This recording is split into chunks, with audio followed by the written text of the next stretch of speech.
and door-to-door screening of people and convincing them on medication. Now, the participants' perception of causes being from excessive to negative life events, spiritual factors and stress corroborate findings from others' studies. However, obesity, physical inactivity and tobacco, which are actually things that can be modified, were not mentioned by respondents, showing a knowledge gap in this area. Now, discussants in both the urban and rural side agree to the efficacy of orthodox medicine, but they also mention the use of native treatment and alternative medications in the control of hypertension. For the barriers, I've already listed the things that they mentioned as barriers, but it is important to note here that unlike what was reported in other studies, where things like lack of drugs, lack of money for transportation, long waiting time, and staff attitude were mentioned. These were not mentioned in this study because MAPIT, which is the program, actually provides with free drugs and with transport money for to come to the facilities. Now, in conclusion, perception about causes and management of hypertension appear better, much better than what we anticipated in both respondents in the urban and rural communities. And we believe that this is from the effect of the MAPIT program, which, apart from providing drugs for them, also counsels them on lifestyle modification. However, a lot of misconceptions, a lot of wrong perceptions still existed, even in this population where we are counseling and then offering free treatment on a monthly basis. Important barriers, to hypertension control occur in both the urban and rural areas. And the important facilitators, include availability of trained health workers, regular awareness creation and strengthening of client counseling. They also mention financial support to the client as being one of the factors that can encourage them to adhere to antihypertensive medication. So, regular health education sessions with the aim of correcting these wrong perceptions and then incorporating lessons learned from HIV and immunization control and other communicable diseases may improve hypertension control in our state. So I want to acknowledge the National Institute of Health who supported this research and my mentor, the MAPIT and the State Primary Health Care Development Agency that collaborated with me in carrying out this work. Thank you very much. These are my questions.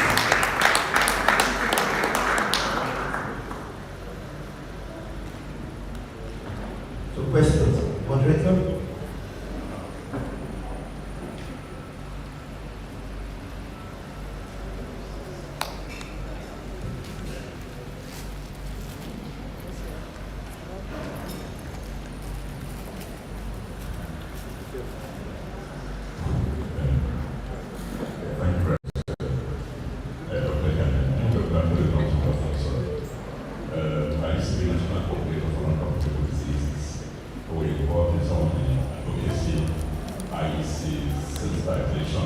I'm quite impressed that ideas are changing from your findings. Extremely impressed about that because it shows that we put a lot of effort in that area. They're changing their perceptions about these pathologies. It's extremely important. It was actually a slip of tongue.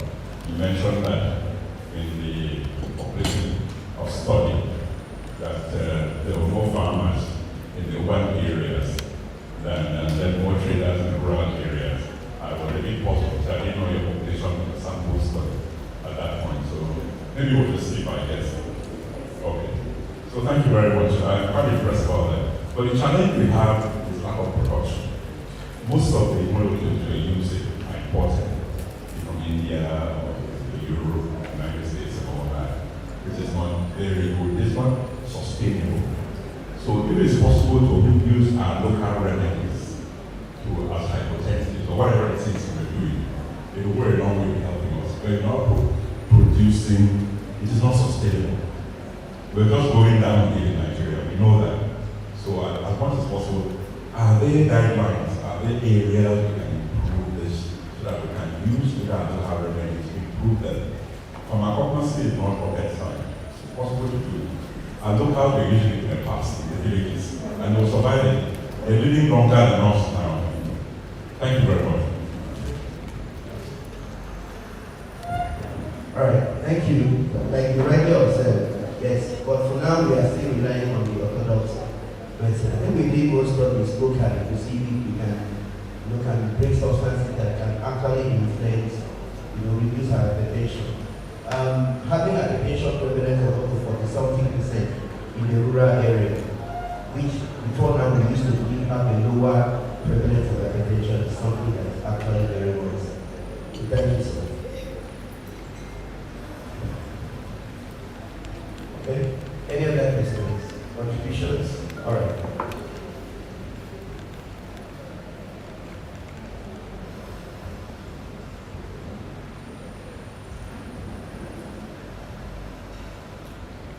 Okay, thank you very much, Dr. Khaled, for that, for sharing your study results and experiences with us. I want to find out if there was any difference, when you talk about the perceptions, was there any difference between the urban and the rural people? That first table, you said almost all of them. I want to know whether there was any difference in their perceptions. Number two is, I want to find out, did you find out if they are using tobacco leaves? That's what, when we say tobacco, in our own minds, we tend to look more at the cigarettes. But what we have here is the smoke that they grind. So I would like to know whether that is still being used, especially in the rural areas. The other thing I've had from my own experience is the use of cola nuts. That's a stimulant, but I'm told, from interaction in the community, that in some of our rural places, some of our rural areas, they use cola nuts soaked in water and being drunk for control of hypertension. I don't know whether you found out that in your study. And then finally, Dr. Usoro has talked about the sustainability. That's a problem to me because now you're providing the drugs free of charge for them. You're even giving them stipends to go to the health facility. What happens when, what happens when the duration or the lifespan of your study is off? How can they get these drugs and get that support to go to the health facilities to continue what you have started? Thank you very much. Thank you very much, ma'am. I don't know this. Hello. Maybe I talked for too long and Okay, thank you. Thank you very much. For the sustainability, that was also talked about in the program. That is why one of the board members for this study is actually the executive secretary of this state health insurance scheme. So we have discussed that with the state to ensure that the treatment of uncontrolled hypertension is incorporated as part of the benefits package for people that will benefit from the state health insurance program. And then they will be starting first with the state civil servant, but there will also be a provision for community health insurance program. So we discussed with them so that this will be incorporated into that as part of sustainability. Then secondly, we also try to, even after the program is over, we will provide a seed drug which can be sold at the facilities at a much reduced rate compared to what they will get at the pharmacy. So in terms of, I didn't really get to find out if they are involved in that practice of soaking cola nuts in water and drinking the water as part of treatment for hypertension. And then for the tobacco use, what most of them mentioned was just the smoking. We also mentioned the use of the tobacco leaves here. But most of our respondents were actually adults between the ages of 40, as you can see in the sociodemographic there.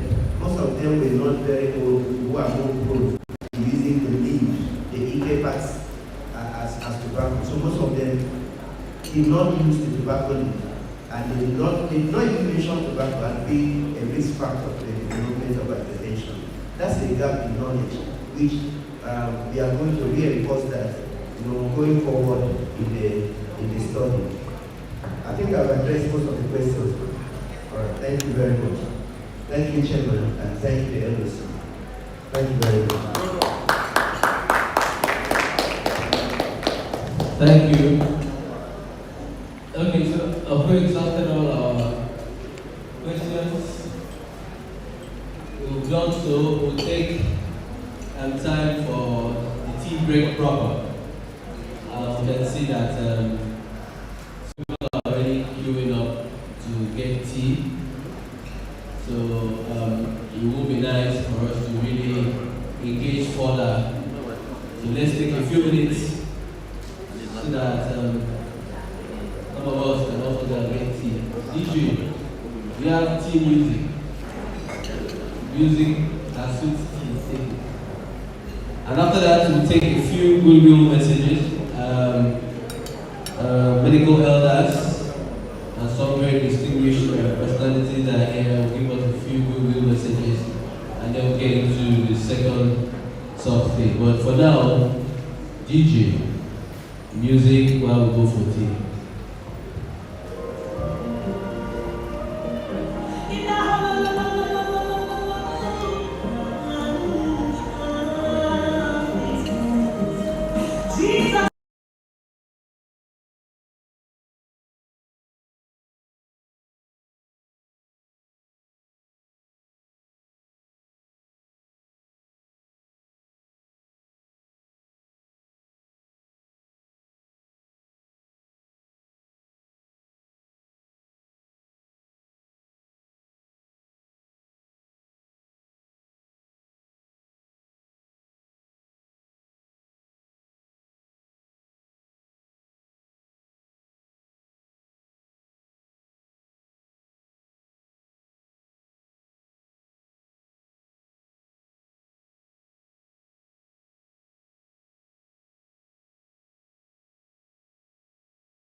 chairman of this opening committee.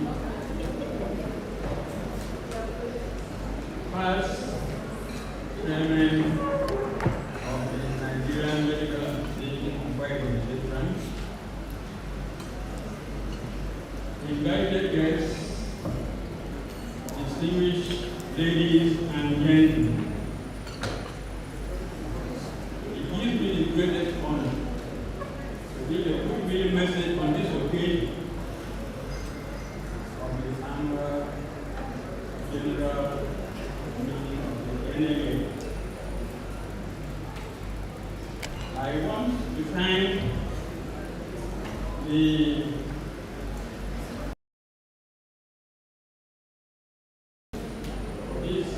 well organized conference.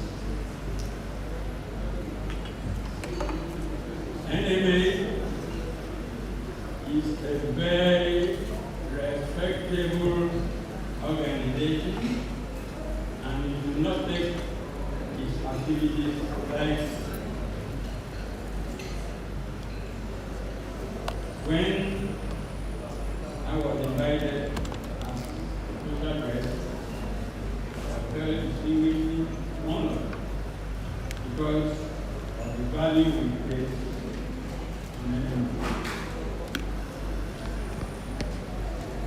And I would like to use this occasion to advise aspirants, officers in the NMA, that your service is sacrifice. And as you know, sometimes digital are very. People say, if you can feed a baby, it is justified for you to live your things. And I want to call your attention to what you live. You only live 12 years, not in place of food and service. Therefore, as you aspire to serve this association, I wish to encourage you to be firm, bold, and resolute, such that you will leave behind a legacy worthy of emulation. On that note, I wish the association, the ADM, very fruitful dedication. Thank you. Please put your hands together. Put your hands together for the elder.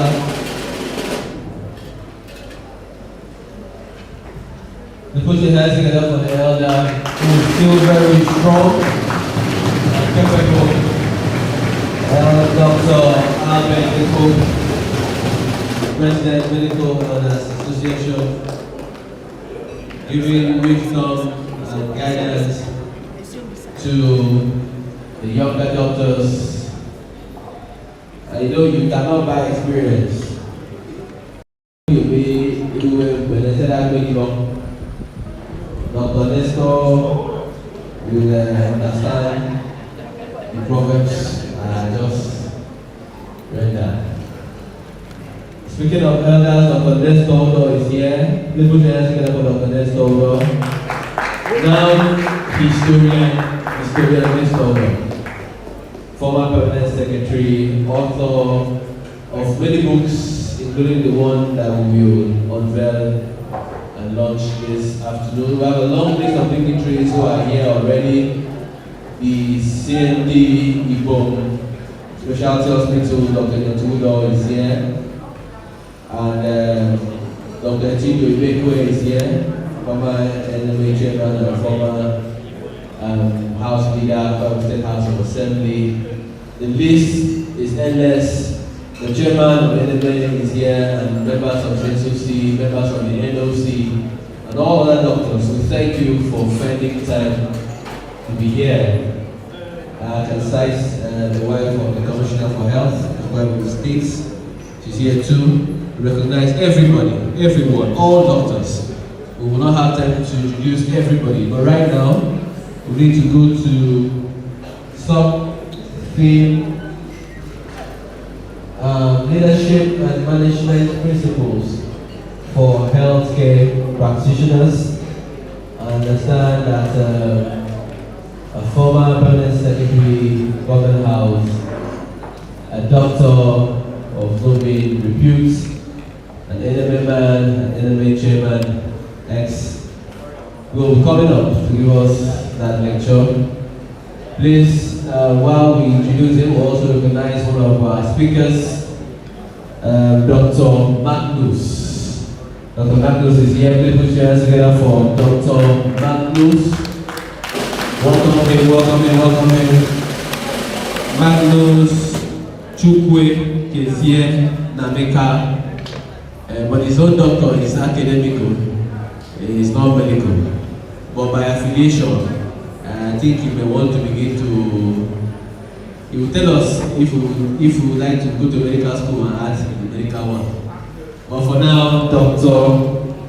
Chukwe Kezie Magnus Nameka, PhD, is a second team speaker, a reputable bank manager, a man who understands finance and investment, an entrepreneur who will teach us or lecture us on building wealth on a salary and retirement plan. But for now, let's listen to Dr. Nathaniel Adiakman. Please put your hands together for Dr. Nathaniel Adiakman. As he comes forward, former NMA chairman, former permanent secretary, government house, Akwa Ibom State, the reputable administrator, as his lecturers.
Hello. I'm Brandon, thank you for that entertainment.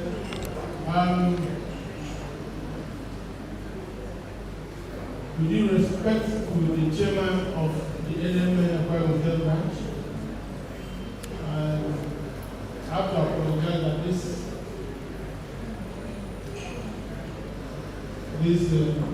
production has faced some hitches and lost a little bit of time, but this is not a long talk. A very brief presentation. If I remember that I'm given only 20 minutes. So let me start. I must first of all acknowledge the presence of our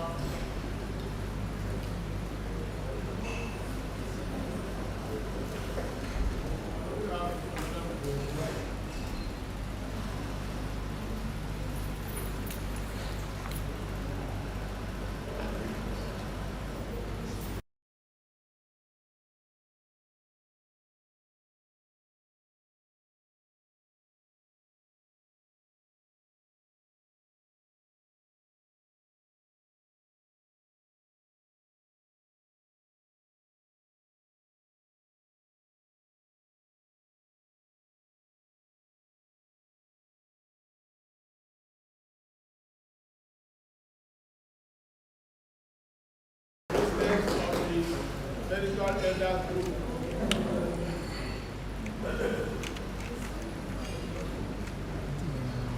He has never been too far away from the NMA. Since I knew him, he's always there as a backbone, advising, leading the younger people who are officers of the NMA presently. So, thank you, sir, for coming once again and welcome. Let me, in the same way, while hoping that the microphone will behave, in the same vein, briefly acknowledge my classmates, Dr. Bebele Kanem, and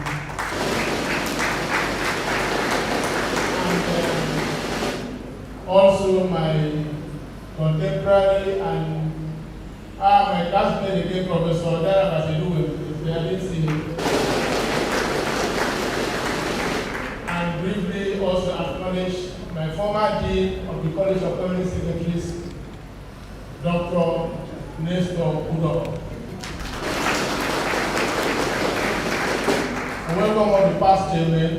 I think so far I've only seen Dr. Itili Dukwe. I don't know who else is here.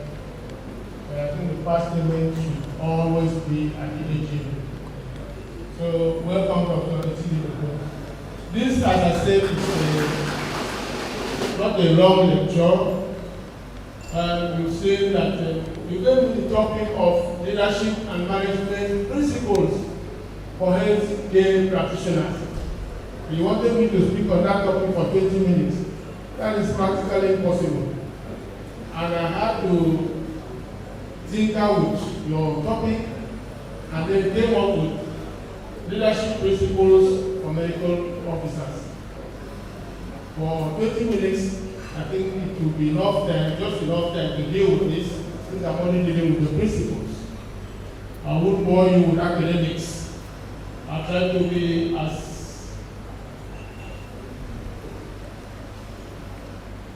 now, let us look at the management and management against leadership. Because you cannot really talk about leadership without management. These are closely intertwined. Closely intertwined.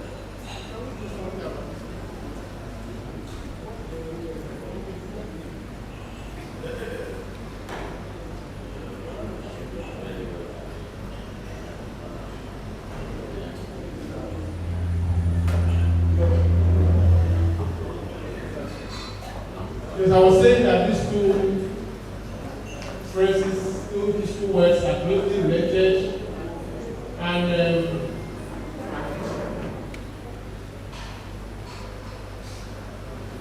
since leading is one of the functions of management, the substance, actually the substance of management. But then, management is getting things done through people. That's the simplest definition of management.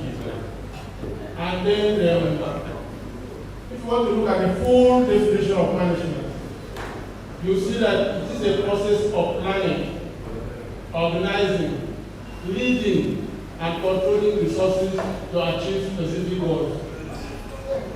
So you can now see resources of management include human resources, money, materials, and time. These are the simplest basic resources of management. It hasn't been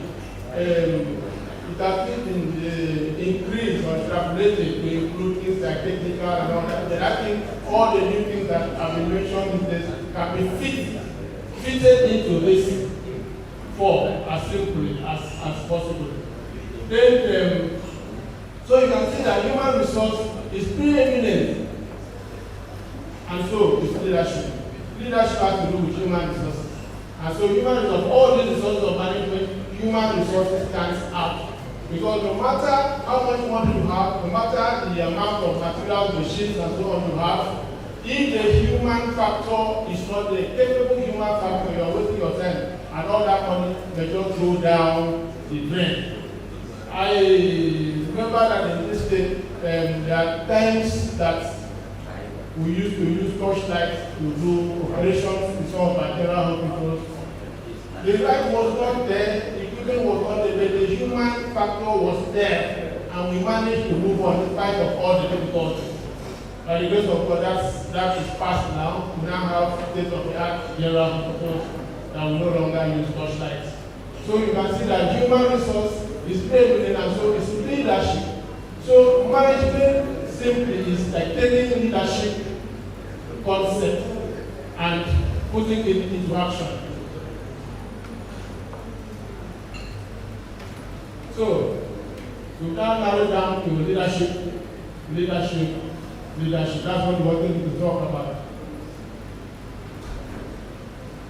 I can look at leadership as the ability of an individual or group to influence other people towards the desired end. The ability to invoke followership. If you can invoke followership, you can create followership, and then they follow you. It doesn't matter to where. Then you are a leader. I'm not saying good leader, you are a leader. So leadership, if I take the definition by Joseph C. Ross, that leadership is an influence relationship among leaders and followers who intend real changes and outcomes that reflect their shared purposes. That's according to Joseph C. Ross. But of course, the ones I gave earlier were simpler than this is own. Because when you say shared purposes, I may disagree with that. Sometimes leaders lead followers into a way they know nothing about. They have been brainwashed, so the purposes are not shared. It is only the leader that knows where he is going. So, having said that, we can now see that we have positive leaders and we have negative leaders. Positive leaders, you can see Martin Luther King is well known, a complete genius, PhD holder at 89, who was able to mobilize America's consciousness, America's morality. That is the leader. He was the leader here.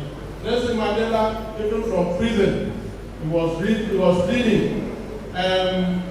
Who else? The Nnamdi Azikiwe, people do not understand the effect that Nnamdi Azikiwe had towards the independence struggle in the entire West Africa.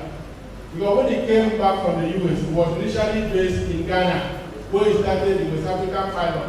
From there, he started a movement of journalism that veterans like Babatunde Joseph of Daily Times icon were nurtured through that Zix movement. And then Chief Owolu, of course, a wonderful Yoruba leader, but he had to start his own leadership by pushing Azikiwe from the West and bringing some politics now. I don't want to dwell on it. But having done that, he was able to be followed religiously by the Yorubas.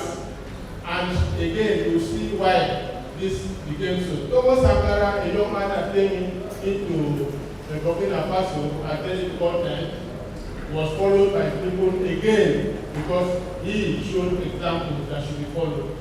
You can look at negative leaders. Adolf Hitler, we all know, but Adolf Hitler was followed strictly. He commanded followership. And then if you look at Jim Jones, how many of us remember Jim Jones? Yes, many will remember Jim Jones.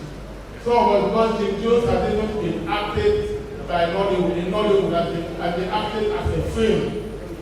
You see a young man who commanded so much followership and established a big religious ministry in Guyana.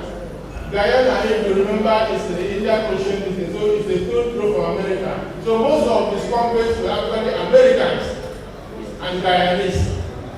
And I talked about not believing in shared purposes. At the time, Jim Jones decided that all of them must die and go to heaven. And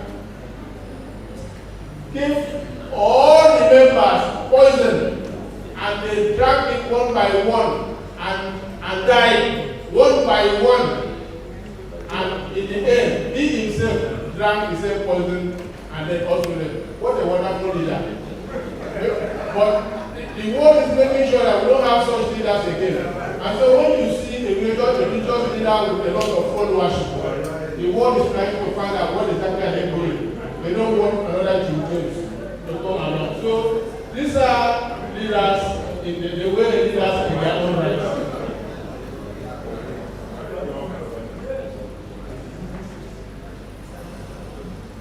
So many things are not going well.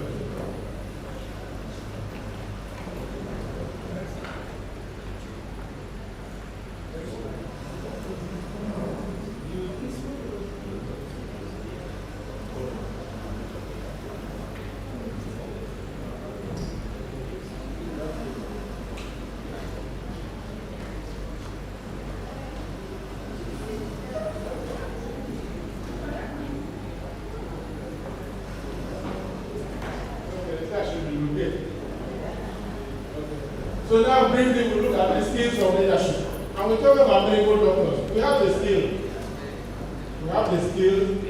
A typical medical doctor is one of the most educated individual. So the skill is there.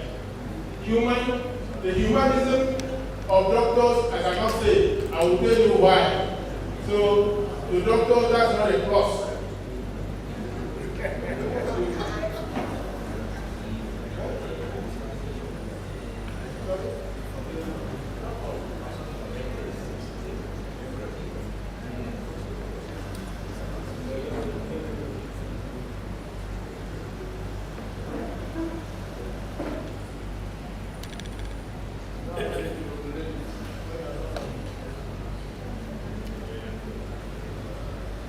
Yes, and then conceptual.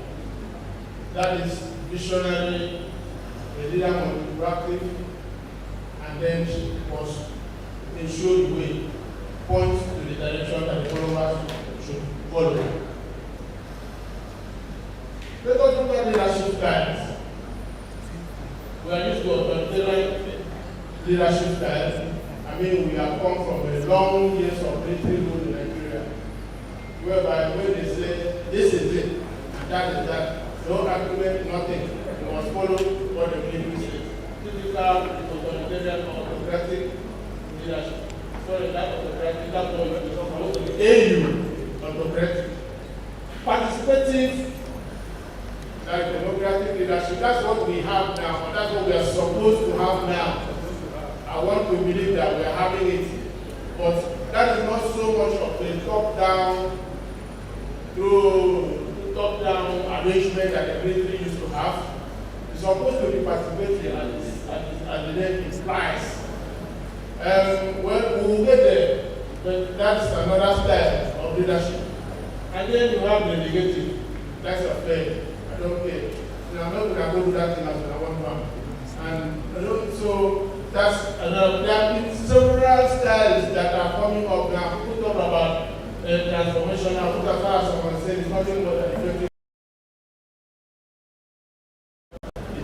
either it's left or right, and then sometimes situational, which is leadership based on the moment. Characteristics of a good leader: decisiveness. A good leader does not be dilly, procrastinate, and all those things. Trustworthiness. You want leaders to follow you, you want people to follow you. First of all, you must be trustworthy. They can swear for you. Say, yes, that man, because they can follow you to war without complaining, because they believe in you. Why did they believe in Thomas Sankara? Because he came in and then was completely selfless, unlike typical military rulers, and was able to carry the people along. So how trustworthy are you? Very important as guidance of good leader. Empowerment and motivation of others. If you are not interested in the welfare of the people you are supposed to lead, then you know that you've already started by failing. Clear communication, including listening. People want to pass orders, people want to communicate, they don't want to listen. You have to listen to be able. It's not always going to be from you to them. What is it that they are saying? Clear communication, set goals, purposes, how you want to go. Clear communication. Then of course, resilience. If you are going to be pushed once and then you take off, then you haven't got the characteristic of a good leader. There should be some form of resilience. You should be understanding by what you believe in and then trying to make a way out of it. I hope I'm not taking up the 15 minutes. I want to type that I don't want to. Now let's look at effective leadership strategies. This, of course, some will overlap with the characteristics of a good leader, and these are by no means exhaustive because, like I said, there are so many things happening every day. New concepts are being added to what we already knew. The communication frame comes in here again. Very important. The leader must be able to align the vision, the goals, and the expectation, and then the followers understand that this is why I must follow this man. This way we go. Emotional intelligence. I talked about humanism the other time when I mentioned it. It is not the doctor's strong point, I must say. When you look at the psychic intelligence, emotional intelligence, and the what's the other one now? And there's a third one. That is, when you look at all those, the doctor, of course, when you talk about psychic intelligence, is super intelligent. The intelligence quotient of a typical doctor in those days by the 140, very high. So, we're going to talk to emotional intelligence. I think probably is the problem of being too intelligent. They are not emotionally intelligent. A typical doctor is not emotionally intelligent. So when we talk emotionally intelligent, we talk about self-awareness. The leader must recognize his strengths and weaknesses. Self-regulation, and then try to improve what are those areas of weakness that could improve. And then of course, empathy, and then of course social skills. Like I said, it's a very good important leadership strategy. And then of course, collaborative approach, teamwork and empowerment to assure that ownership. This is our program. This is our program. How can you impart the belief of ownership and involvement to the people that you want to lead? The strategies continue adaptability. There's flexibility based on emerging circumstances. Some issues may come up and then that thing will derail where you're heading to, and then there might be need to be flexible a little bit, to adapt a little bit in order to achieve. Coaching and development, of course, you have to invest in the growth, the team members' growth and development in order to boost morale. Any system that is not being developed, that is not being improved, dies with time.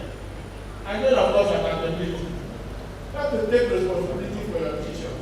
And then the followers also accept responsibility for their own performances. Again, effective leadership is not a one-off event, rather it is a continuous learning process. So, what are these goals of leadership of a medical officer? This is the first place. That's why I have to tune down the original topic, because when you talk about the health practitioners, the doctor is the head of the health team. Traditionally, worldwide, although in Nigeria that things do not go well, I hear some other people now want to lead the health team. But traditionally, the doctor is the head of the health team. And so the doctor has, as one of his goals, the unity of command. When you have so many cadres of healthcare practitioners, there must be one cadre that shows the way, that takes control, and that cadre is the medical cadre. So, of course, division of labor, the same thing because of the cadres that we have, several cadres that we have in the health sector. Promotion of expertise. Promotion of expertise, we see that in our daily practice, that somebody who is a scrub nurse, for instance, is not the one that is going to give anesthesia. And so this, again, is one of the goals that the medical officer is interested in. Utilization of scarce resources. I don't know I don't know how well off hospitals are these days. But I remember there was a time that we were in the hospitals where patients would have to go and buy cotton wool, go and buy gauze, go and buy syringe, go and buy and bring. And when they bring, they record it against your name, and then they are taking that to the theater. So the resources are never enough, and so the doctor has, to be able to utilize these resources. And don't forget, the ultimate goal of all these goals is patient care and recovery. That's the ultimate goal. Like my teacher used to tell us that we are not magicians. It's not our duty to stop deaths, but it's our duty to care and make sure we try to prevent them. So the argument then is medical doctor or professional managers. Now people are saying no. In fact, I've even heard some other health practitioners saying no. Why should doctors be managing hospitals? That we are now equals, and so we should employ professional managers or allow all cadres to take turns in leading the hospitals. That is pure chaos. But let me tell you, there are some examples that we need to reflect on. When the National Hospital phase came, it was not run by a medical doctor. I think it was run by a professional manager. After some time, trust doctors now, the place was not running as it was supposed to run, because no doctor was willing to take directives from this super manager. The thing came on and came down and so on. So eventually, I think National Hospital is now headed by a medical doctor. But it's not just here. If you look at the most typical example of a manager leading the health system is in Britain. And so when you see that the British health system is not as it should be, that is part of the reason. In our management class in England, when I was doing a master's degree, one of the heads of those their big hospital councils came to talk to us. And at the point, he told us, do you know our greatest frustration? We said no. He said, the doctor. So we asked him, why the doctor? He said, they will do something, and then you call and say, look, why are you doing that thing? And they tell you, if I tell you, you won't understand. And they will insist, but tell us all the same. We want to know, why should you do that thing? They say, don't worry, I have a monitoring board up there. If they don't like what I'm doing, they'll tell me. So that is the frustration of a non-doctor trying to lead a group of doctors and all this. And when you see the British health system, I was amazed that while I was in Britain, so many Britons were paying their way, crossing over to India and other sub-countries, other such countries, to have medical care because of the long waiting list that they have in Britain. This is part of the issues which I believe, because when you go to the US, for instance, where the hospital is headed by a medical superintendent, you don't have this long waiting list and also this process that comes. So I still believe it is a medical doctor and not a professional manager. Now, you have limitation to this leadership, especially among doctors. Difficult terrain like the one that we find ourselves in.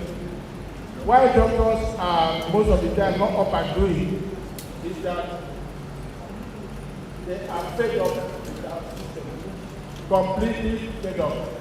But my own argument is, fine, we are fed up. But once we just become uninterested and we allow what is to be, we are still going to bear the brunt of misgovernance and all other things.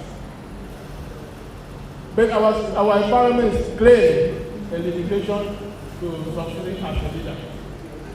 Lack of emotional intelligence, I've already said that. Training orientation.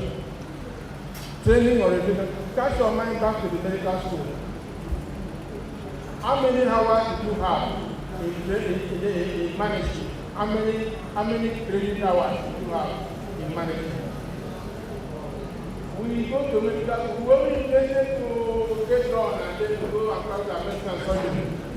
So the race didn't really matter to us. Now, work schedule.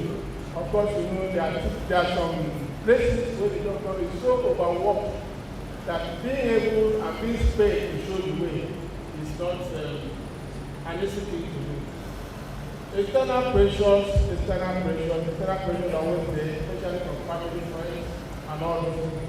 Do not allow for a doctor to remain focused.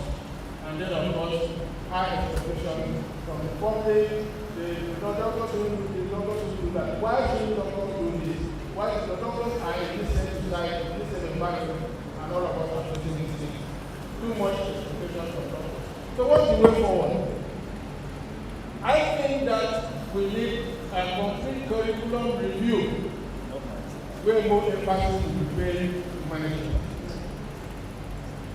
Doctors cannot stand by, and then watch other professions. Take over. There was a joke I saw on social media. They said the class students went to read medicine. Second class students went to read engineering and while the class students went to read political science. And then they came back, and then they were running over the class and the second class students. That's the national state is true. And that's why you're always hearing every now and then controversies about significant forgeries and those who didn't pay at all, and all those things in our House Assembly, in the National Assembly. That's curriculum we need. Overhaul everything and then make a doctor aware. Let him be aware that when you leave medical school, you are going to a larger society where you are going to go to other people. And you cannot accept everything to push down your clothes. In fact, you should be in a position to set the standard. Reorientation, of course, for the rest of us who are medical school. Let us show leadership wherever we find ourselves. Sensitization, I don't say for all of us who are already out of this. Medical school, students activism.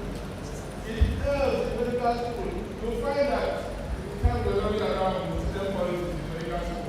The bulk of course we look at us as same elements. That is what I do in medical school. Why? Because we are interested in student activism and then you can make us when you can have lots of time. And then, again, I want to say that leadership is out of home. Nurturing, children must learn to take responsibility in life. Become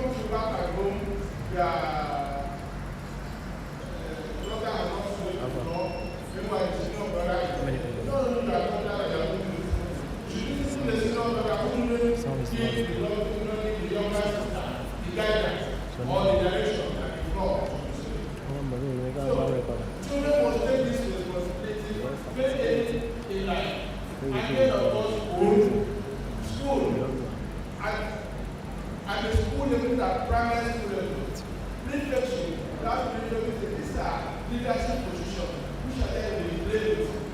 But some of us have grown from that level and then are at the top of things in this country today. You can name in church, clubs, associations, workplace, before you go to workplace and even somewhere. But you see that leaders show clubs and associations. You can count on the people of your class, medical students who chose to belong to all those clubs, friends, and activities in school. I know. Then, NMA is here. NMA University. What can NMA do? In medical school, we used to admire law students. Law students, when they are having their dinner, all of them would dress in black suits. And without an exception, all of them are going for that dinner. When we have a medical school dinner, which was not frequent at all, it was infrequent and poorly organized, only a handful of doctors attended when they wanted to attend.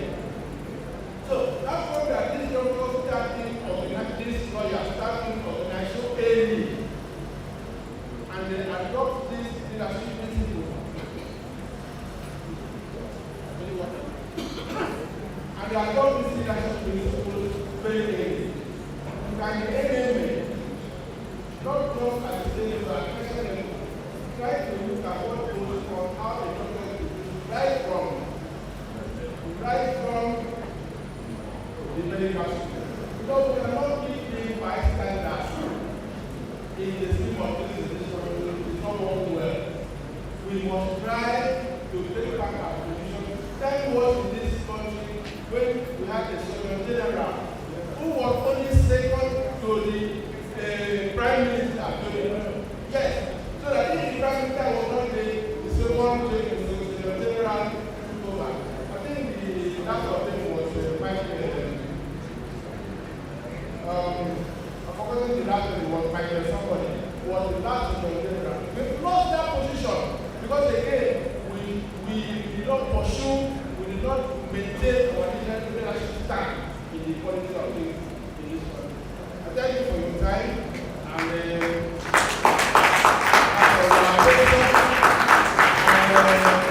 before I hand over my former commissioner Barnie and the first chairman of NMA Akwa Ibom State, Dr.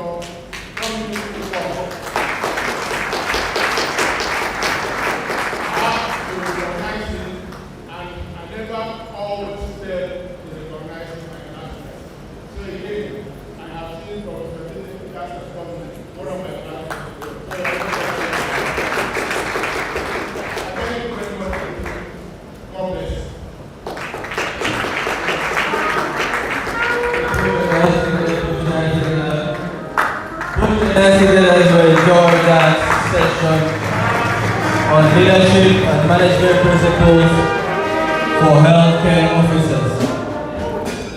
Do we have any questions? I let me also recognize my friend, Mr. Magnus, who is going to speak very soon to us. Okay, do we have any questions? We do. Okay. Let's see, I can take one or two. Thank you very much. My permanent secretary, my name is just a little. I want to thank you from the bottom of my heart for a very, very good paper of presentation. I'm sure that the whole audience enjoyed it. I keep making listen to. Very exciting to me. I just want to add about the aspect of good leadership. That the aspect of examples, personal examples, very, very important and multi-added. Apart from all those things that we listed, the leader must be able to show example. It's not possible in bad leadership. If you are an armed robber and you kill, in order that people who follow you will do what you want them to do, you will kill. So for good leadership, you must show that in your behavior. Do what you say, and do not just say it, and do not do it. Very, very important aspect. Personal example. Let me make a few comments on the leadership. You have said it, but I want to re-emphasize it for the benefit of all our colleagues, that every doctor is a leader. By virtue of your being the head. But the leadership also matters in very many aspects of your profession. The aspects that perhaps many of us are lacking, what makes not go the way the thing is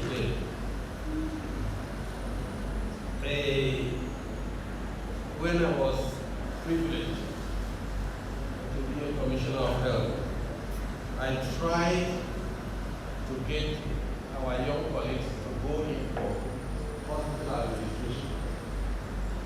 Hospital administration is not the same thing as being the head of medical team. There are a lot of things when you are taught in the medical school to be the head of medical team. It's all the people who manage the patient. But there are people also who will manage the buildings in the hospital, who will maintain the generators that we have here. God, you don't talk much about generators. Who will maintain the housekeeping of the hospital. A lot of things are involved in the running of a hospital. And that is why we want to encourage our colleagues, even if you are senior, you can do it. Nowadays you can do it online and go for practicals for a short time for hospital administration. Notice that in the United States and Canada, these are very important to make sure that people who are studying this are the ones who head the hospital. They are actually somehow, if it's shifted away from the burden of the doctors who are handling patients. So they care for many other things. They care for the welfare of the doctor themselves and other medical people. So it is important to know that while the doctor is the leader of medical management of patients, some are naturally or by home training or somehow are able to lead in other aspects. But for hospital administration, we want to encourage our colleagues to start doing it. Otherwise, other associations or groups will begin to manage the hospital. I know in Canada, in the United States, there are people who are not doctors who manage hospitals, but they are guided by very good policies. Let me also mention here that I am not very sure, I do not know if the NMA or the NOC has invited non-medical people to this conference. This kind of lecture here will be very, very beneficial to our nurses, our radiographers, our laboratory scientists, and all the people who work with doctors to know what leadership is, because in each of their departments, they are leaders. And if they do well in their leadership quality in the various segments, then it makes the doctors work much, much lighter. Talking about those people we used to call paramedical who are now called professionals, when the doctor was talking about when the social classification of professionals was made that I studied, the doctor was the first in social class 1. I don't know how many can identify this. The country had social classifications of professionals, and number 1 position, doctor was. And the invitation list, the head of state had doctor as the first top person for that particular invitations. Let me also add that would like to recommend to the medicals, and I'm sure the teachers are here, some of us will become CMEs, that this thing has to go back to the medical school. The certification that we have a great emphasis on character, which is very, very questionable now. So when you talked about the way that lawyers go to their dinner, it started in my time, in the late 50s, from the medical school. The way you dress, you go to lectures, clinical lectures. That's where it starts. And I think NMA, think about that. It doesn't start somewhere. Why not from Akwa Ibom State? Why not from the University of Houston? Thank you very much. Thank you. Awards of Barnie and NMA and former Commissioner for Health.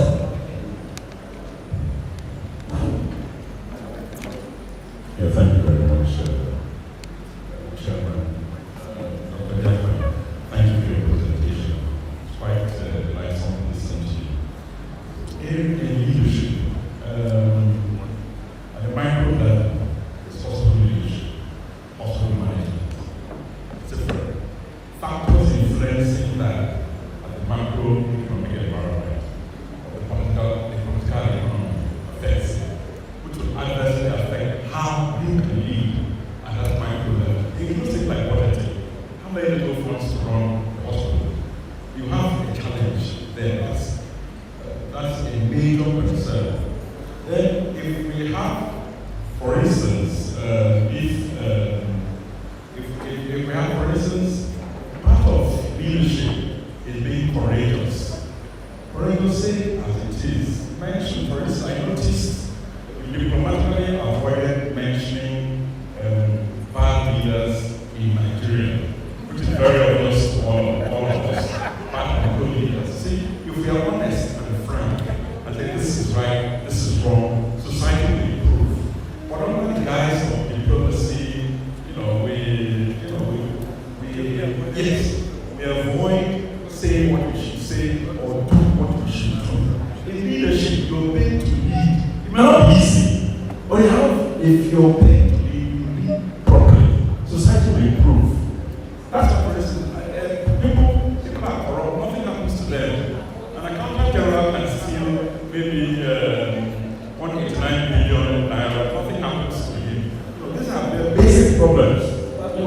So we need to be bold in the things we do and what we do at all times, and ensure that we ensure the leaders are responsible.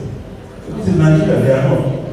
Most, I'm sorry to say this, especially at the center. We're a bit fortunate in our Bible here. We happen to have reasonable leaders to some extent. But in the center, it's really terrible. And we don't have any control over it. And it affects how the sub-national are run. Imagine a state government having a budget as a leader. Then overnight, somebody changes fuel price from 175 naira to 700 or 600 naira. It paralyzes all his contract that he gave. Changes forex from maybe 100 and something naira, 200 and something naira to 1,900 naira. And everything comes from outside. Yes, it's a major challenge. So I think those fundamental things we want to address so that we ensure that we can run properly. Because I say Thomas Sankara, Manos Olympio, Patrice Lumumba, they were murdered by our so-called colonial leaders and the CIA. We all know that. So you don't want any good leader. You think Britain will allow Peter Obi to rule this country? Never. We know this thing. Yeah, they prefer puppets. And then if we are fully independent, we don't allow anybody from outside. You go to Chatham House. Are those leaders? You go to Chatham House to listen to small boys talking to you. You want to rule a country. Those are our challenges. Thank you, sir. Thank you, sir, for your opinion. Thank you. So we'll get back to the speakers to wrap up. Thank you very much, Dr. Okon, for your comment and Tony, Dr. Pinusoro, for your input. But then, my topic was about principles, and I tried as much as possible to dwell on the principles. I remember, I think a student was asked to write about Jesus Christ, and he didn't know what to write about Jesus Christ. And the guy said, who am I to write about Jesus Christ? Maybe write about this Peter, who was just one of the disciples. I have been in government, and I have, in spite of everything, I have interacted with the leadership of Nigeria. I would take 1 hour or more to talk about the leadership of Nigeria. You can be sure I'm not going to talk about that. And but let me also say that followers dictate the type of leader that they want. Followers dictate the type of leaders that they want. The thing in this country that Nigerians cannot insist on who they want to rule them. They can. They don't want to. They are not trying to. So they get the leader that they deserve. So you don't want to go in there. I don't want anyone to go deeply into talking about. I will talk about the NMA History Book Launch and this thing who are born. I will also talk about Jim Jones and this guy who were far away from here.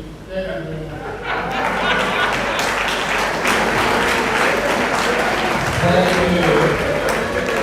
Thank you very much indeed.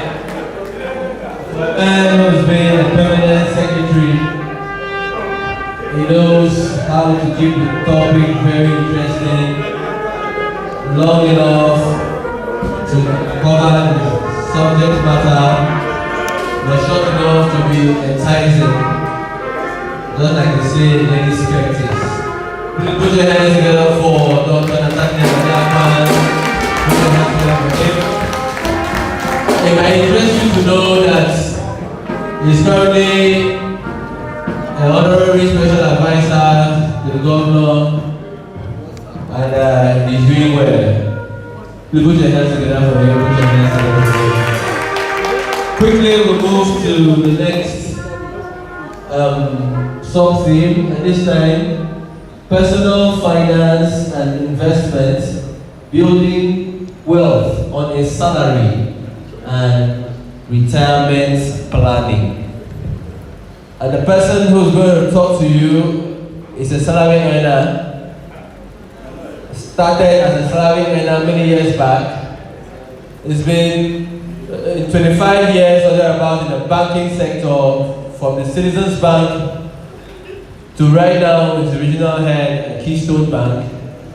Ladies and gentlemen, he's not just a bank manager. You can keep coming, sir. He's not just a bank manager, but he's an entrepreneur, somebody who understands how to invest. Ladies and gentlemen, Dr. Barnie is here. Put your hands together for him. Put your hands together for him.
qualification will be this flyer.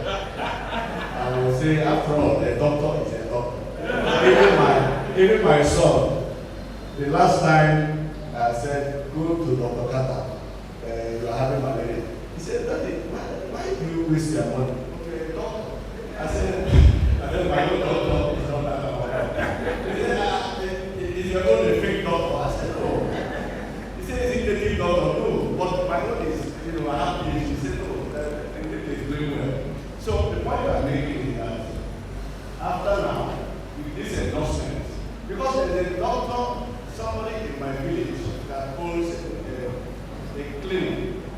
It was until very many years after it was discovered that he worked in a hospital in the United States as a nurse or something. And he just came back, opened the hospital, and he had been answering doctor all around. So, to make some money like the doctors here. But I will try and employ some doctors, and I will tell them that this one has specialization. So today we have come to talk about personal finance and investment, building wealth on a salary and retirement plan. It's a very broad topic. You first talk about salary, then talk about investment, then talk about retirement. I don't know why you are still asking me to talk about retirement when I have not retired. I'm still observing table manners. My friend said that he was in government, that he will not talk about government. I said that's the truth, that's the way it is. So you have to observe table manners once in a while. You can't be, somewhere and you are still criticizing. So the thing, you have not passed off all the government things that are working. So God allow you to come and talk something about government. So I want us to move fast because it is the glory topic.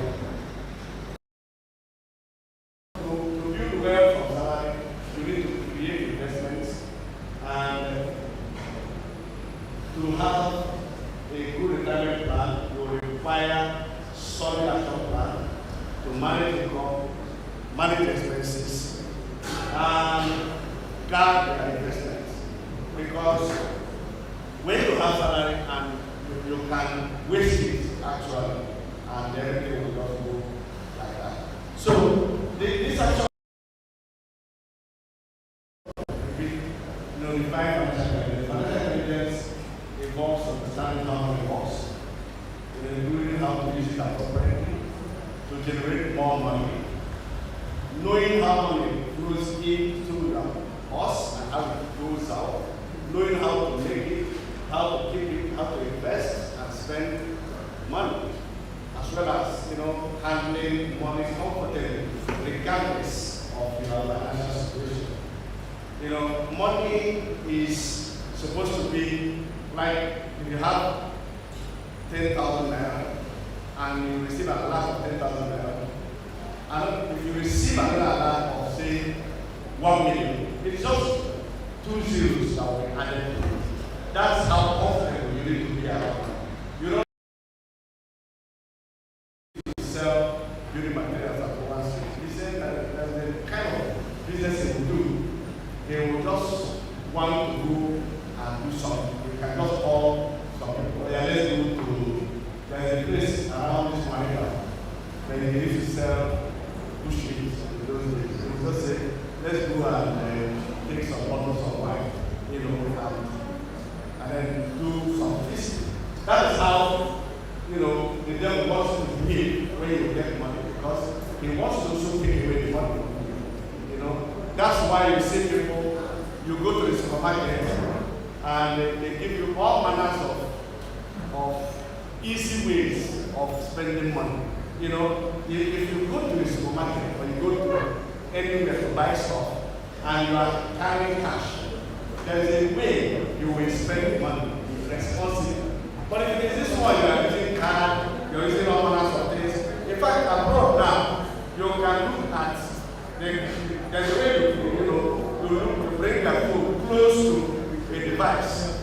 and you take your money. That's how the devil wants you to remain in one condition. Because the money comes in, he creates many avenues of throwing the money in. So we need to know that financial intelligence should teach you how to be comfortable around money, maintaining humility when you are wealthy, and grace when you are facing challenges.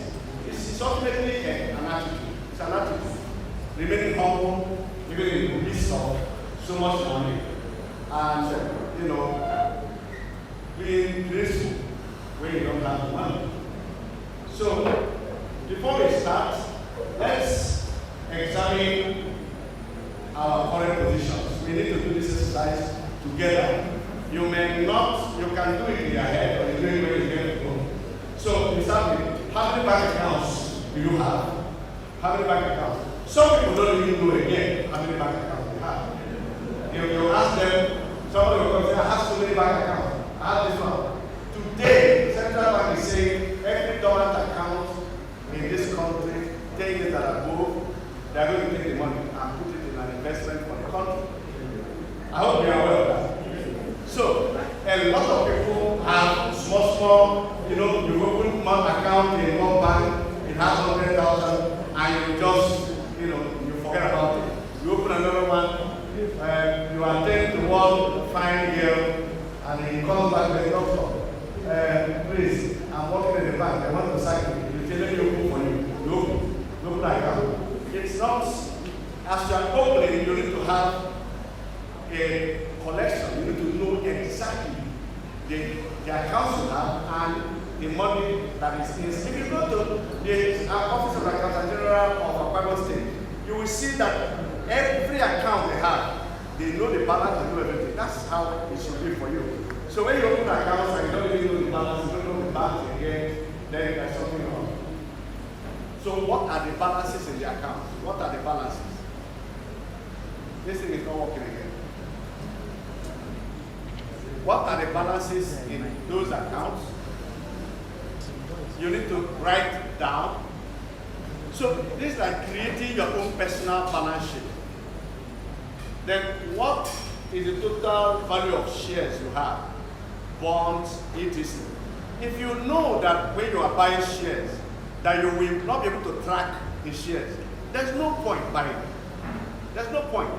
You buy shares, you buy all those things, you must track the shares. You must know the total, you must know which companies you have shares.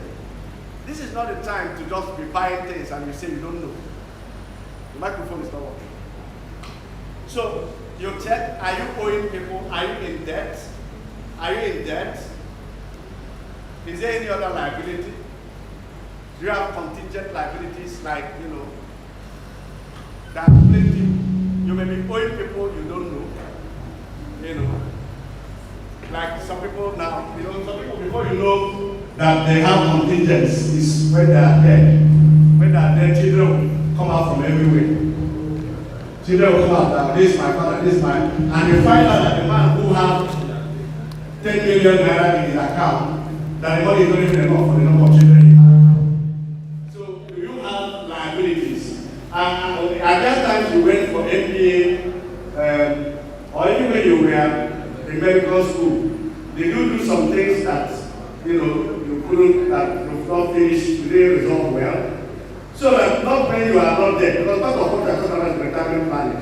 Because when you are not there, your children will start facing, they say, oh, this man looks like my father. They start doing DNA tests. So we need to check ourselves. It's part of the whole thing. So are there liabilities and contingents? Don't surprise, don't shock your family in that manner. So you need to declare. So even if it's only you alone, you will not say, okay, I have a day in so-called in Ecuador. I have this one, you just keep it. So when you are doing your way, you now know. So everybody will be shocked of what is going on. Then what is, if you have a business, what is the value of stock, or you are a writer, like my friend, Dr. Nestor, he should be able to know how much wine that he has in his shop. what is the value. At this point in time, he needs to also know how many copies of the Civil War Child Book, how many are there. So that's part of what you should do. Then you list other assets. Do you have other assets for this purpose? You know, when you're talking about assets, some people may include their living homes, like where you are living. But if you want to measure wealth, you leave that aside because it is not really an asset. You know, if you want to go and borrow money, for example, from a bank, and you bring your living house, a smart bank will not want to take it because that is supposed to be your living home. So when you are doing this, the other assets will be maybe houses you have elsewhere that you are not living in. So you check all that, and you remember that assets are things that generate money.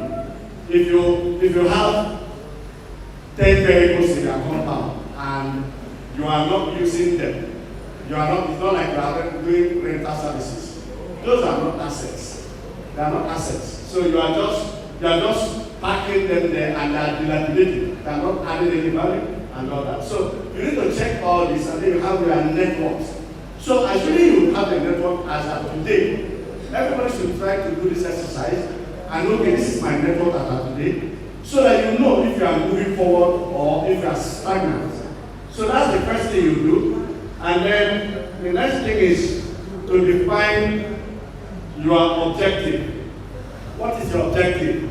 Some people, because of age, you can say, oh, okay, I want to get married next year.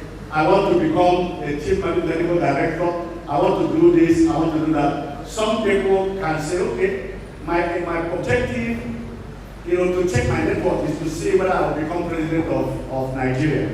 If Biden had done this 3 weeks ago, he would have put his objective as being president. But now he has seen that age has caught up with him. So you look at age, your objective may change. You have, your objective may change also going by sex and marital status. What is your objective? And then you check the years you have to retirement. If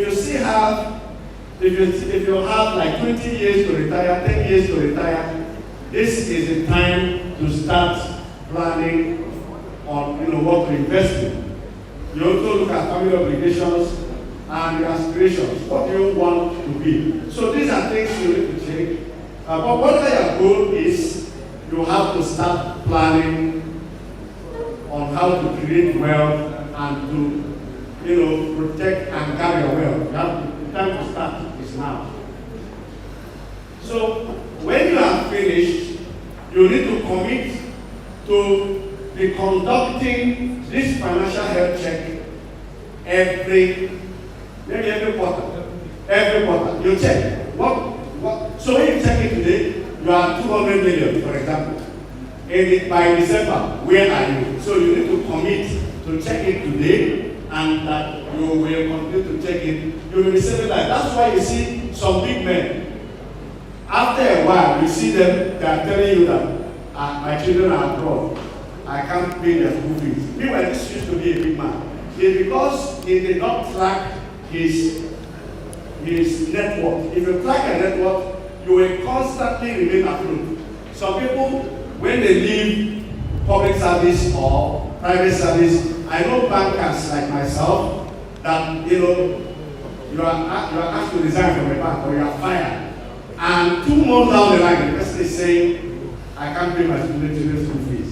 It's because the person has not done what we are talking about today. So we need to be deliberate about it and check our financial health. Okay, moving forward. Building wealth on a salary.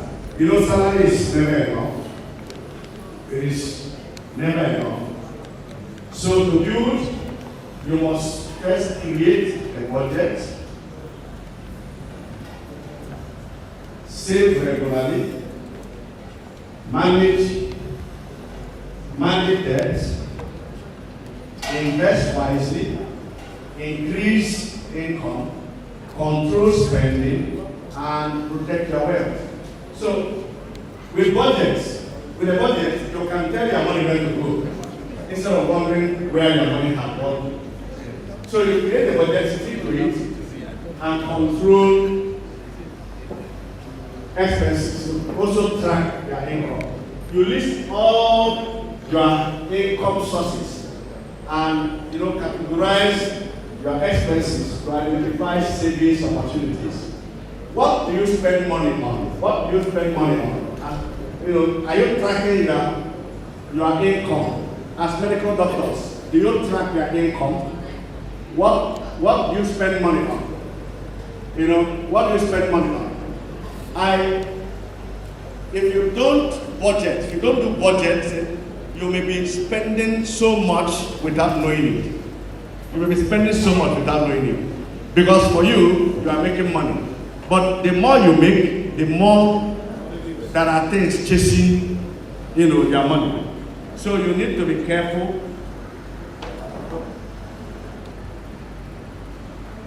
The next thing is to save. You need to save and save and save more. You set aside a portion of your salary religiously. Set aside a portion of your income religiously, saving maybe 20% or 10% of your salary. Salary will help. Savings will help you, even if you are not a salary earner. You are making money, by yourself. You are self-employed. You need to be saving part of the income you are making. Even if you don't want, some people pay tithes. Some people are, go to church and they pay tithes. If you don't want to be paying tithes, you can be paying tithes yourself. Just create an account and know that you must save a portion of your salary. Because if you check what happens to a typical salary earner, he spends money on many things apart from himself. You spend on your wife, your children, your side, all those side things and all that. By the end of the day, you find out that you have not even saved anything. And that's why when the job finishes, you start seeing that people are broke from day one. So regular savings will help to build a financial cushion for unexpected expenses. You don't need to, as a medical doctor, you are a big man, really. You are a big man. Because this is the highest profession and the most lucrative. That's the truth. And that's why you don't see a lot of medical doctors getting interested in politics.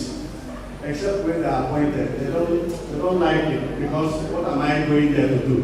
The money I will make when the president is sick, I will collect it from him. The governor is sick, I will collect the money from him. So why am I,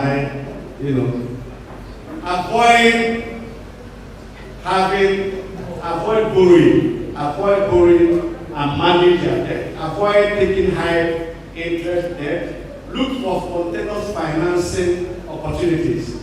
If you have a business, like my friend I'm using because he's a businessman, Dr. Nestor, you'll see that if you go to his wine shop, he may have stock worth over maybe 100 million or 200 million as the case may be. He may, a business person who is not should I say, very smart, may go to the bank to go and borrow money at 38% or 32%. But what you should do is to look for spontaneous financial opportunities. The companies who produce those drinks should be able to give you credit. They give you a credit, you sell and you pay back. With that, you are owing the company maybe 200 million, and yet you are not paying any interest rate. I distribute Nestle products in Akwa Ibom. Right now, if you check my dashboard, I'm owing Nestle over 300 million. I'm not paying a dime for it. All I do is, I sell, I pay back. I sell and pay back. That's it. But if I go and borrow money from a bank, 300 million at the rate of maybe 28%, you know what it is. So avoid high interest debt. Even some of you that own, pharmacies and all that, there must be a way to get those products and return, pay back. Don't go into borrowing money. That's the way to manage your debt. Then invest wisely is the next one.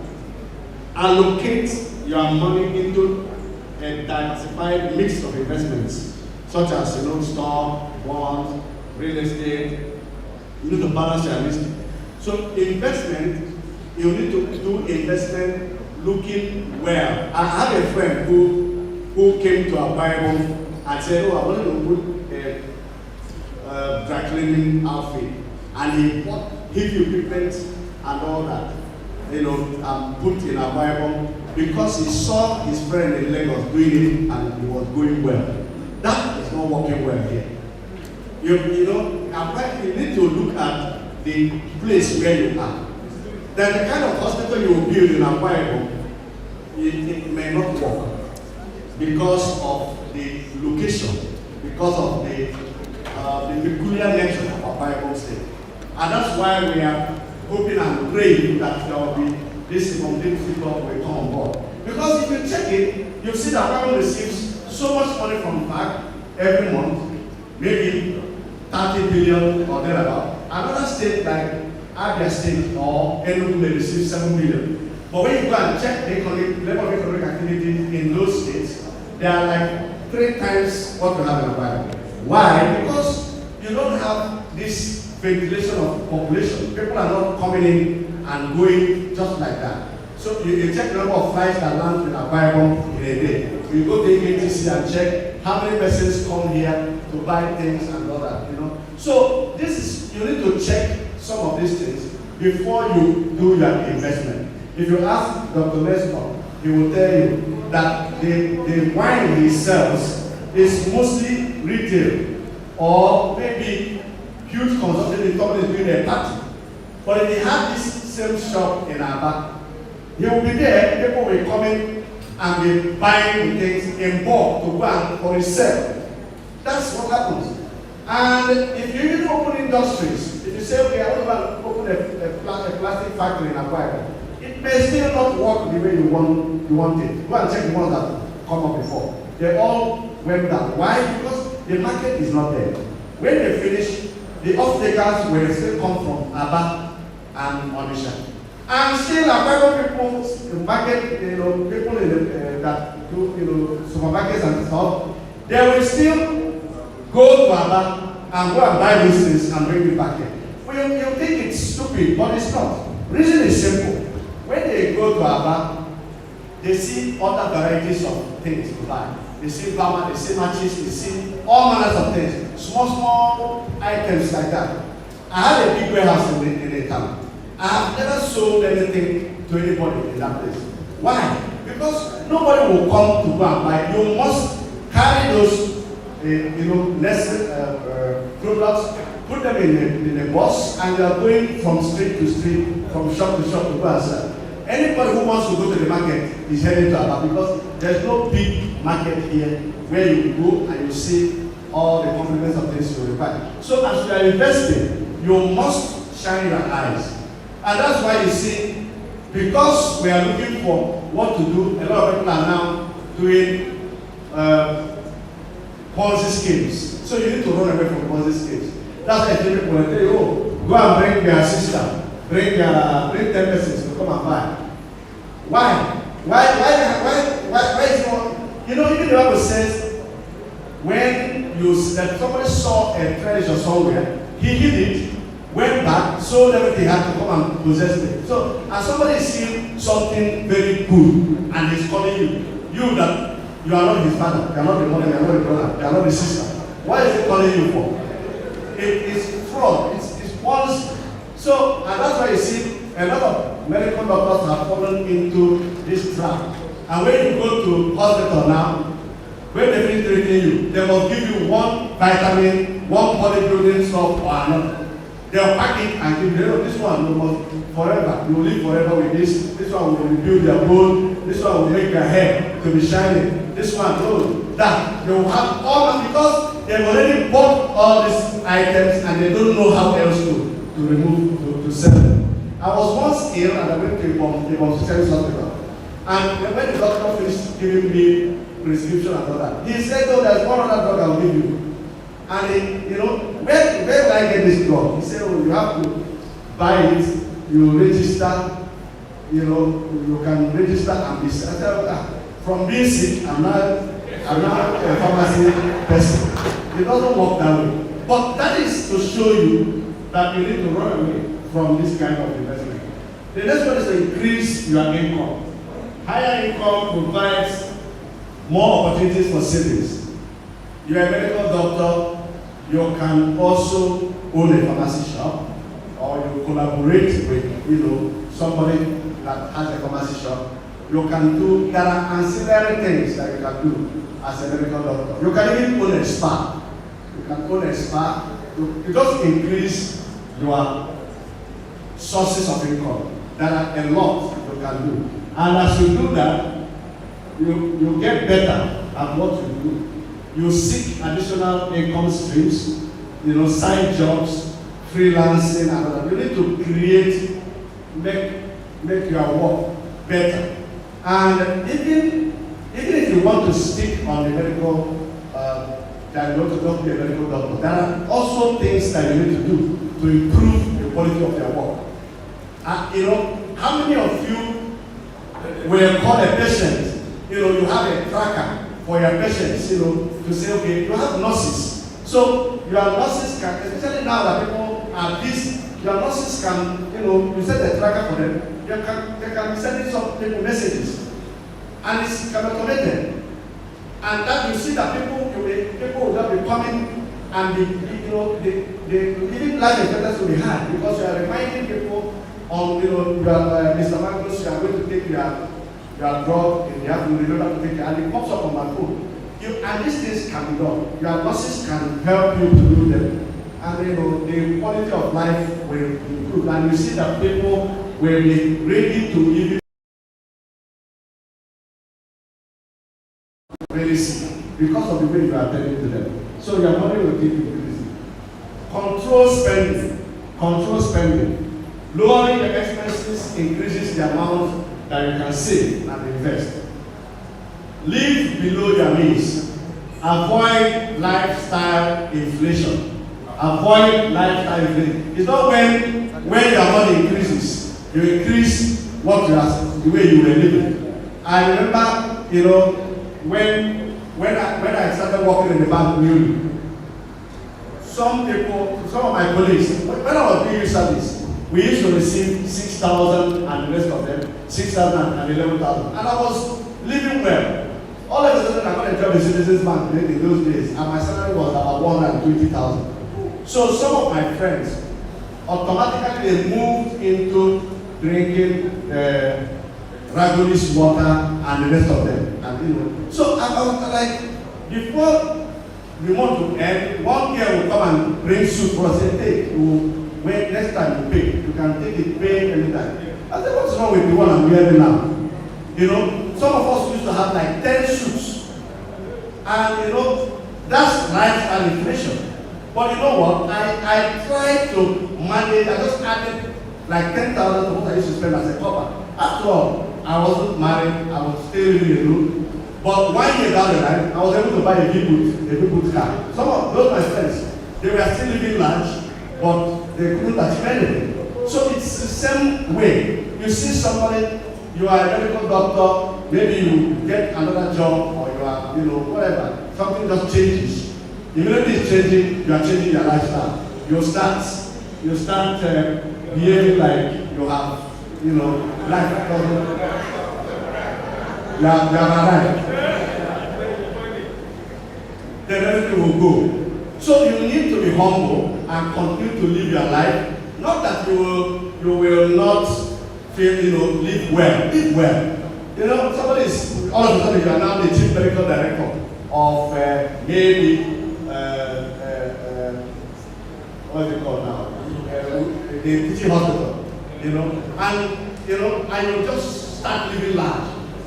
But one day you finish, or you are appointed like a commissioner for health. You know, you were a lecturer, for example, or you were just managing your life in your health, then you become the commissioner of health. What you should do is that when you finish, there should be something else that you should have established, not to increase just your lifestyle.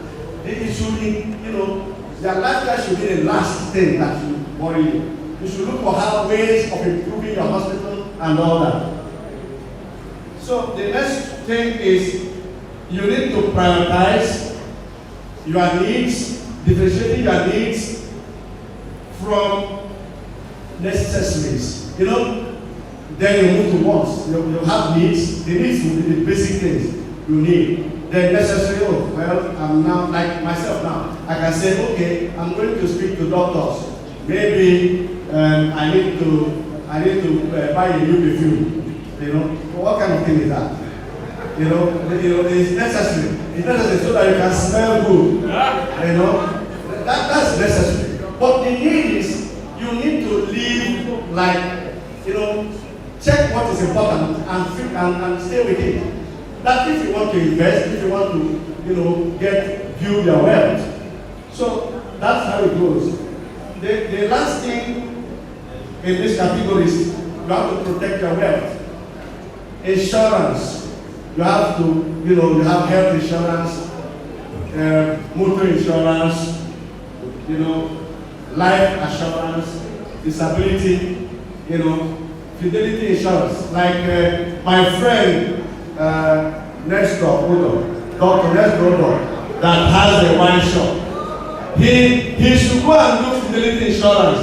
All those girls that are seeing class in a glass, if they steal their money, the insurance company will pay. That's called fidelity insurance.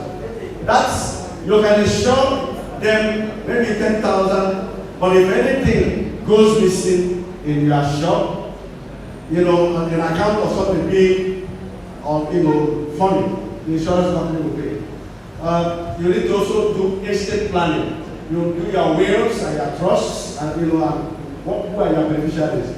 Now, writing will and all that, very important. You know, I know a man that died in this state. The luck the family had was that before he died, he came to the bank. This was a true life story. He came to the bank and he had money in another bank. Then he had 100 million in Port Harcourt, in a branch of, I think it's Triumph Merchant Bank in those days. So he came to our office and we were asking him to add to his investment. And he said, when this one he had in Port Harcourt matures, the fixed deposit, that he will bring it to you, he will transfer it to our bank and then add to what he had. He traveled to Abuja. That weekend he died.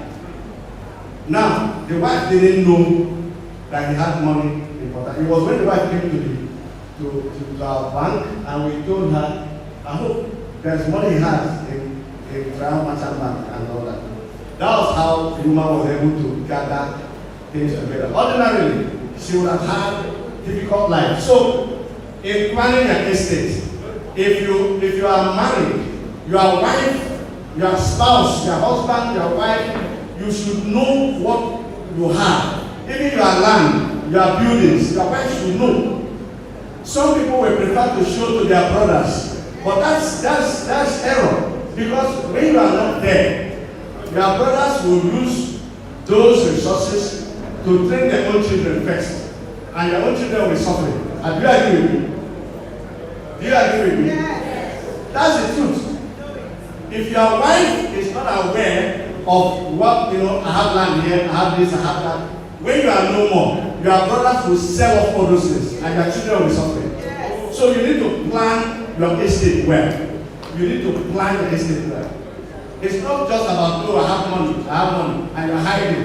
Your wife doesn't know that you have this one. Because the only thing you can hide from your wife is your side chick. Hide that one. Hide it. Hide that one. But if you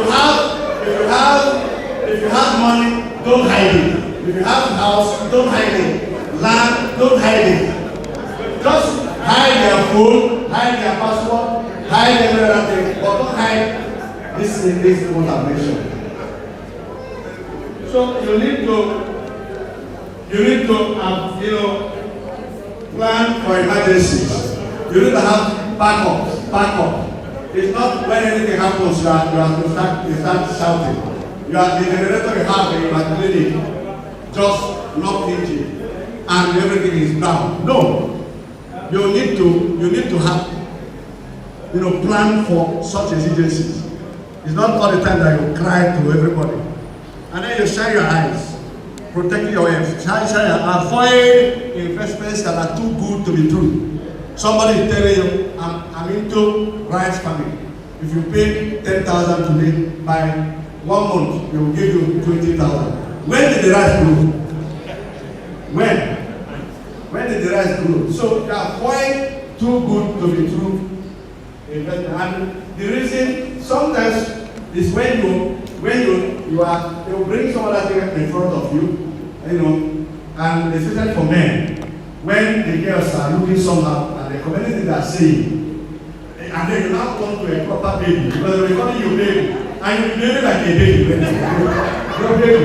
I have this, my friend, they want to open this business, is giving money. Yes, my love. You can ask me, and for you know it, you are out. So when you see those people, you need to be careful. Don't fall for such things. There are some businesses, so let's move to investment now. There are some businesses you can do as medical doctors. You can become a trainer.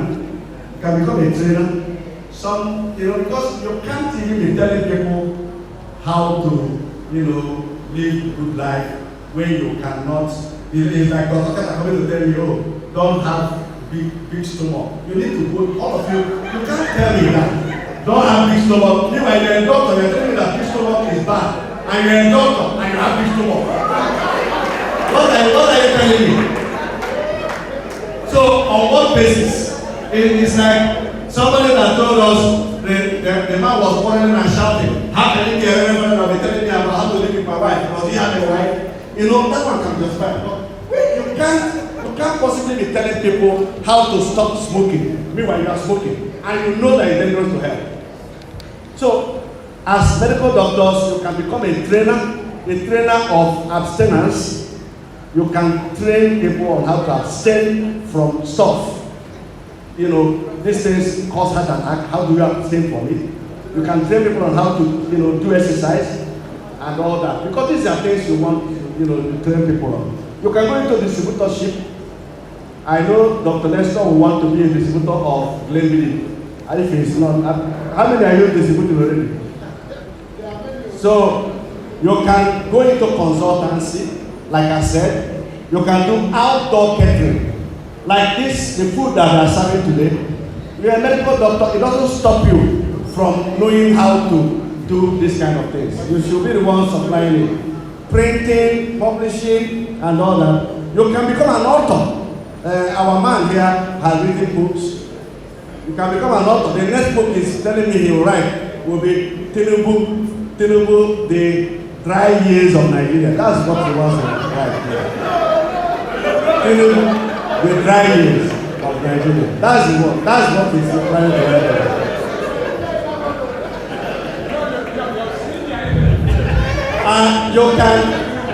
You can also get a franchise. You can get a franchise.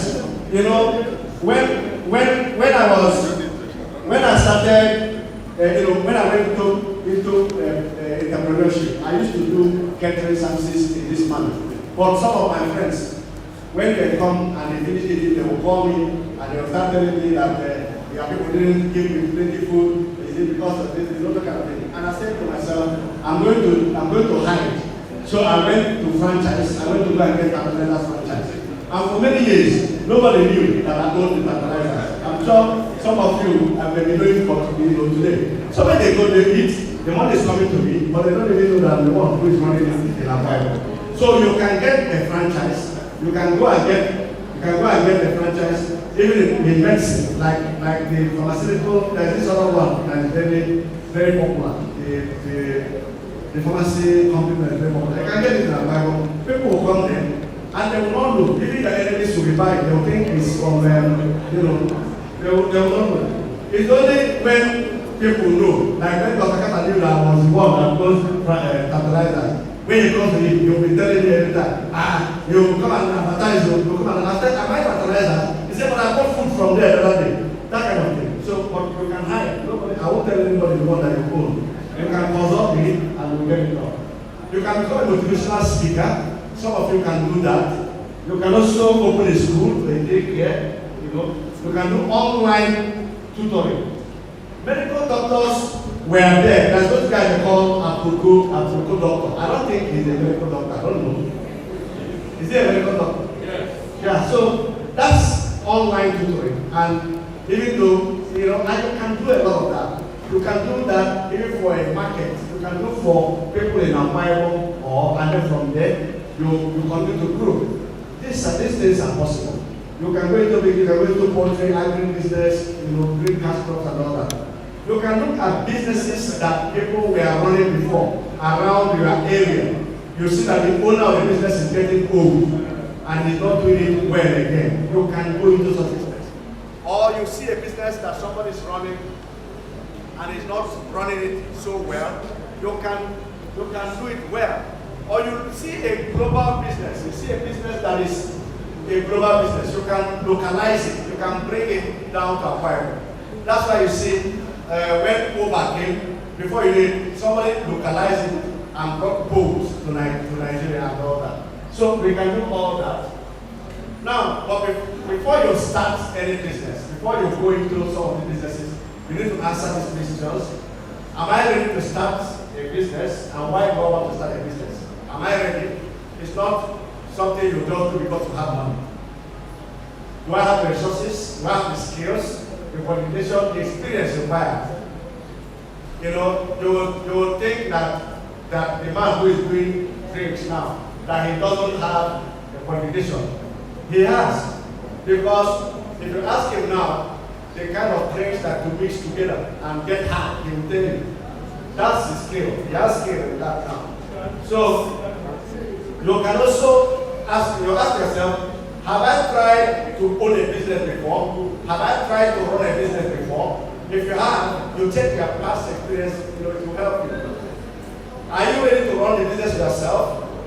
Or you want to trust somebody to do it? Like myself, I'm running businesses, I'm not doing it by myself. I have a map by Minnesota. I've not been there this year. I've not been there, but people are running it. So you need to be sure. And before you answer that question, you need to know. You need to know if you can trust people. You won't be this kind of person that is always itchy. You can't trust them, you can't even delegate. And then you want to own a business. That means you want to kill yourself from hospital to your business to this, the thing will not work. So you need to know that, what the kind of person you are. Are you ready to accommodate criticisms that people are criticizing your business, they are talking anyhow? Are you ready? If you are not, then you stay where you are. Just be a medical doctor, Are you ready to deal with competition and business risks and changing business in climate? Like we are talking now, you need to be ready to accept competition. And sometimes things will change. There are business risks. Somebody may just pick up and say, I don't like you, and the whole business will be at risk. Some people want to go into maybe cold room business or so, and then NEPA will increase their tariff for banking, and you want to die. Or you have a hotel, the bill is 2 million, and then the next minute is 8 million. You want to collapse. Are you ready? If you are not, leave it. Are you ready to accept failure as a learning process, as part of it? So because sometimes business will fail, it can fail. Then you understand the laws and regulations. It's not the one you go and start, you pay for something, you say you are importing so and so. And when it gets to Nigeria, you say they seized it because it's not part of what you should import and all that. So you need to know all the laws before you start. And then you bear in mind, finally, that it is tough to do business in Nigeria. Because of inadequate information, you don't know what is happening. Today they will tell you this, you don't know. You don't even have information. As we are here now, we don't even know what what the price of dollar is. You may open your phone, somebody is telling you this other one, another is saying this one. It's not structured. There's lack of information. And then there's high cost of capital. It's not even available. It's not even available. If you want to do anything, you must find a way to get it done. Capital is high. You want to do any business. I wanted to, start a second branch of the mat at Tabatu, and the bank I approached for loan told me that as I'm building, I will start paying the following month. Yes, that's it. Because, but of course, you can get a loan that you won't even pay for 6 years. You'll be paying only interest because of the nature of work. So there is there's definitely infrastructure. I'm sure the generator we are using here, you need to know that the roads are not good and the internet connectivity is poor. Everything is like that. Frequent government regulations and interventions, policy somersaults and all that. There is poverty which leads to adulteration. You need to know. These are challenges. So when you want to do business, like my brother Nestor is into wine. Some of the wine he's selling, they are manufacturing those fake, there are some fake wines. That's why if you want to buy good wine, you go to his place.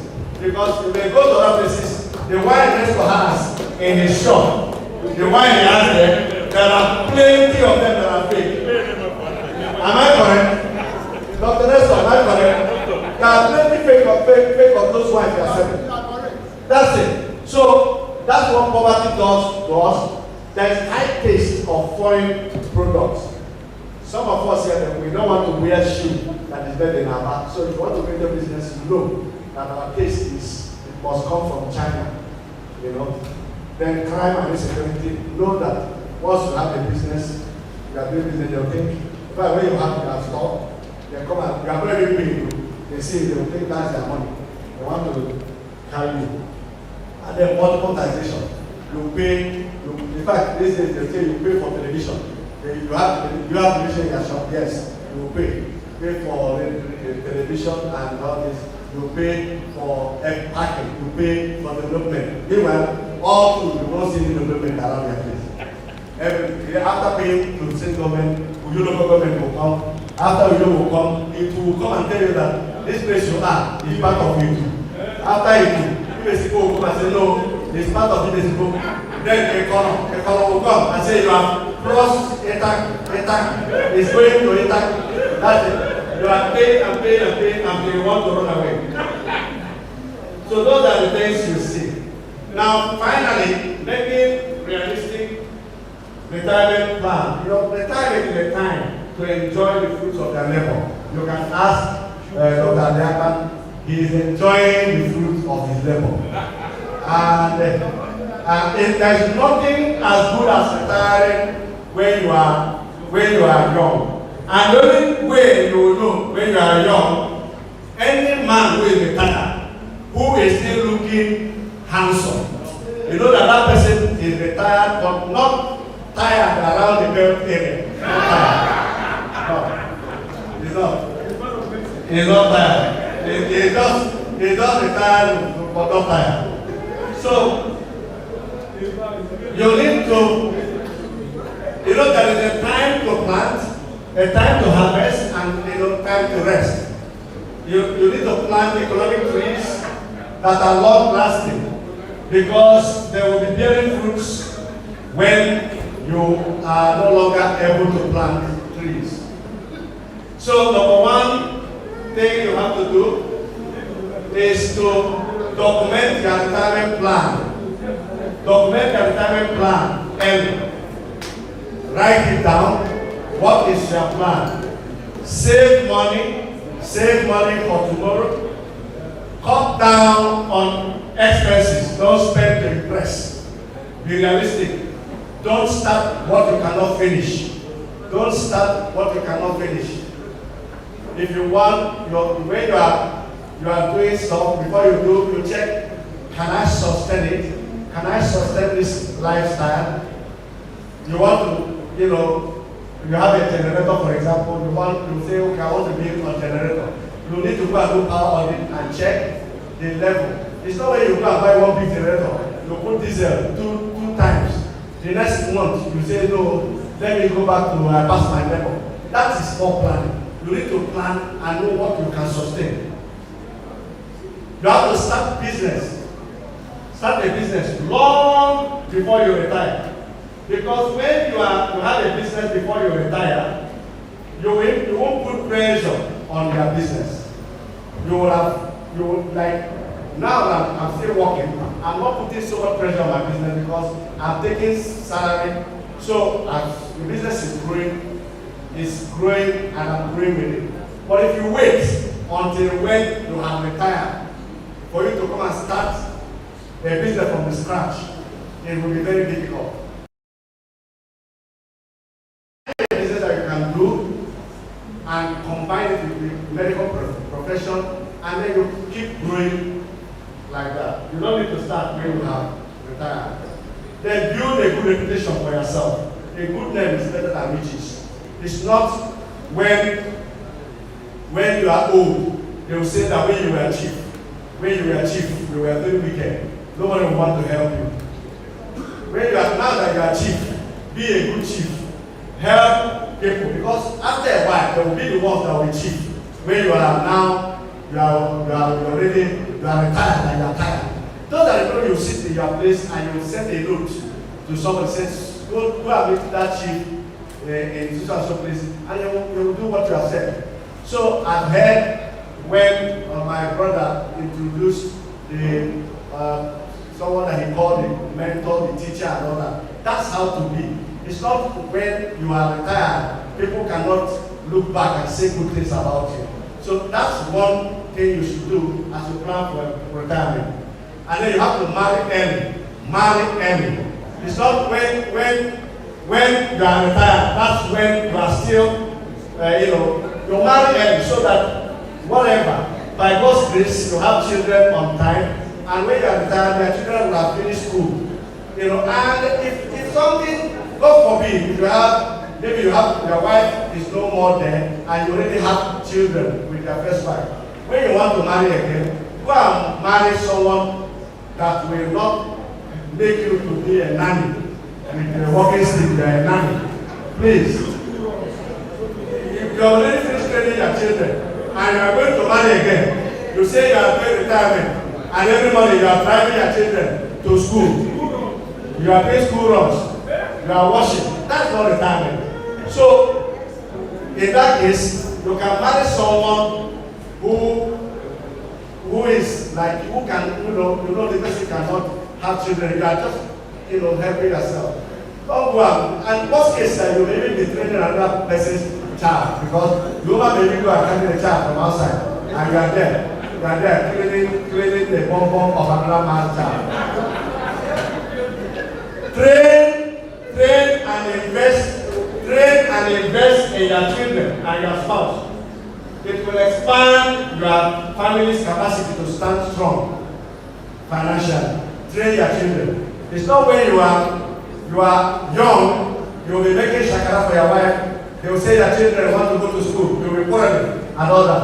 Be like my brother at the Akwa. If you see today, they are trained the daughter. If you see the daughter that you see, that he's not worried about anything again. That one can even be giving him money. But if he had refused to train that girl, by now, the girl will be somewhere asking her, Daddy, give me this, Daddy, give me that. Now, it's not the case. The girl is the one, even hoping and praying that the father will ask for money one day, so that she will surprise him with plenty money. So, train your children, train your wife. Stop making your wife to be looking, I don't know how to put it now, to be less.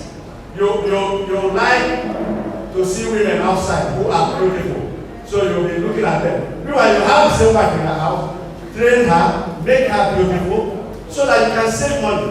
It's not when you leave your wife, when you see girls. If it is bomb that you like, give your wife to go and do her own now. After all those other ones, they are all men, they are all man-made. They are all man-made now. If you feel that you want man-made bomb, your wife can go and do and have it be there. So that when it will fall off, you will now realize how So, finally, diversify your investments, spread your investment across asset classes and industry. Diversify your investment. I can tell you, I'm an example of that. Today, I do distribution for Nestle, and I'm also doing a supermarket. So, the time that Nestle is having problem with, there's no, people are not selling, that's the time that people are buying things from the supermarket and all that. If you go to that supermarket, we have fertilizers. People will come, the people that can't buy the big things that are in the supermarket, we now have a booker by the side of the road. So because I saw that people will come, go to the bookers around with their girlfriends, they finish eating, they come to the fertilizers and snap picture and buy food. So I said, okay, if that is the case, I will open a booker. So I open a booker. So when you come, you eat in the booker. After eating, you can go and snap. All the money will still come to one person. So, in conclusion, recognize that all resources come from God, and you are stewards of His blessing. God is the source of everything. In the parable of the talents, God gave somebody 1 talent, the other one 2, the other one 5. And the one they gave 1 decided to hide it. He said, God, this wicked man, when he will come back, you see it. Whatever you are, if you are the chief medical director, if you are the lowest in whatever, that is the talent that God has given you. It is left for you to make sure that you are graceful in it and you are working hard. Don't compete and don't be like that foolish man that was given 1 talent that was angry with God. Whatever God has given you, He has given you in trust.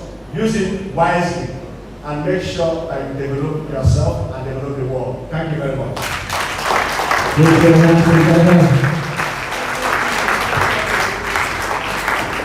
your hands together for Dr.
I've seen Dr. Nestor's hand. Dr. Nestor, you are referring to Dr. Magnus now? Okay, only Dr. Nestor. On behalf, in fact, Dr. Nestor, you should come and pay off for handless because he has mentioned one empire. Whichever NMA Dr. Nestor should pay for handless.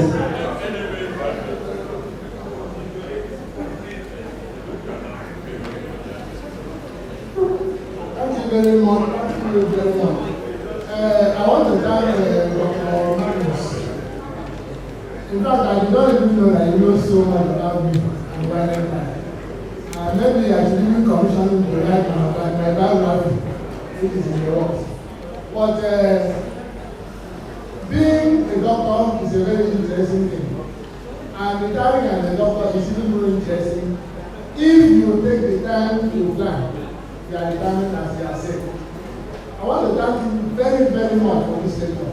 In fact, this is the kind of lecture that doctors need. Because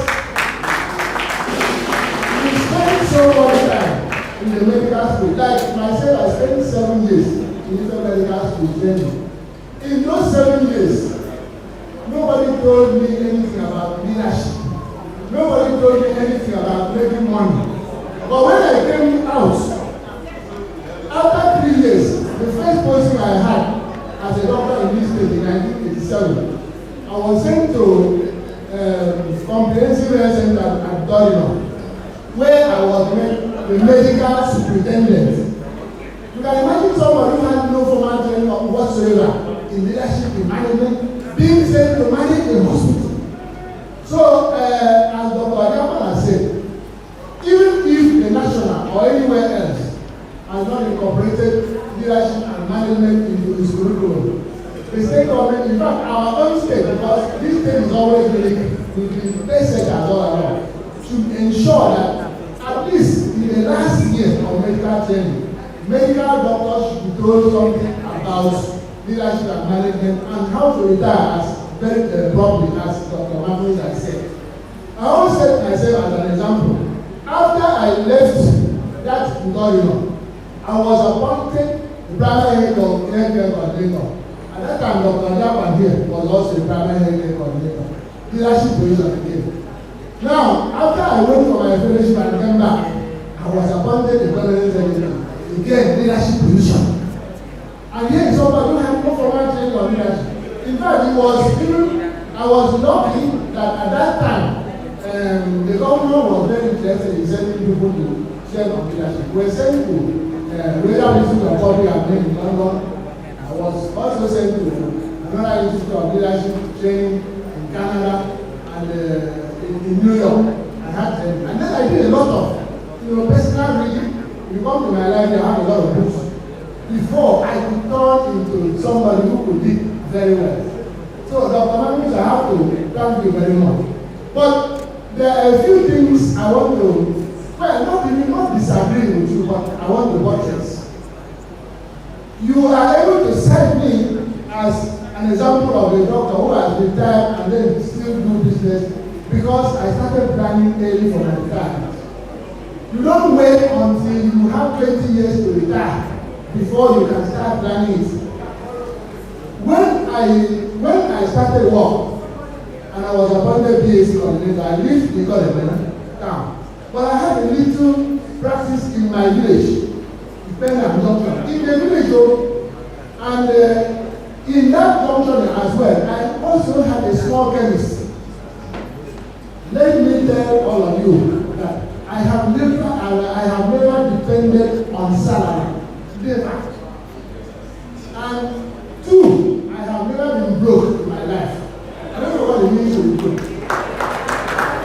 Not because I am very rich, but because I don't know how I managed to follow the small principle that Magnus has enumerated today. I don't know how I managed. Well, maybe not say I don't know, because my father was a businessman, even though at the local level. But principles of business are principles of business, even at the lowest level. And so that's how I'm surviving today. Now, when it got to the time for me to retire as a permanent secretary, one day, I asked myself, well, no one knows which politician is coming in as government. come one day and then decide not to pay this gratuity again. If that happens, what do I do? Do I close my eye and die? No. I have to look for something to do, to bring income daily. And whether you like it or not, my father used to tell me that you must survive in this life, in this world, you have to sell something. Either physical goods or a skill, you have to have something to sell. And the reason is becoming extremely obvious right now. If you don't have anything to sell, what happens? What do you do when the price of petrol goes up? You just go and draw your salary and buy it.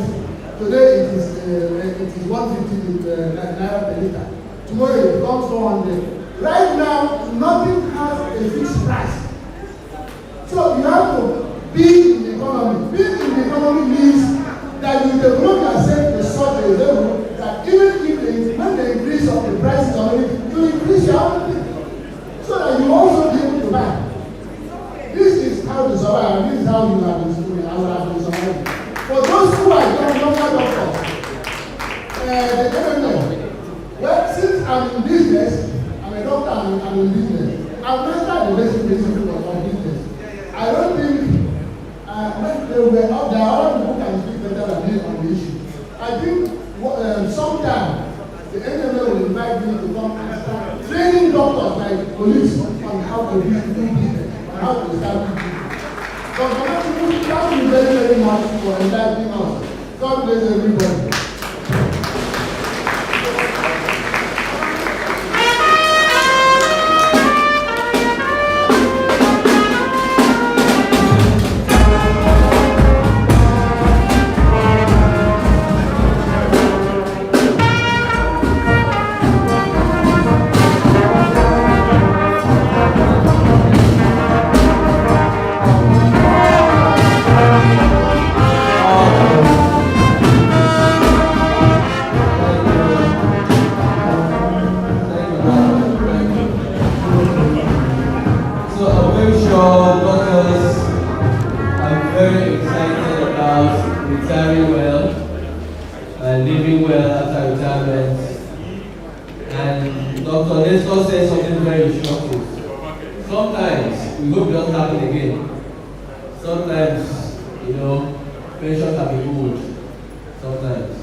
Let's put your hands together for Dr. Abraham. Put your hands together.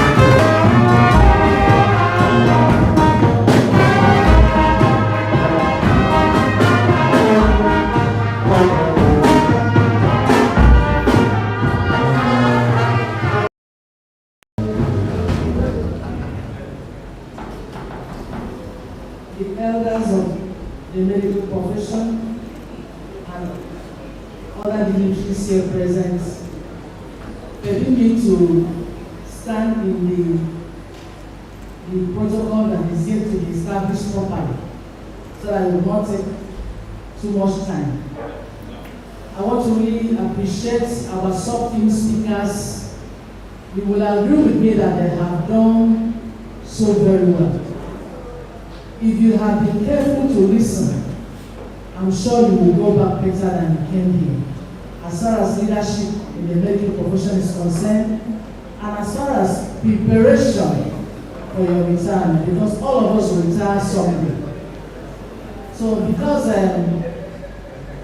so that we'll not have to delay any one of them who may want to step out while the program is going on, we want to please call on some of our guests here to present a pledge of appreciation to our sub-team speakers. May I respectfully call on the Provost of the College of Medical Sciences, University of New York, the person of Professor Akwa Ibom, to present an award a pledge of appreciation to the sub-team one speaker in the person of Dr. Nathaniel Adiakwa.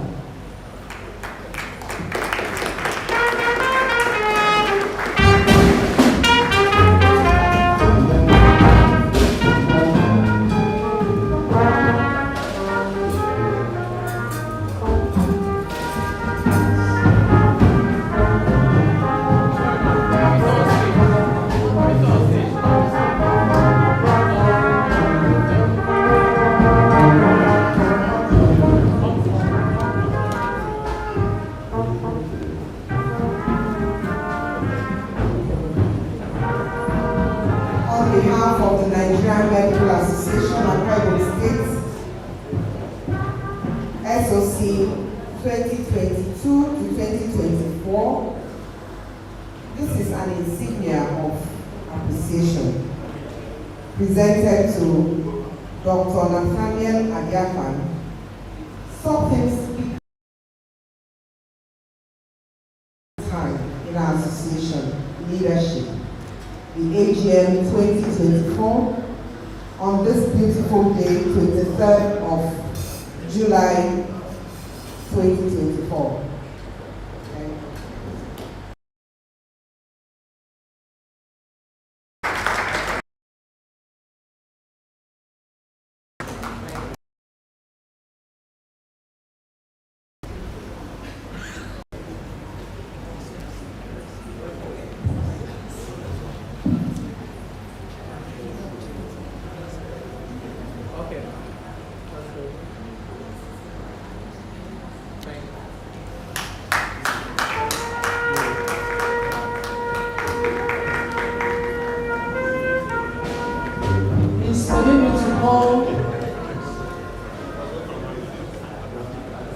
Call on one of our senior doctors, Dr. Anthony Soro, to do the next presentation.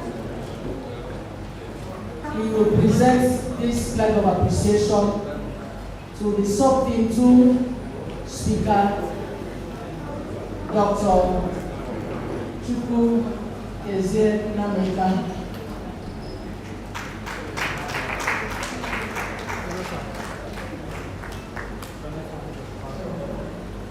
Thank you.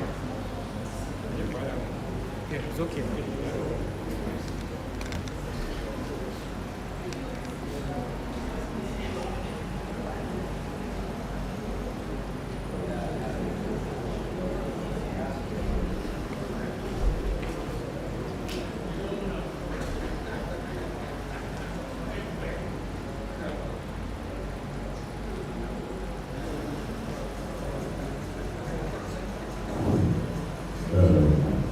The Chairman of the Nigerian Medical Association, distinguished stakeholders, ladies and gentlemen.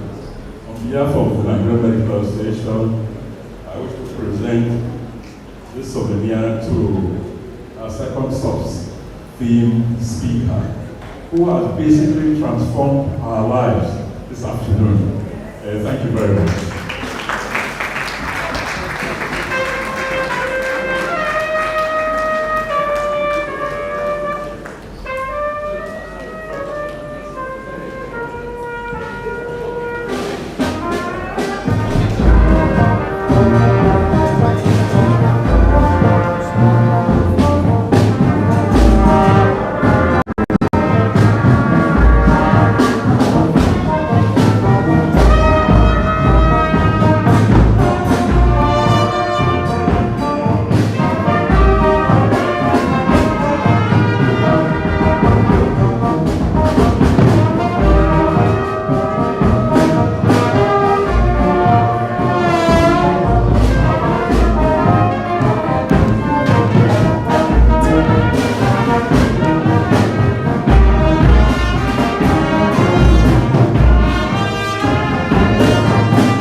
well. So this was a two-part event. We have wrapped up part 1. We're going to start part 2 in earnest. And we're going to introduce dignitaries who are going to come forward to hold forth the seats at the head table. We'd like for us to skip a few items. We'd like to take the national anthem when His Excellency is here, or the wife. We'll take petitioner's oath and all of that. And then we'll take the keynote address. But I'd like to introduce the one who will sit as the chairman of this event for the part 2. Our substantive chairman, who will co-chair with Engineer Stephen Okoko Hensek. Hensek is on his way, but for now, we'd like to invite a former first chairman of the Nigerian Medical Association, a man who has been a medical doctor in the corporate world, and then became the Commissioner for Health, Akwa Ibom State, and also became honorary professional advisor on health to the governor of Akwa Ibom State. Please put your hands together for Dr. Dominic Ukong. Please put your hands together. Dr. Dominic Ukong is our substantive chairman.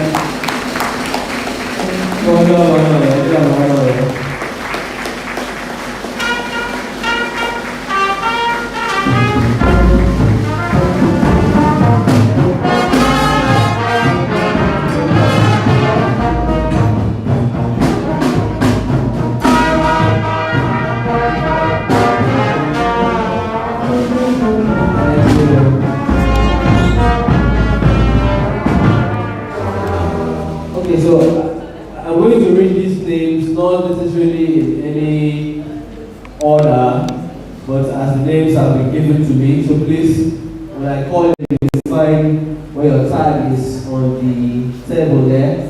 Your name is not on the table to create the space for you. I'd like to invite the keynote speaker, Dr. Ibrahim Wada. Please put your hands together for Dr. Ibrahim Wada.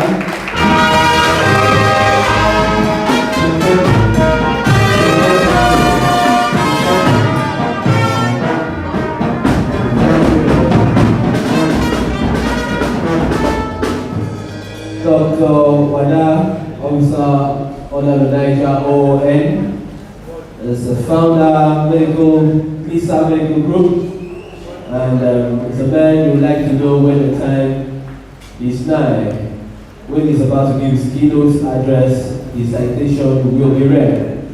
I'd like to invite, representing the Vice Chancellor, University City of Uyo, Professor Anyeka Nofyon. I don't know if he's here, Professor Anyeka Nofyon. Professor Anyeka Nofyon. Barnie step out. Is around? Professor Nofyon. Put your hands together for Professor Nofyon.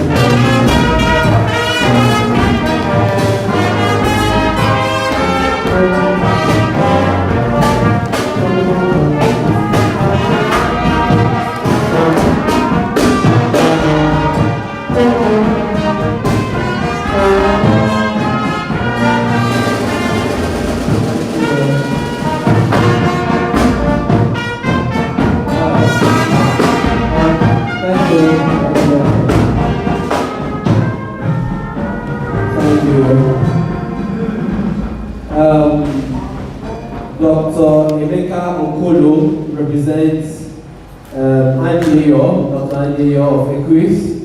Please put your hands together for Dr. Andy Eyo.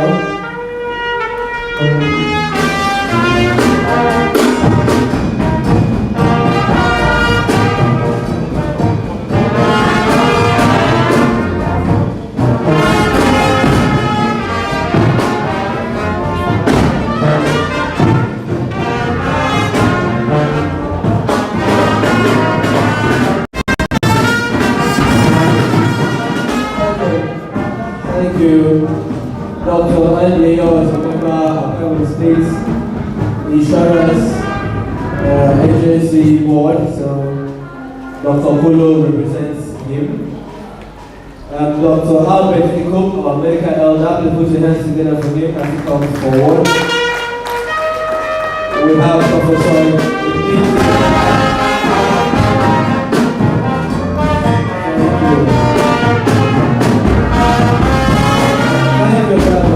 Thank you, please.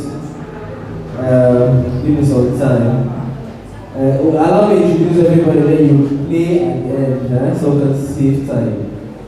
I'd like to invite Professor Tete Peters, former UTH CMD. Please put your hands together for Professor Tete Peters. I also have representing the Commissioner of Police of Akwa Ibom State, SP UBA Jankaro, SP Lieutenant of Police UBA Jankaro, representing the Commissioner of Police CP Wahi Ayilara. Please put your hands together. Put your hands together.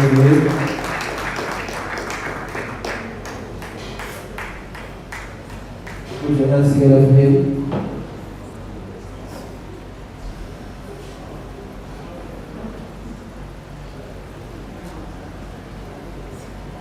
So I understand that Professor Onyeka is the Deputy Vice Chancellor of Administration, University of Uyo, and is representing the Vice Chancellor, Professor Dayo Dayo. Please put your hands together for Professor Onyeka. Thank you. I would like to recognize Honorable Justice Godwin Abraham, retired Immediate Past Chief Judge of Akwa Ibom State Police Officer. Thank you. Please come up, sir. Put your hands together for Honorable Justice Godwin Abraham, retired. The law. Okay. I would like to also invite the Chairman of the Nigerian Medical Association, Dr. Amen Godwin Abraham. Please put your hands together as he comes forward. The State Chairman of the Nigerian. Please put your hands together for your Chairman. Make it resounding. Thank you. Dr. Although he refused. I'd like to invite Mrs. Victoria John Ta, representative of the Head of Civil Service, Akwa Ibom State. Mrs. Victoria John Ta is representing Elder Effiong, a CN. Head of Civil Service, where is she? Mrs. Victoria Jonathan, is she around? Where is she? Please put your hands together for her. If I civil servant, put your hands together for Head of Service. Especially our 17,000 minimum wage is coming on board and will be reflected in all the levels and strata. You're welcome. I would like to welcome former VC, University of Uyo, Professor Comfort Eko. Former VC, University of Uyo, Professor Comfort Eko. Please put your hands together for her. Professor Janabasi Eduwe is here. Please put your hands together for Professor Janabasi Eduwe. Dr. Juliet Udoma,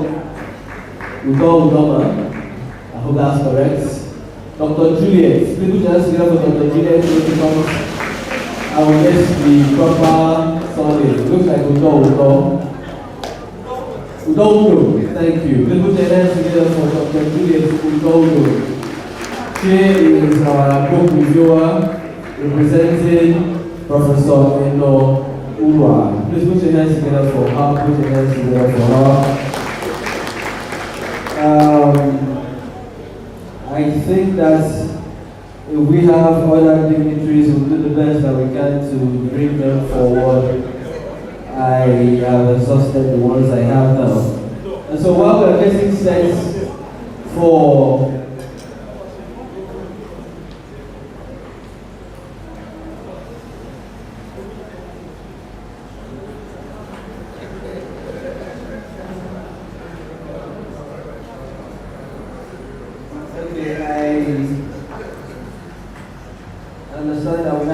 representative of the State Chief Judge.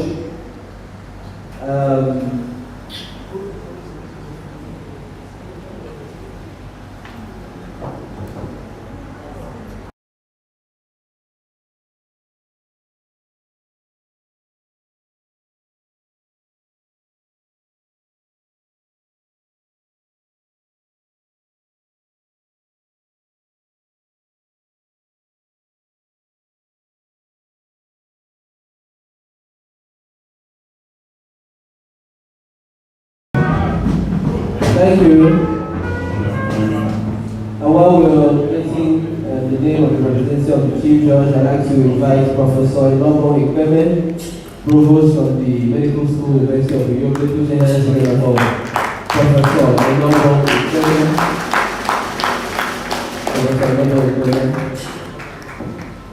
And then I understand that the representative of the Chief Judge is here. Please, when we confirm the name of the representative, we'll call you to come up. Thank you for coming. And stay with us as long as this is going to last. Dr. Nathaniel Adiakman is supposed to be up here, but he went out there. Please put your hands together for him as he comes forward. Dr. Nathaniel Adiakman.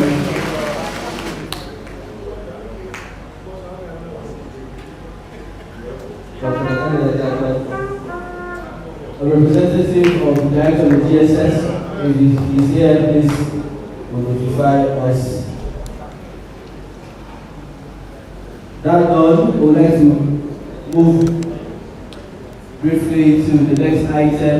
As we get a list of other dignitaries, we do the best that we can to recognize them.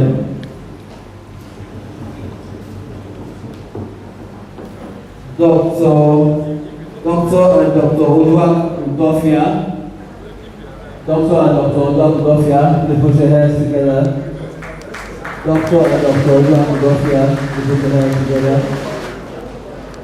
Elder and Mrs. A.A. No. Elder Mrs. A.A. No. Dr. Amy Essien. Dr. Ekaite Ubong. Elder Amy Ubong.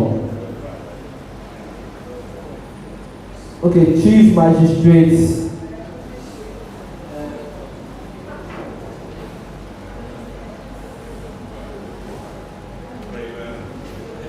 Chief Magistrate in Iwakawo Essien. I had to confirm the name and the content too.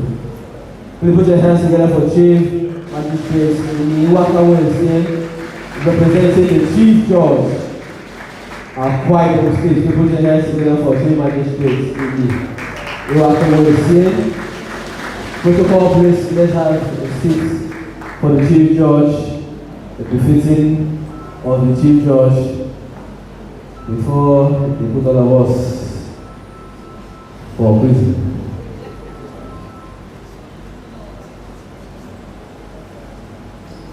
Thank you. We're going to move to the next item. When we get other names as the event unfolds, we will recognize them. I'd like to invite the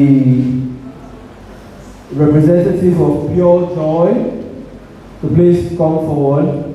And Juliet, what is that the name? The representative of Pure Joy, please come forward and give us your presentation. It's going to be 5 minutes or less. Dr. Pure Joy Experience. Please put your hands together.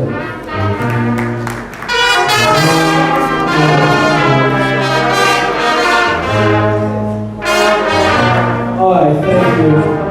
Creating homegrown solutions for African skin care challenges using locally sourced raw material.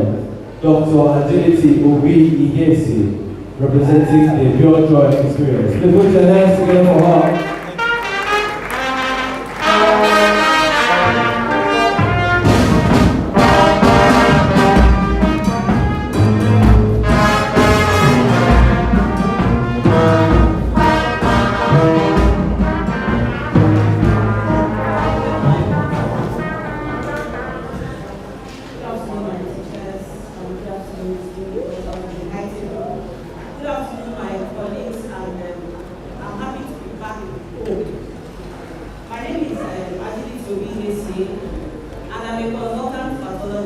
currently a full-time entrepreneur, and I'm the founder and CEO of Dr. Pure Joy Wellness and Skincare.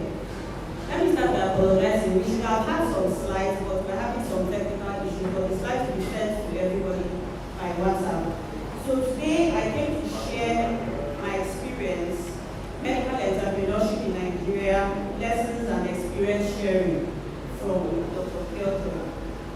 So I'll start by saying that the keynote speaker has laid a perfect foundation for us, for what I'm about to say.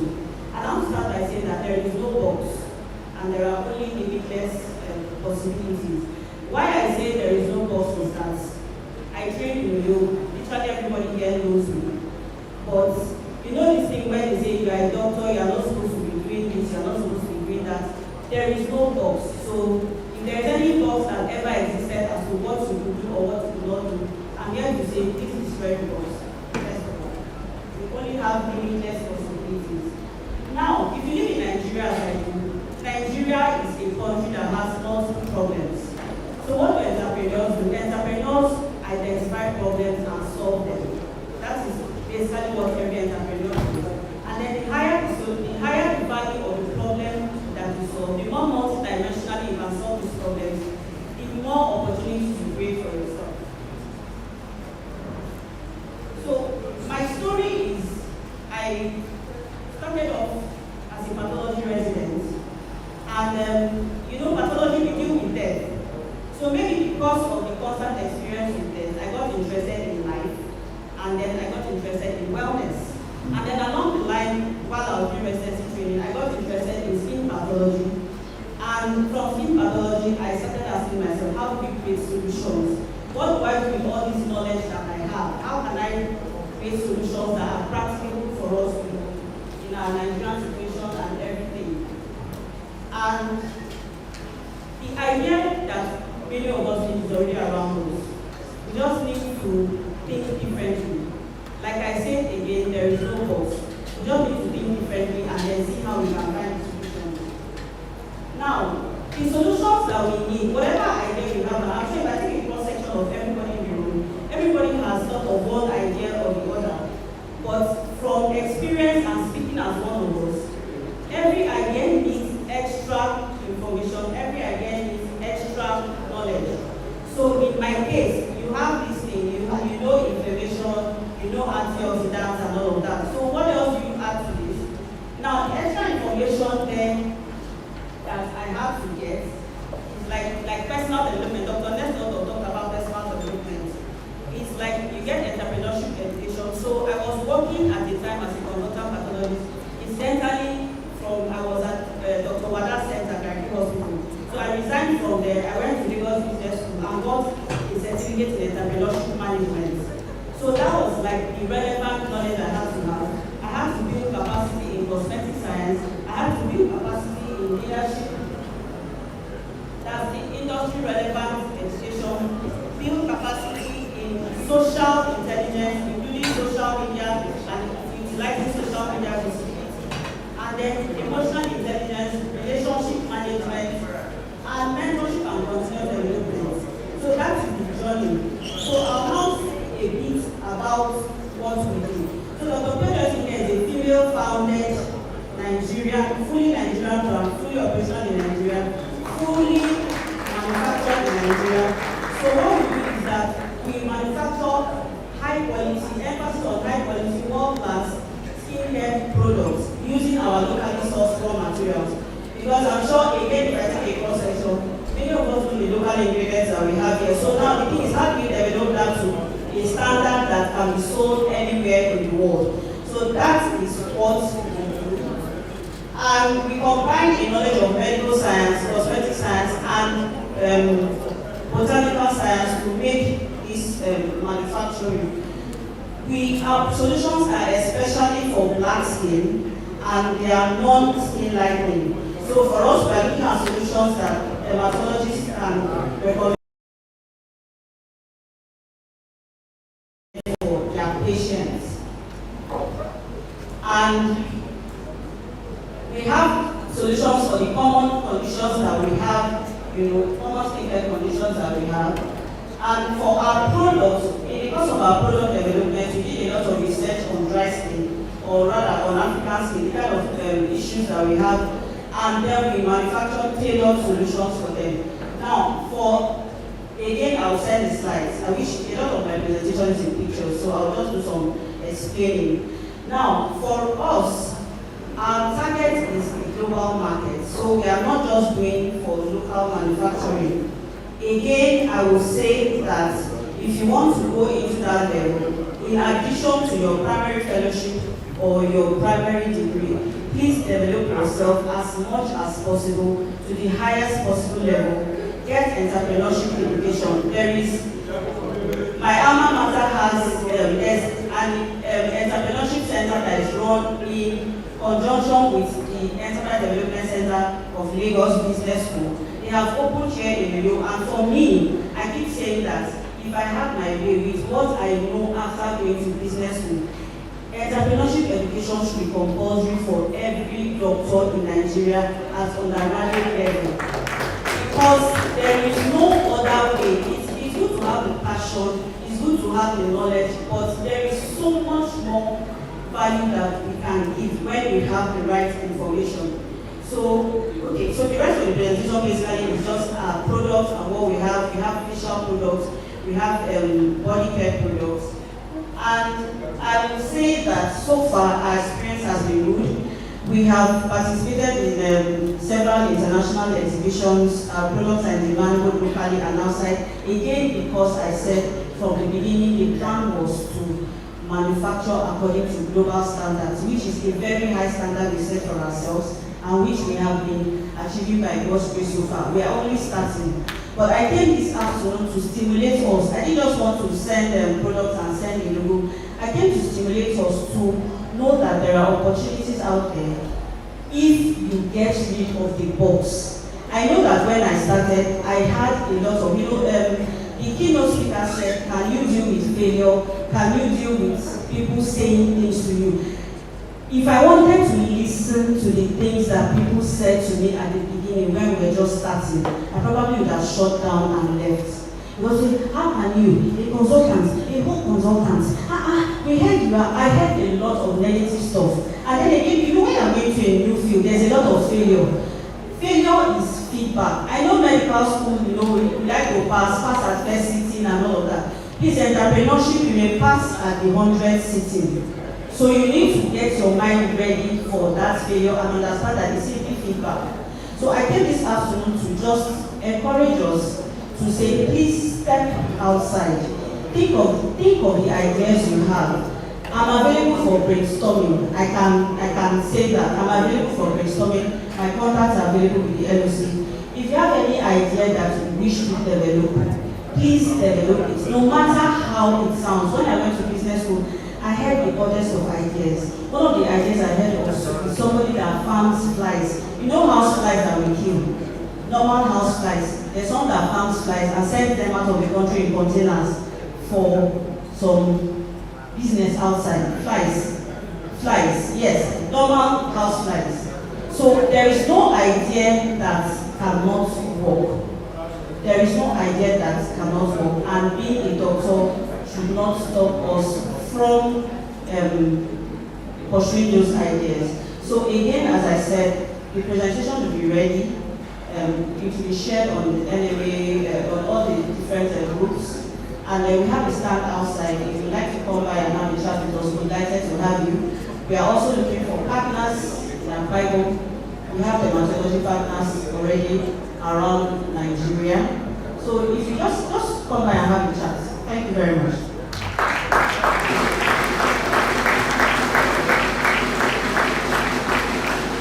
Thank you. Please put your hands together for her. Put your hands together for her.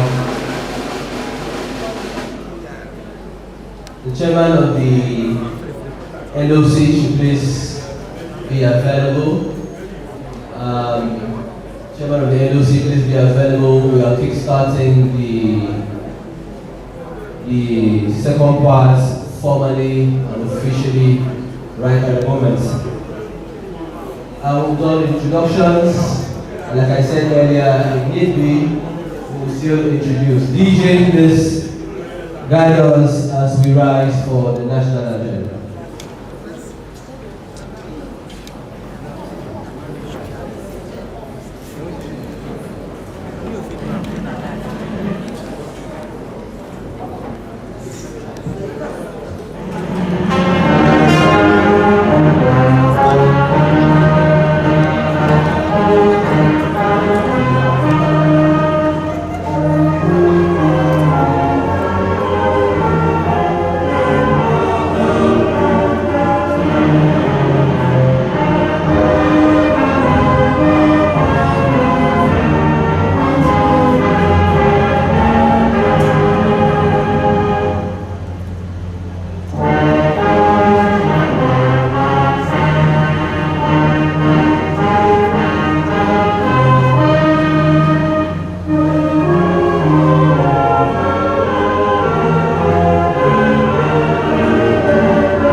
I'd like to invite Dr. Ibekwe, former chairman of the NMA, former House leader of the Akwa Ibom State House of Assembly, revered doctor, to please lead the doctors here to take our recite the physician's oath. Dr. Ibekwe, please. All doctors stand as you recite your oaths. All native doctors visited.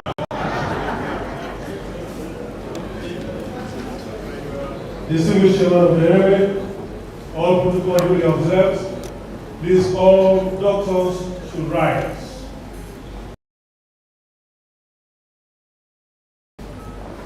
One, two, go. I solemnly pledge to dedicate my life to the service of humanity.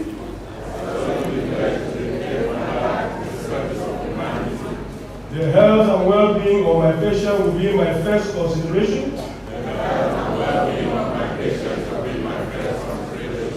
I will respect the autonomy and dignity of my patients. I will maintain the utmost respect for human life. I will not permit considerations of age and disease or disability, creed, ethnic origin, gender, nationality, political affiliation, race, sexual orientation, social standing, or any other factor to intervene between my duty and my patient. I will respect the secrets that are confided in me even after the patient has died. I will practice my profession with conscience and dignity and in accordance with good medical practice. I will foster the honor and noble traditions of the medical profession. I will give to my teachers, colleagues and students the respect and gratitude that is their due. I will share my medical knowledge for the benefit of the patient and advancement of health care. I will attend to my own health, well-being, and abilities in order to provide care of the highest standard. I will not use my medical knowledge to violate human rights and civil liberties, even under threat. I make these promises solemnly, freely, and upon my honor. So God help us in Jesus' name.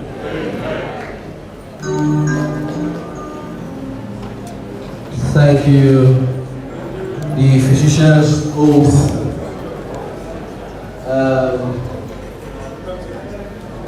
which was promulgated so many years ago in Geneva, Switzerland, that the practice of the medical profession, and you can see why doctors are very noble, because they stand by every word of that recitation. If you're a doctor and you're proud, please put your hands together for yourself. Put your hands together for yourself. For those of us who are just joining us, especially for some of us who are non-doctors, I would like to remind us that we are the annual general meeting and scientific conference of the Nigerian Medical Association, Akwa Ibom State branch, the 37th edition. It means that this event has been holding since 1987, if my mathematics don't fail. And so it is instructive that doctors gather every year to do a few things, including having some brainstorming session. And the theme for this AGM is transforming healthcare in Akwa Ibom State, innovations and strategies for sustainable development. And then we have lots of speakers who have spoken already. We have one more key speaker, and then we'll do a few things before we hit the home run. But I'd like to invite the press secretary to the First Lady of Akwa Ibom State to do all the honors of introducing the wife of the governor, and then we'll make some other introductions and switch gears. Please put your hands together for Mrs. Uba Eko, Press Secretary to the First Lady of Akwa Ibom State. Good afternoon, everyone. This afternoon, we have in our midst a phenomenal woman, a woman whose interest in the health and well-being of Akwa Ibom families is very evident in the fact that one of the thematic areas in the Golden Initiative for all her non-governmental organization is fighting diseases. And so this afternoon, she has decided to join you as the special guest of honor. Please join me. Welcome to our midst this afternoon, the wife of the governor of Akwa Ibom State, Pastor Patience represented by Dr. Rose.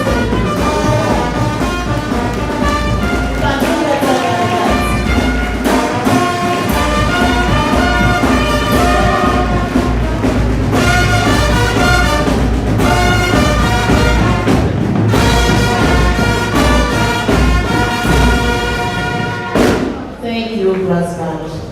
And Her Excellency didn't come here alone, she has come with a crop of Akwa Ibom women. Please permit to introduce to you the chairman of the State Secondary Education Board, herself the president of the Uyo Senatorial District Women Forum, Dr. Akwa.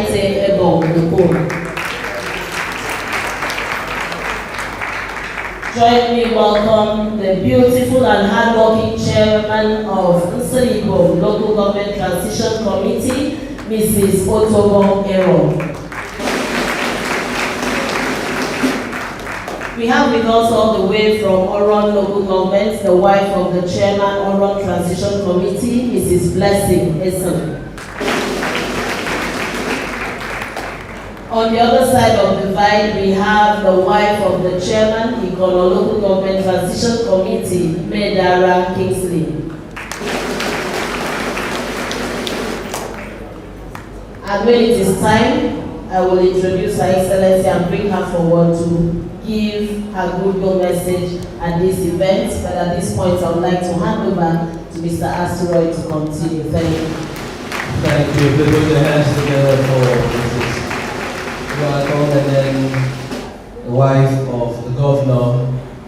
And you know, when the wife is, the husband is always there. The wife and the husband are not too far apart. And that is why His Excellency, the governor of Akwa Ibom State, is also here. Ladies and gentlemen, please put your hands together for the governor of Akwa Ibom State, the one pioneering the Arise agenda, Pastor Eno, here represented by your own, the Commissioner for Health, Akwa Ibom State, Professor. Please put your hands, keep clapping. Professor Augustine Omo. Put your hands together. Put your hands together. Okay, so with the governor and the wife here seated, we'll go straight to winning ways. I'd like to invite the chairman of the NOC to please come forward and give us the address by the local organizing committee. Please put your hands together for Dr. Johnson Omo.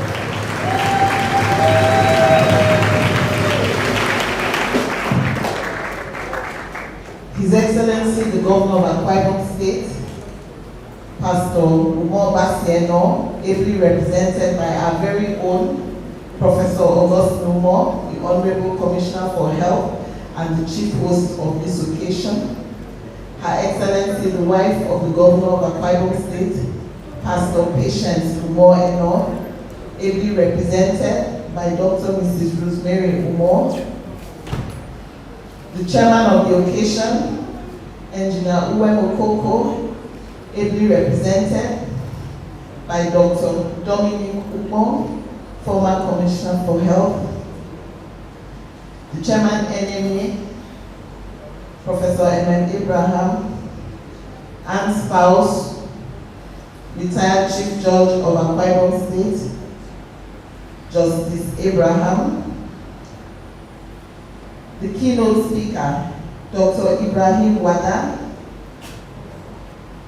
Provost College of Medical Sciences, Professor Eno Ikpeme, former CMD, Professor Ekete Peters, former Chancellor, Professor Mrs. Eko, Comfort Eko,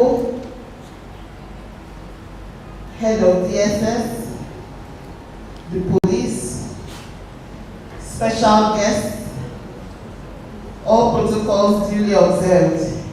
Ladies and gentlemen, it is with great honor that I welcome all attendees to this year's opening ceremony of the 2024 Annual General Meeting of the Nigerian Medical Association Akwa Ibom State Branch, holding today, Tuesday the 23rd of July, with the theme, Transforming Healthcare in Akwa Ibom State, Innovations and Strategies for Sustainable Development. This theme aims at stimulating a discussion about the various ways the Nigerian Medical Association can partner with government to significantly enhance the quality and accessibility of healthcare services, not just in Akwa Ibom State, but in Nigeria, in spite of the challenges of brain drain, insecurity, hyperinflation, inadequate healthcare funding, and other systemic weaknesses. The keynote speaker, Dr. Ibrahim Wada, is an erudite scholar, an astute businessman who has made giant strides in addressing Nigeria's healthcare challenges. And we believe that we will have robust discussions today that will lead to impactful outcomes in Akwa Ibom State and Nigeria. The NMA, as you know, seeks to drive workable solutions by contributing to health policy formulation and other ongoing efforts to improve healthcare delivery. I extend my gratitude to all stakeholders present at this meeting today. I also want to thank the members of the local organizing committee who have worked tirelessly to see the success of this day. I wish us all a successful and productive event. Long live the Federal Republic of Nigeria. Long live Akwa Ibom State. Long live the Nigerian Medical Association. Thank you.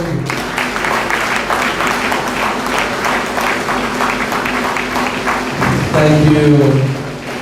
A very hard-working chairman of the LOC with her team, making sure that everything about this AGM, is working smoothly. And the AGM is not only about today, it will, I think it will be done on Sunday, so they still have a lot of work to do, and they still need all the support that you can give to them. And so while the governor, who is very supportive of the health sector, is seated, this governor is a governor that even the primary health care is very dear to him. I think this is the first time I've seen a governor that is personally, we're expecting a rise in government. So we need to be exchanging. Chairman of the occasion, Dr. Dominic Upong.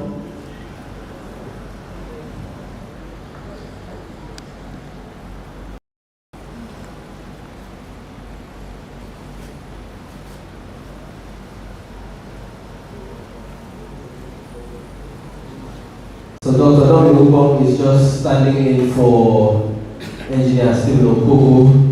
So he will say a word and say, let the event be open. When Engineer Stephen Okoko comes, he will give us several remarks. Dr. Okoko, please.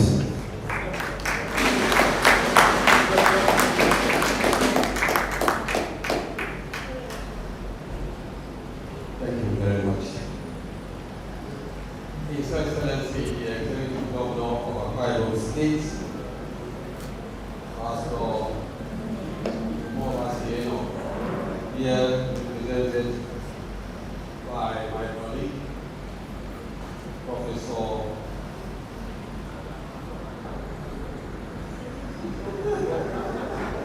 I just said two more.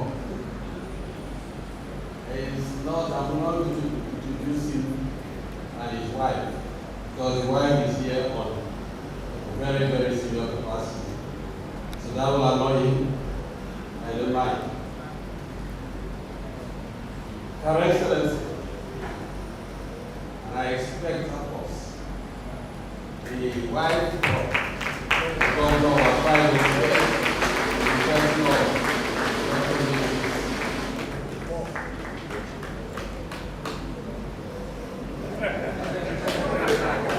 Rosemary, I want to listen to more. Here, representing Her Excellency in this occasion, and her husband. Let me acknowledge the Nigerian Medical Association Chair.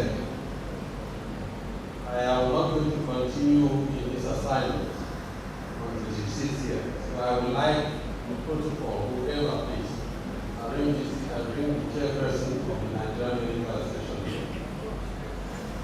Please, change the chairs and put her here.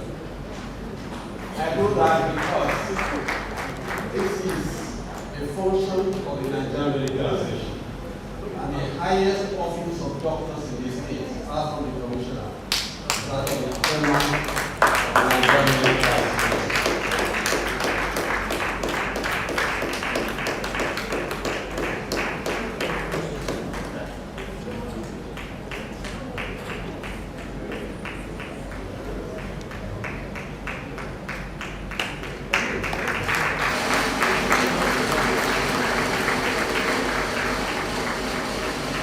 Naturally, I should have apologized for the victim protocol.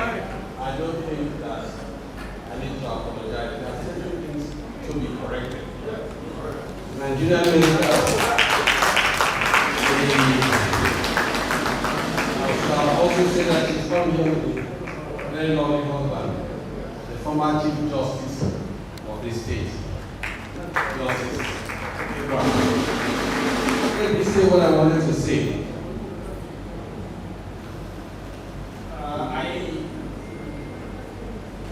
I have actually been honored simply because I was a medical doctor. The first time I touched my feet on the soil of the United States, before 80s, around that time, we were in immigration, coming out of the aircraft, we went to immigration, and we were checking documents of everybody, opening boxes and all that. When it reached my turn, the immigration officer picked up my passport and said, "Doctor," I said, "Yes." The next question was, "Medical?" I said, "Yes." He closed my passport, gave it to me for no one.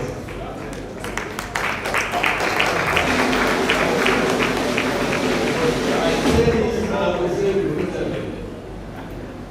If nobody honors you, you have to behave well and honor yourself.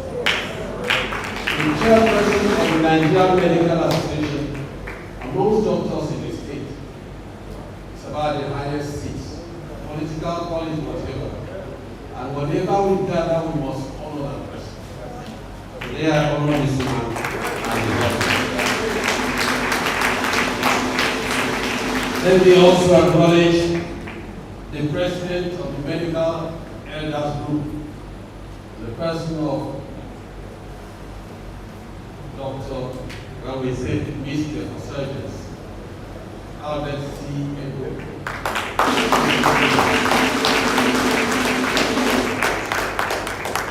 I acknowledge the keynote speaker, Dr. Barnie.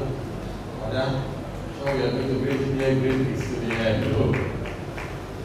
Then may I acknowledge the great professors here to see the wife of my classmate, the former Vice Chancellor of University of Uyo, Mrs. Formidable. And other professors here, you see Professor Peters was my great strong arm during the trying period of COVID throughout 2020. Let me acknowledge the other busy was here, the professor of medicine, Professor Equipment. I would like to just please acknowledge everybody and stand on the protocol. Unless I make more mistakes, please forgive me. I honestly honor you, acknowledge you who are here today. I am not supposed to be the chairman of this occasion. Thank God, because I believe the chairman, substantive chairman will come to do what it needs to do. But let me, having said that, welcome all of us to this very important occasion. I want to appreciate the Nigerian Medical Association for organizing this. At the time, in the past couple of weeks, I was wondering how we will be able to get to this stage. I want to thank God for this function coming through very peacefully and very beautifully.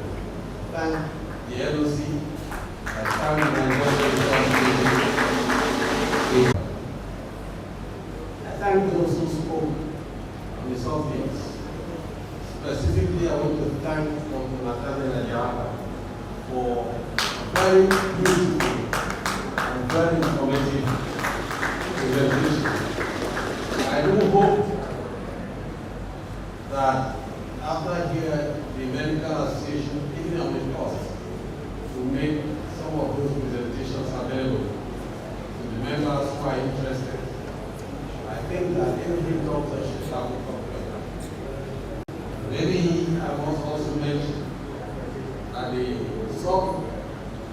topic that has to do with finance is of great importance to doctors. Many of us didn't have the opportunity or the privilege of learning so much. No wonder when you go to any part of the world, you will not fail to see the average Igbo man or woman doing business no matter the term of the condition. We have heard from the speaker today how he started. Today he is very well. And then we have one of us who also said a very important statement that we should go away with here, that he has never been broke. Nestor, has never been broke. I don't know how many doctors can say that. In fact, if we take a survey, you will find that not less than 70 to 80% of doctors said that we don't put them on the other because we never knew how to make a plan for our future. NMA in the past was, I hope that I can say the same today, a very disciplined body. A body that fought repeatedly for the welfare of to that level. The training in the medical school was very precise on the area of character. As a matter of fact, many doctors who failed to qualify at the time that they should have qualified failed not because they didn't score well in their examinations, but because of character. And I would like to recommend that to the teachers of medical students nowadays, so that in the future we can recover the kind of prestige and honor that the medical association or the medical doctors, people trained in what we know as a noble profession, will be able to go back and forth. I want to thank you for the privilege given to me to act for 10 seconds. One of the very to act on his behalf. Thank you very much. I would like to quickly invite the chairman of the Nigerian Medical Association, the very hard-working chairman who has made sure that all of this is possible, the AGM, and all the benefits that doctors have enjoyed under her stewardship. Please put your hands together as she comes for her address, Professor. And then Abraham. Please put your hands together for her. Put your hands together.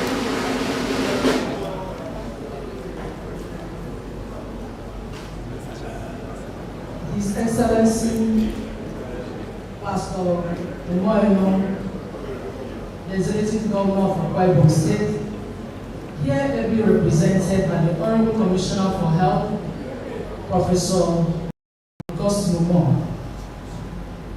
Her Excellency Pastor Mrs. Patience Umoino, Akwa Ibom, here very well represented. I call her 001 political, our own Rosemary Umo, the chairman of the question, Engineer Olokoko, who is still on the way, and the interim chairman, the very first NMA chairman in Akwa Ibom State, the past to talk to us today. So we are very grateful that you came. I recognize the Honorable Chief Judge of Akwa Ibom State, Justice Ekaitu Obot, here ably represented by Chief Magistrate Iwakowo,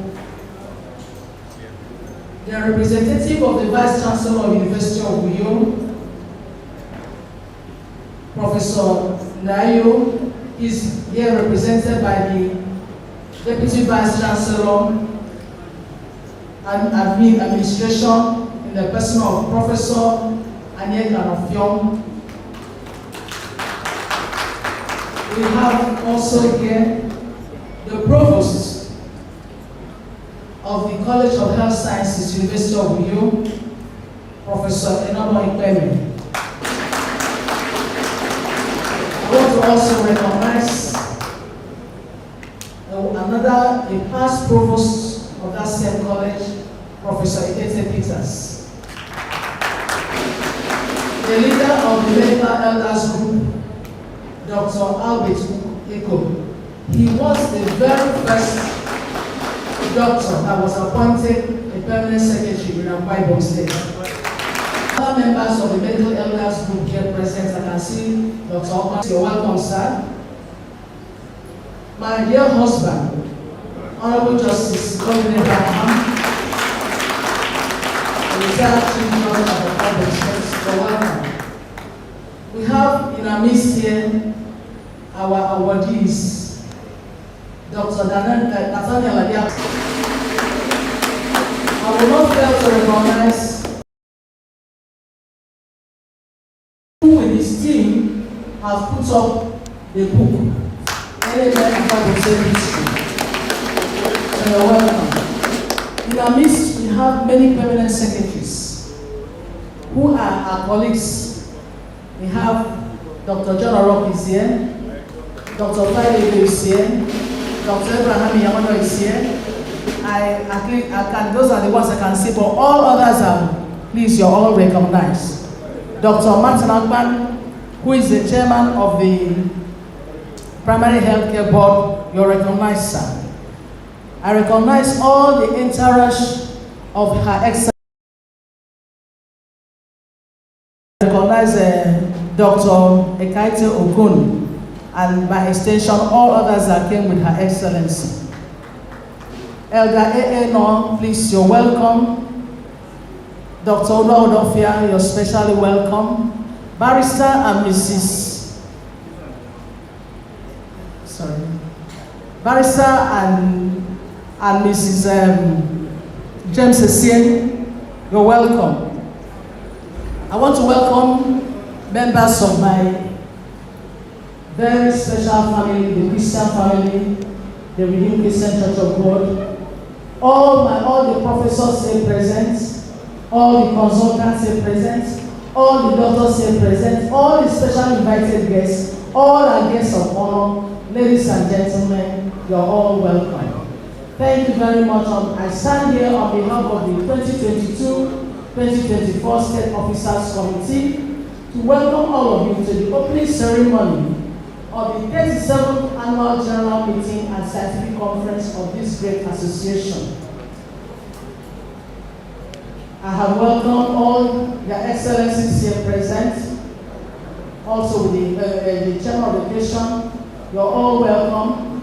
The theme of this year's AGM is Transforming Healthcare in Akwa Ibom State, Innovations and Strategies for Sustainable Development.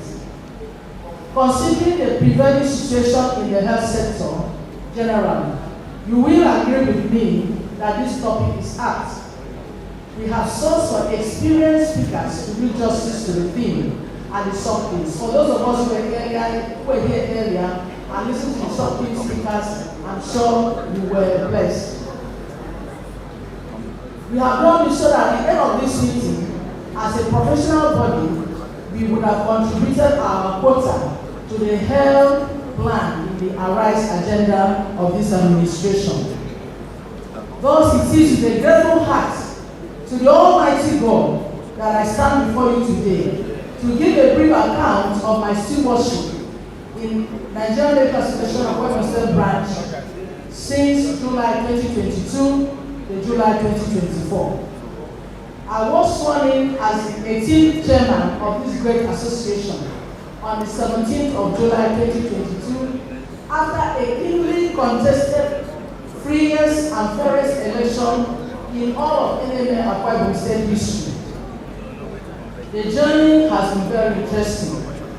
And what would have been ordinarily a very difficult journey became a victorious one because my God, who has always been with me all the way, has made it so.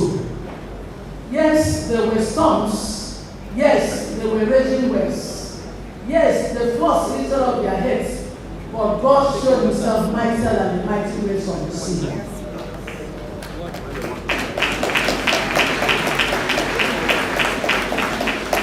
Therefore, I can stand here today to say, I came, I saw, and I conquered.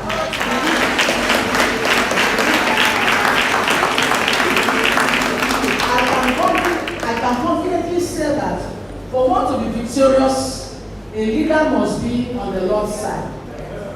A leader must possess not only a large heart, but a good heart.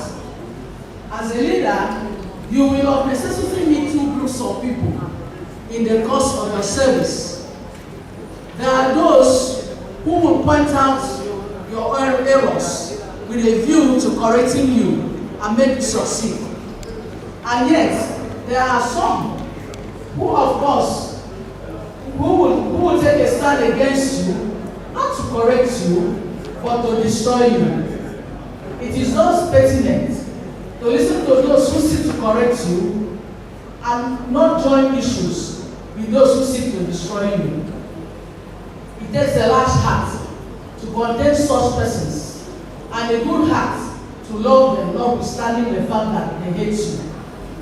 This, I think, is where the long fight lies, and of course, where the victory lies also. As Hippocratic brethren, we pledge, as we did today, I will foster the honor and noble traditions of the medical profession.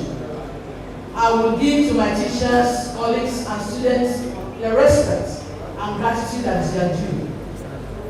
But in the last 2 years, I have observed with dismay how doctors have made a mockery of their birthplace, and by extension, a mockery of the profession by their attitudes towards colleagues, their attitudes towards the leadership of the association, and their attitudes towards NMA.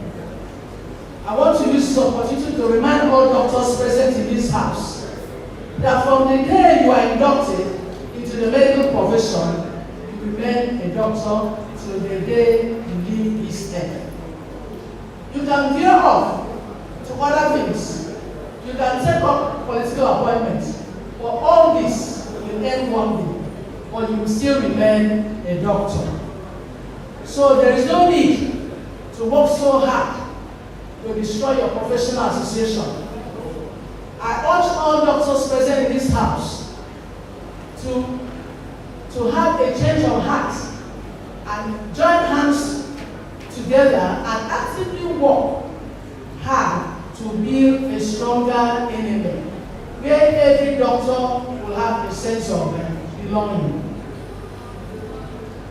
We came in with the mantra, Yamemebaba, and we have worked very hard to sustain the peace in this association. And with this peace has come some very modest achievements in the last 2 years. Because of time, I will not go through, but I'll just mention a few.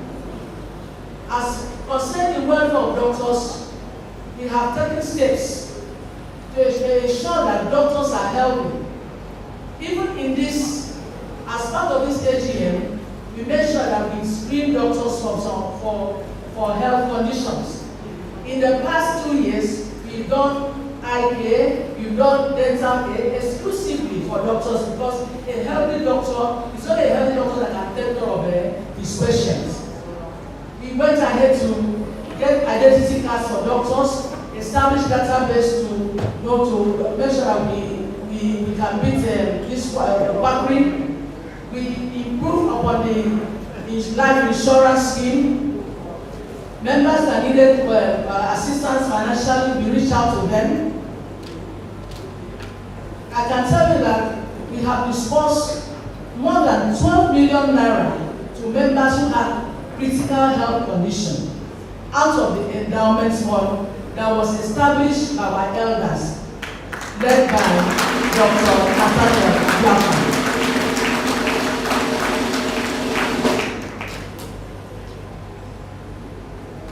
We were able to assist UMSA and NAGIMS. UMSA and NAGIMS are the Medical Students Association, in a number of the activities. We also took time to celebrate our young ones. That is why we instituted the Physicians Excellence Award that we give to house officers. We also celebrated young upcoming doctors who do well in their clinical exams, so we instituted the clinical grants. We have also engaged in a number of engagements such that doctors that had issues in hospital management board were sorted out. In fulfillment of our campaign promises, we have been able to turn around the doctor's mess to be a profit-yielding venture.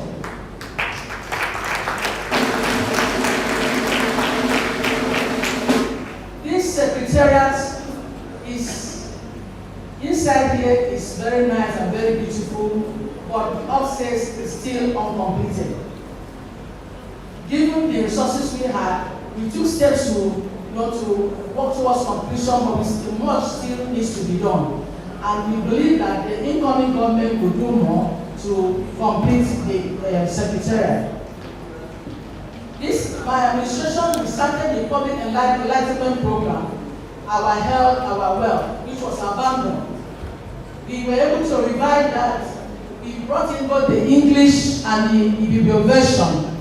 It runs once a week in those two stations.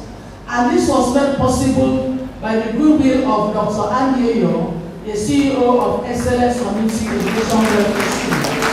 Sir, we are grateful. We established the NMA crèche to take care of young and upcoming young babies so that their mothers will be free to do other things. In the course of this program, we are going to launch the NMA History Book that was written by a group of doctors dedicated and committed to not leaving the print in the sands of time as far as the NMA is concerned. Chairman, Dr. Nestor Odo, thank you very much.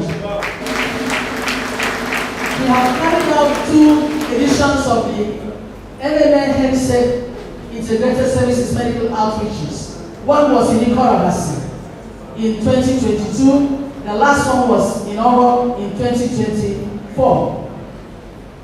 We were able to see over 5,000 patients in these 2 outreaches, and we did over 600 general and gynecological surgeries. We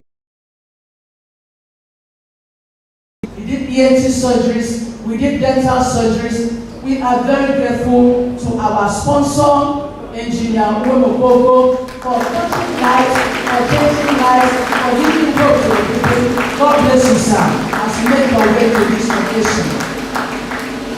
We are also able to,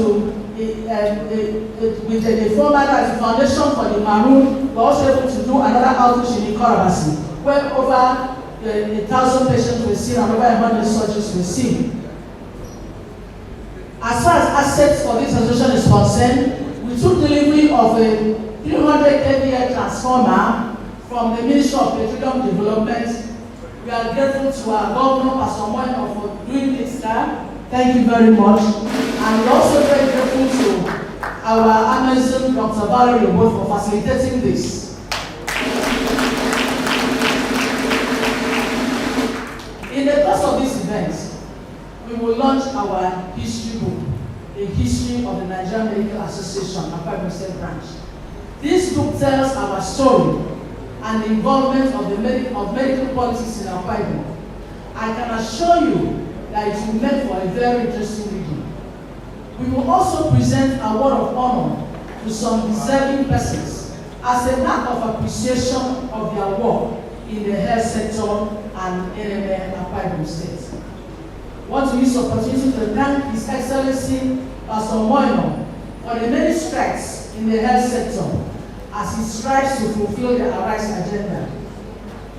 We have noted with great joy the construction and renovation of health centers across the state, the setting up of the board of the health insurance scheme. This is a very bold step, knowing how long this process has been in the pipeline, because we were involved when the bill was being prepared and then taken to the House of Assembly till the bill was passed, and science or law and things like that. Thank you very much, sir.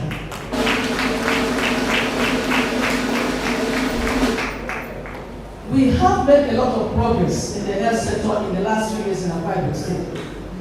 So we look forward to a better coordinated healthcare delivery system with good referral among ambulance services. This is very possible in our RISE agenda. With the health centers established and a vibrant secondary healthcare services, and then we have upcoming health delivery services. If it's properly managed, properly coordinated, good ambulance services, we will have mortality rates and even mobility rates will be greatly reduced in Akwa Ibom State. And I know that this is possible. A journey of 1,000 miles starts with a step. So as we started this journey 2 years ago, today we are working towards handing over the baton to the next State Officers Committee. I want to use this opportunity to thank all our medical elders and all our colleagues for putting up a worthy fight for the soul of NMA Akwa Ibom State. This is the only professional association that we have, irrespective of whatever affiliates we may belong to. I thank Their Excellencies for creating time in their busy schedule to be with us today. This shows how important they consider things that pertain to health. Our Chairman and Chief Launcher, who is still on the way, we thank you very much. He is our great NMA partner. We thank all our awardees for identifying with us. We thank the Honorable Chief Judge and all the persons present here. We thank the Honorable Commissioner for Health in his own capacity. We thank the book reviewer, Professor Norwa, the CMs, some came and left, the permanent secretaries, all our medical elders, my pastor and members. I want to thank the chairman of boards and parastatals and all our specially invited guests. I thank my dear husband again for coming. I thank my friends. I thank my brethren. I thank my colleagues. I thank all doctors in Akwa Ibom State. This wouldn't have been this successful if you were not here. So we are very grateful to you. I want to thank the 2024 AGM LOC, every led by Dr. Yonsu Moore, the consultant pathologist. Thank you for excellent service. I use this opportunity to thank the members of the 2022-2024 State Officers Committee and the 2022-2024 State Executive Council for all the commitment and sacrifices to ensure that we learn well despite all the distractions. It has been an experience working with you. Your collective efforts towards building our great association has paid off. Let this team spirit continue as we work towards a successful handing over. So, you are a senior of your work.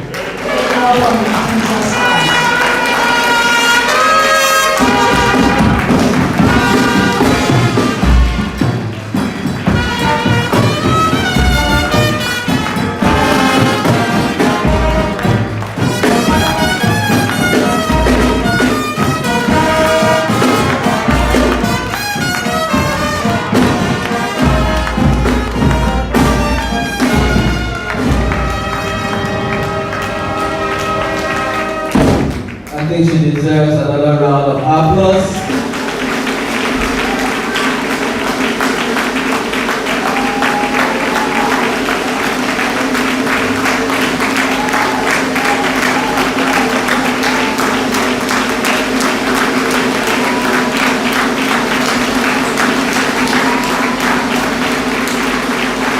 Alright.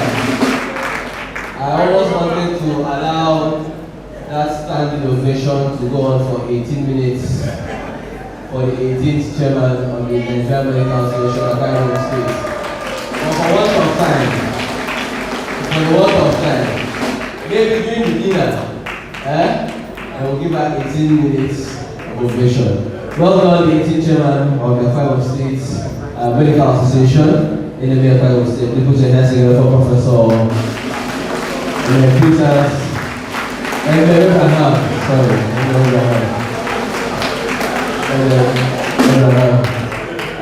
And it's good to see the Honorable Justice retired present. Honorable Justice was always here at almost all the NMA occasions, even when the wife was not a chairman. Then it was Honorable Chief Judge. Please put your hands together for him.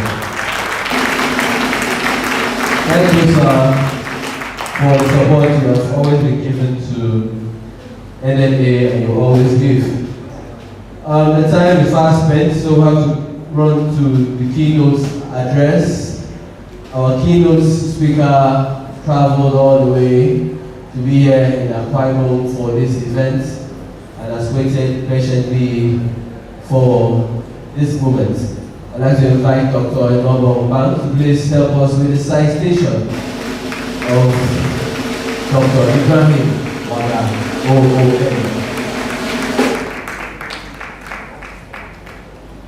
Dr. Ibrahim Wada. Dr. Ibrahim Wada is a founder of Eastern Medical Group. He obtained his MBBS degree from Ahmadu Bello University in Zaria in 1980. He held residency posts at the Jos University Teaching Hospital between 1982 and 1986, and went further to Adeni Book Hospital, Cambridge, in the United Kingdom, between 1986 and 1987, and at the Queen Elizabeth Hospital, King's Lynn, in 1988 to 1999. He was a clinical research fellow in reproductive medicine at Manchester Fertility Services between 1989 and 1990, and St. Mary's Hospital, Manchester, between 1991 to 1992. He is a fellow of the Royal College of Obstetricians and Gynecologists, a fellow of the West African College of Surgeons, and has held consultant posts at Bourne Hall Clinic, Cambridge, between 1992 and 1994. Also at Gwagwalada Specialist Hospital between 1994 to 1999, and is also a chief consultant at the National Hospital, Abuja. He was the chairman Medical Advisory Committee at the National Hospital from the year 2002 to 2004. He became the medical director of Garki Hospital, Abuja, from 2007 to 2009, and now he is the medical advisor. In addition to his medical qualifications, Dr. Wada holds a Master of Business Administration in International Hospitals and Healthcare Management from the Frankfurt School of Finance and Management in Germany. Dr. Wada is a recipient of the National Award of the Officer of the Order of the Niger, conferred on him by the federal government of Nigeria in the year 2006 for his groundbreaking works in the field of in vitro fertilization in medicine. He has authored in more than 15 academic peer-reviewed journals and has published 2 books, The Second Chance and PPP in Health. Please, let's put our hands together.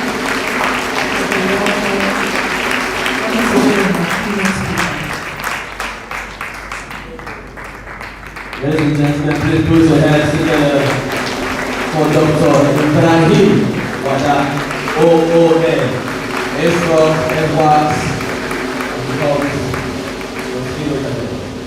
Thank you very much, MC, and thank you to my colleague for that introduction.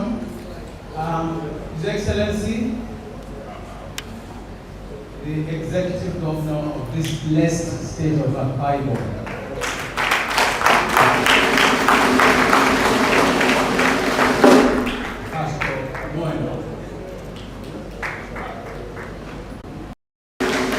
Chairman LOC and her team have made sure that I have no complaints whatsoever.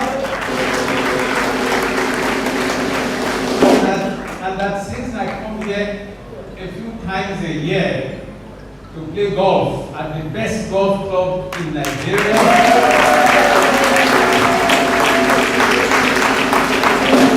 and also that I'm a current champion.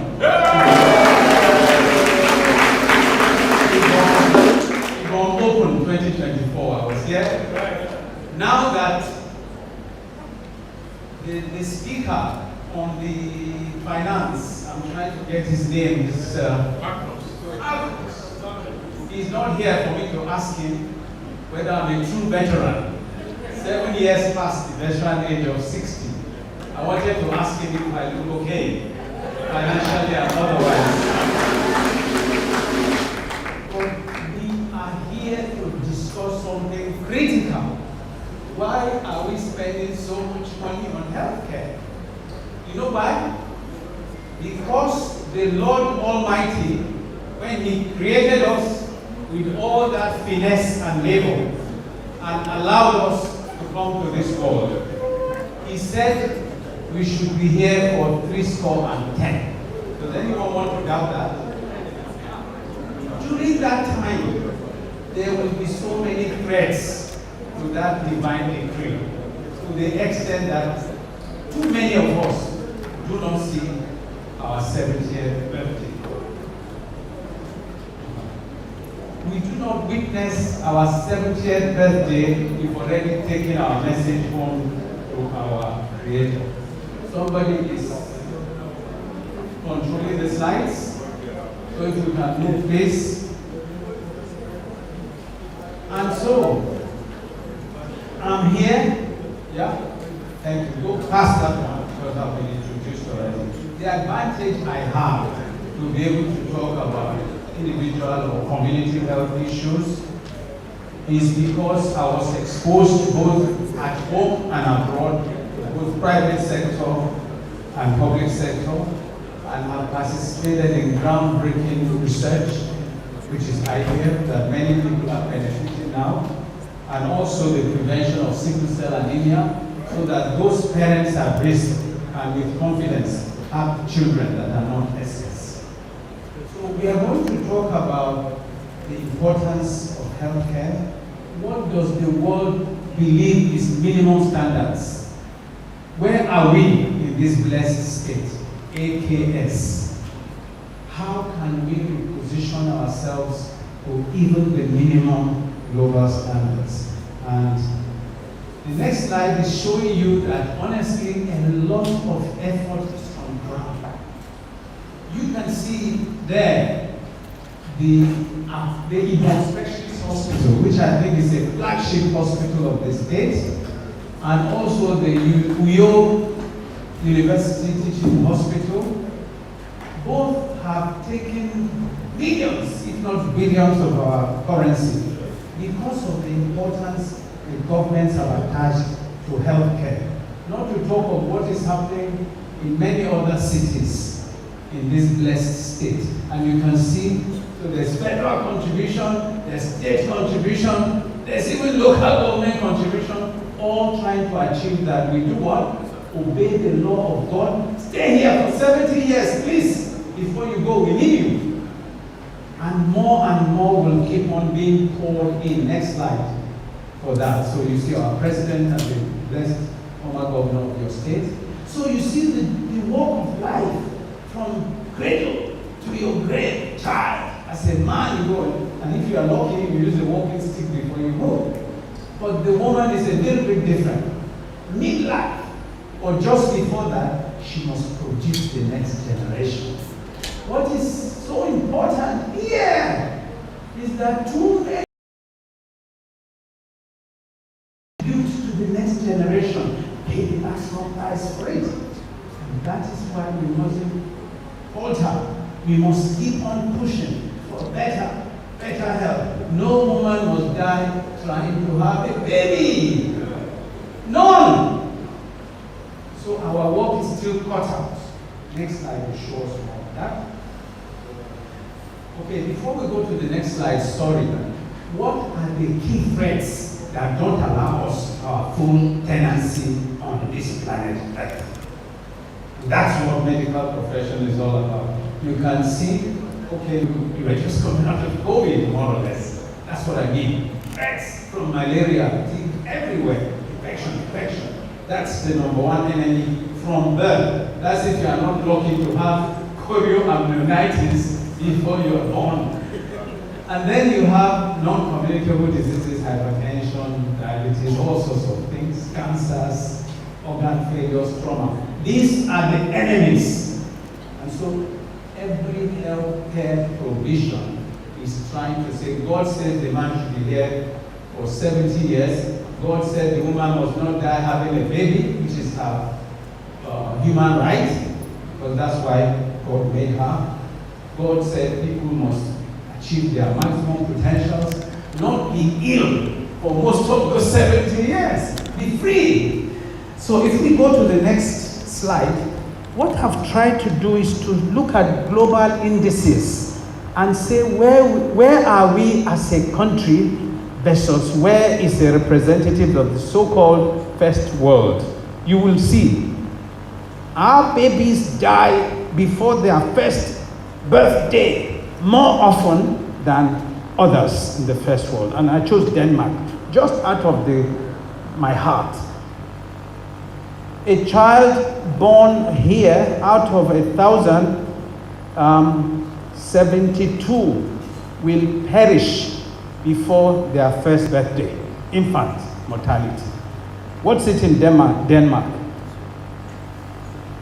Almost 50 times less chance.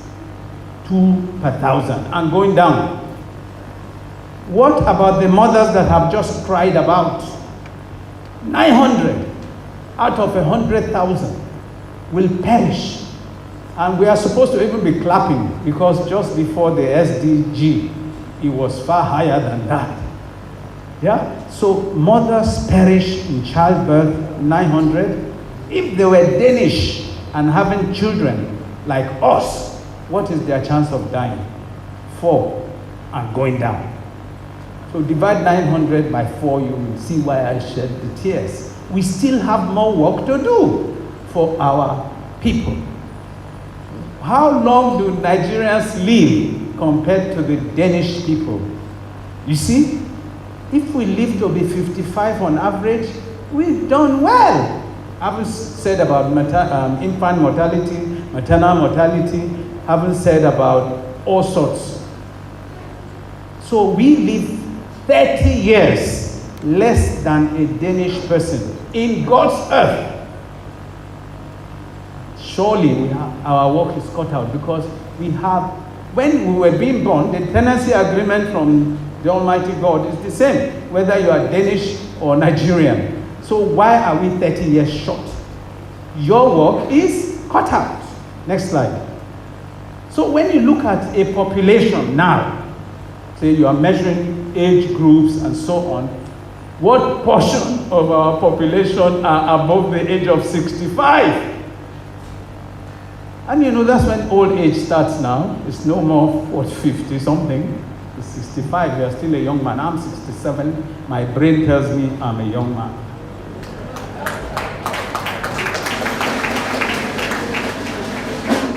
So you can see the fraction of our population in the lower sub-Saharan Africa is about 5-10%, but Denmark, at least 25-30% of their population are above 65 years old. Our work, once again, is cut out.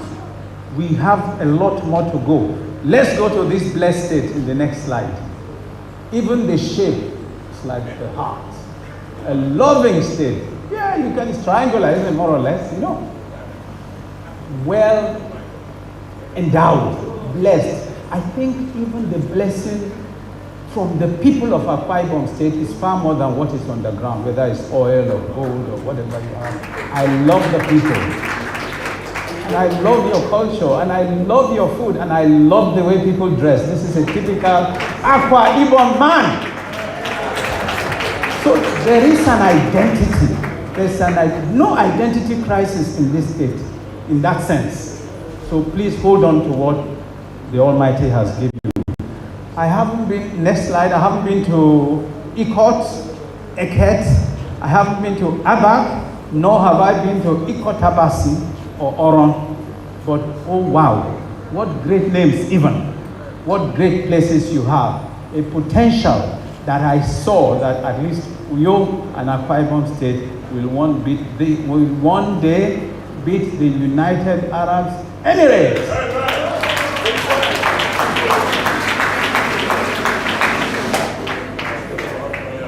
That was my genuine first impression. You can do it.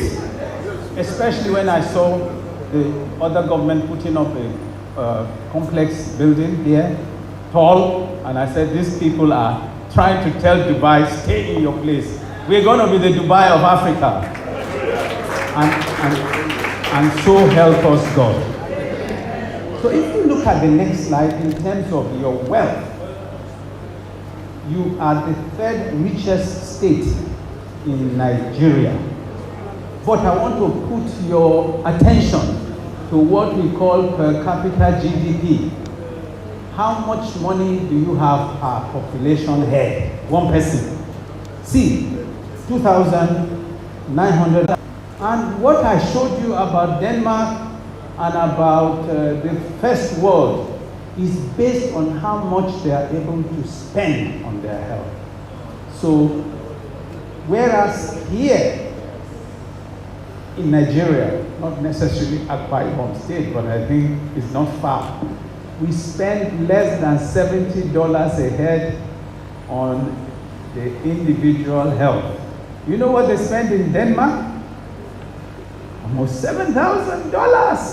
That's why they don't die like we die.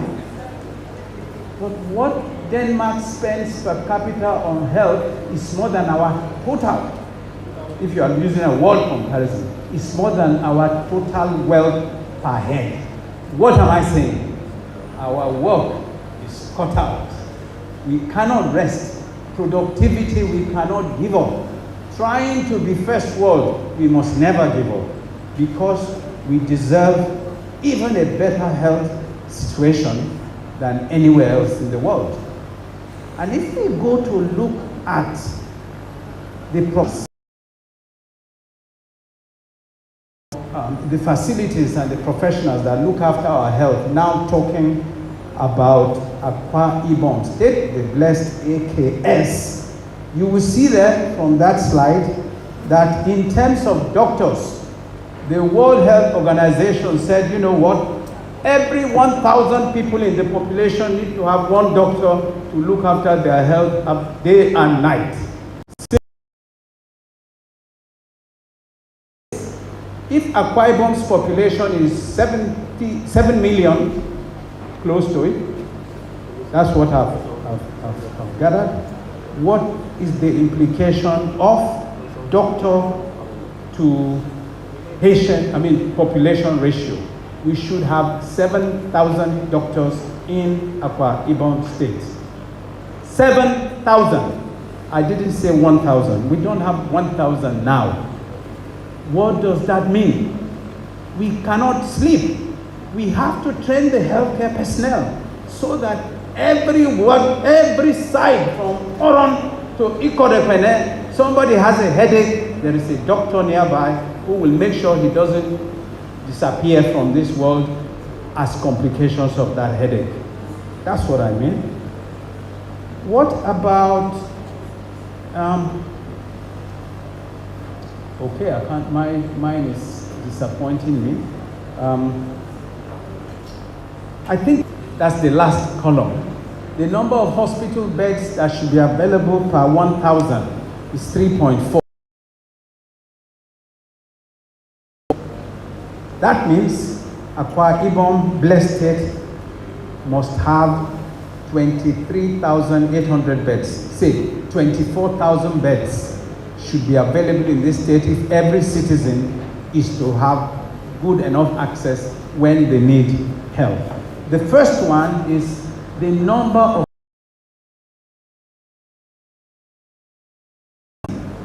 PHC is the foundation of healthcare. We all know it. It's not professor of surgery or neurology that can make us live forever. primary health care prevents us getting the complications that will even need neurosurgeon or fertility specialists like me, or that. So if you don't get that right, you're building your castle on no foundation. Let's put it that way. So how many primary health care centers should the population of 7 million have? Answer, 1,400. And what do we have? 131 plus. What does that mean? Our work is cut out. We can't be existing for 300-400 years as a country. AKS is counting in digits. Let no man misinterpret what I'm saying. We cannot overnight become London, who colonized us for so long. It will take us time, but we have to know what direction we are going. What is the destination? Sadly, sir, Your Excellency, by the time I finish talking, maybe 20 or 50 children have been born in Akwa Ibom, distorting the population. So by the time we catch Denmark, our population has, so it's very, very difficult. What it means is that we have to identify the right strategies, the right roadmap, and which is why the NMA has brought me here. So I have established the protocol of what we need so that we can stand at the United Nations or any nation and say internally we have sorted out our needs. Nigeria as a country needs almost 400,000 doctors to look after our population of over 200 million people. How many do we have? Japan, we are down to less than 30,000. So nothing I say about the blessed AKS that I love is peculiar to here. It's all over. In fact, the situation here, because you are relatively wealthier than Yobe State, you don't want to hear. I'm only here to say, be on course for what is happening. And there's a lot that I will point out later. So in the next slide, we looked a bit deeper, and that's it.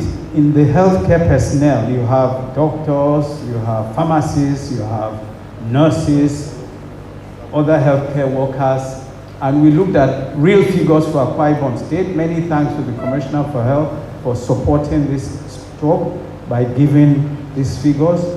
It tells you, if you look at 2021, we have 15 consultants in the whole state. We have 300 medical doctors, 1,150 something nurses. There is a long way to go. However, there is some succor to what I'm here to paint. I have not added University of Uyo Teaching Hospital component, and that is the federal contribution. So we need more state contribution, we need more federal contribution to go. But in what style do we need it? Uyo Teaching Hospital can never operate alone as an isolated island. They bring the consultants they think they need. Whatever happens in Uyo Teaching Hospital has to be in the master plan of blessed Akwa Ibom State. Until we do that, we are also following the characteristics of what our chairman was saying. Together we shall win. If this hand is doing what it likes and that one is doing, I will never be making progress. So the siting of Uyo Teaching Hospital here, the state must take ownership of it and love for it and coordinate with it and establish a good referral system, because down below you can see we are questioning how does the state health services communicate with the federal health services. I think it should be seamless. There's somebody who has a problem in Akwa Ibom Specialist Hospital and they can be solved in Uyo. It should be one and the same health. It should not be one is local government, one is state government. So the seamless communication is an issue, and that also needs to be addressed. There are public facilities here, thank you, and there are private facilities. Unfortunately, my research has not given me so much information about the private sector here. We can imagine that it's probably 1/3 or half of what the beds the government has, what the doctors the government have, but that's all guesswork. You will know better. That also has to be added into this equation, no matter how you mix it. So federal, private, working together with the state government can help push us positively to the path of progress. If we look at the next slide, say in the last 15 years, what has the government of my blessed AKS spent on health relative to their total wealth? It ranges from something like 2.9% to 4.6%. You can see, the next slide should have given that figure. Right, go to the next slide, please. So, what is the Abuja Declaration? 15%. All governments of Africa at AU signed up. 50% of our wealth will go to save the lives of our citizens, because all the African countries' indices, barring Egypt and South Africa, none is near the common World Health Organization standards. Your Excellency, sir, I turn to you again. I join the plea that we can do a little bit more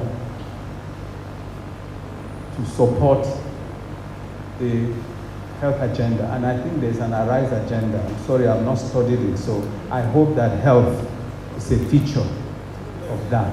The greatest wealth we have, the greatest profession we have is our health. And so I plead that the Akwa Ibom can lead the country. Thank you. Akwa Ibom can lead Nigeria in saying, I love my citizens to the extent I will give part of my wealth to make sure nobody dies needlessly, to make sure cancers are detected early, to make sure there's a clear blood transfusion and referral policy. May God make that happen, and may we follow the blessed Akwa Ibom State. Right. What diseases are common in this state? Let's go. We won't take too much time because the members of NMA, you know more. Cancers are here, lung diseases are here, of course malaria and TB are here, and there's this vexed question of what they call neglected tropical diseases. I want to plead with you, from onchocerciasis to all sorts of helminthiasis and all that. I don't like to see that NTD that appears on international literature being applied to us. We are not neglecting anyone. And so why are we calling certain diseases neglected tropical diseases? I plead with those who are here who know better names that we can give them. It doesn't sound well. Nobody is neglecting anything in Denmark or London, so we should be able to say some other name, please. And apart from what I have pleaded with the authorities, and we are fortunate, the governor of this blessed state and the commissioner for health of this blessed state are one person today, so there's no communication gap at all. So what is global in the issues that befall Nigerian medicine? I want to enumerate this before I go ahead to prefer strategies and sustainable ways to keep us on the right path. Counterfeit and adulterated drugs. NAFDAC is struggling. Our streets and chemists are filled with drugs that are labeled for what they cannot do. What is the solution? We have to produce here, because a lot of the counterfeit ones, we are polluting with powers abroad to bring substandard medications and beating the checks and balances of our nation to bring them. They are probably worse killers than the diseases themselves. Until one addresses that, we are not going to go very far. Doctors are jabbering, so are nurses. What is happening? When we graduated, 1980. Even if you must go to London, you are going to London to pick something and come back. But interview the people living now, they are saying, I will never come to this place unless something changes. And things are changing, no doubt. But it is important that those who would stay here to serve their fatherland are remunerated properly. There is no way 30,000 doctors are doing the work of 300, almost 400,000 doctors, and they are still begging for welfare and going on strike. Never! I think the leadership of the country as a whole need to realize that the pressure on the low numbers that are available means they should be treated much better in what is our most prized possession. That leads us to the next slide, which is really trying to say, how can this be corrected in an orderly and sustainable manner? Next slide. So there are 4 or so elements that I will address in this second half of the presentation. So we are saying there are few personnel, whether you are looking at nurses or doctors. We have to have a concerted effort to train more. And I identify with the recent federal government pronouncement that the quotas for training medical schools, nursing schools, pharmacy, laboratory scientists be increased. And if we all support it, then the issue is to make sure that the products from this get the best training possible. From what I've told you, we don't have a choice as a nation but to do that, because we cannot control who is going away and who is staying. We must replace, and that's one. Infrastructure development. Part of it is, I use primary health care as an example of the depletion. I'm not saying build more primary health care centers. It is to make the few that we have absolutely functional, so that there's encouragement to get more over the times that will come. Preventive health services are weak, and this needs from environment, from water supply, from everything, that we have a look at them. Most importantly, I showed you beautiful pictures of Uyo Teaching Hospital and the Akwa Ibom Specialist Hospital. How do you sustain it? Already a lot of money has been sunk. There are other aspects of the economy needing government effort to prop up. For example, security. How do these hospitals, private healthcare centers, sustain themselves from our own efforts? You will see at the bottom there, what about contributory health insurance? What about public-private practice, partnership? Okay, we are getting there. In the training, Excellency Sir, in the training of healthcare personnel, they are key to our survival. It is not government alone that can do it. It's not possible. Therefore, there needs to be a sea change of hearts that says the private sector, the mission sector, anywhere that's training healthcare personnel belongs to us all. We don't look and say, oh, that's from private, oh, that's from federal, oh, that's from state. It is not acceptable any longer, because all of us, all one life came from the Almighty God. Therefore, how to make things better is the real issue, that we are able to train our own personnel. That's the main thing. I've said for 7 million people, we need 7,000 doctors in Akwa Ibom alone. For Nigeria, we're talking hundreds of thousands. And so will that be. In terms of infrastructure development, Your Excellency, I love the idea of what is going on in this state, and that is the renovation of so many centers across the state.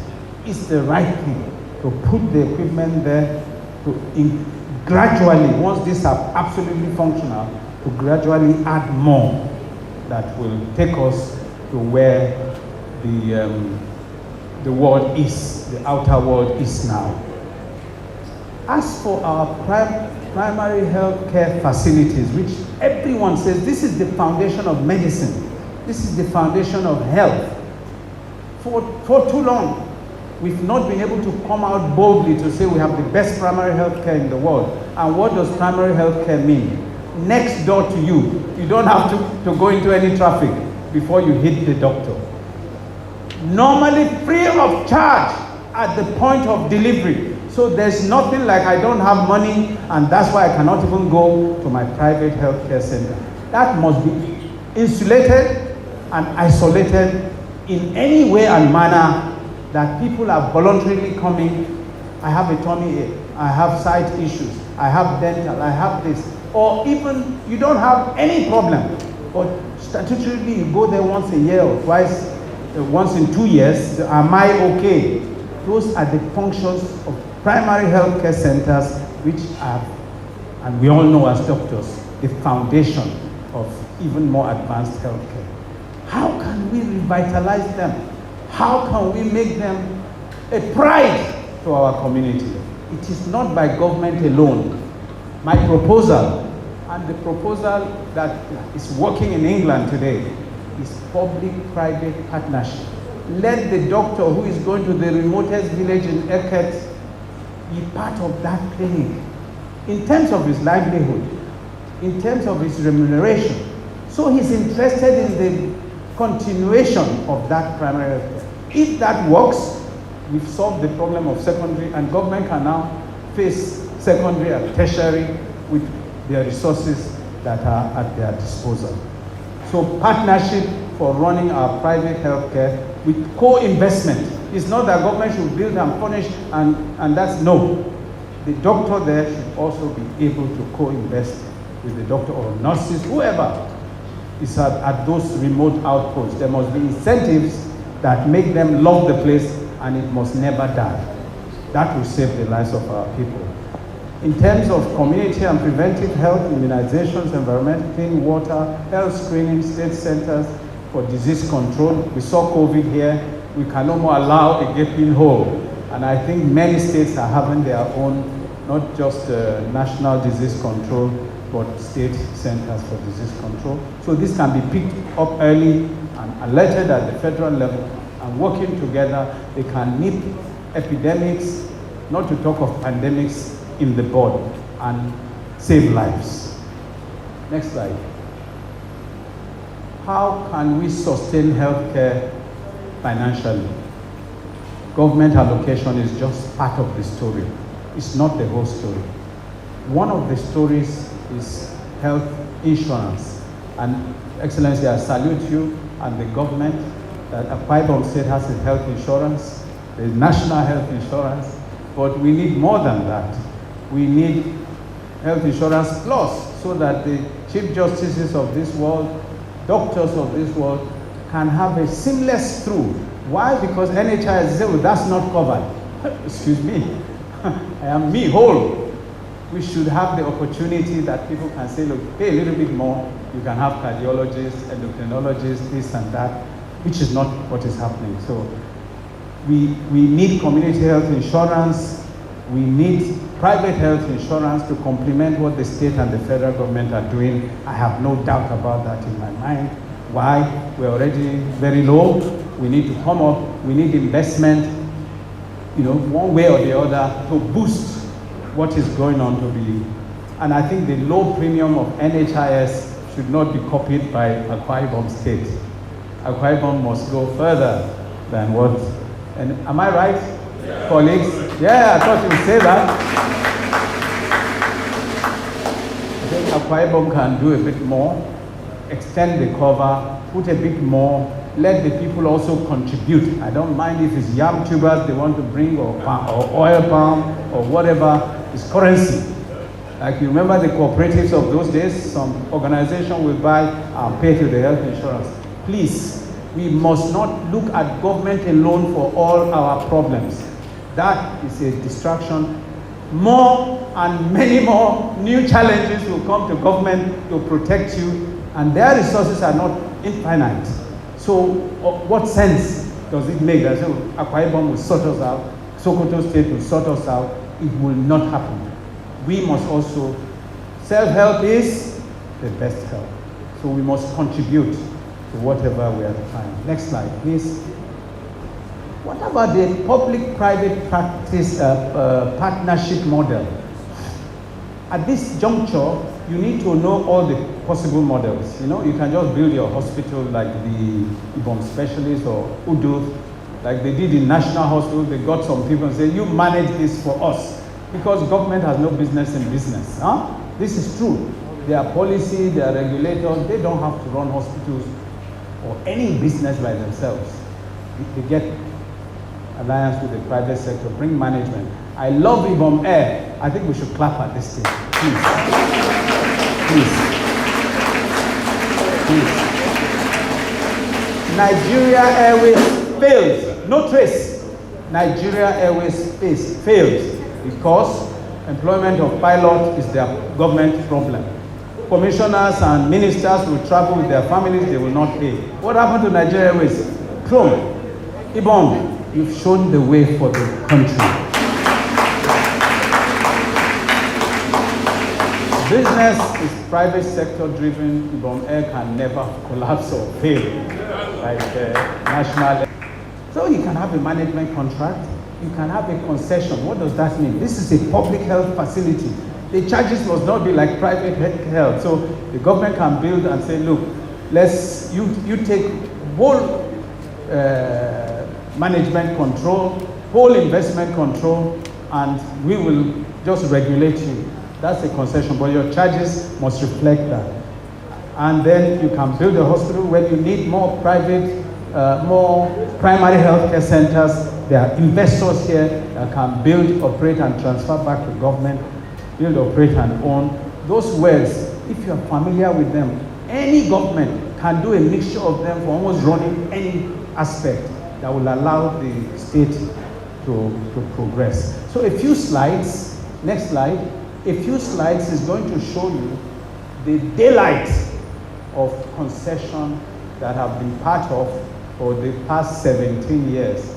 It started 2007, a government district general hospital in Abuja that had died more or less for 6 years was PPP'd as a concession to Nisa Premier Hospitals Limited, and I happen to be the founder and CEO. The previous slide will show that the previous one, I know we are almost running out of, this is critical. So they did not have an ICU in that place.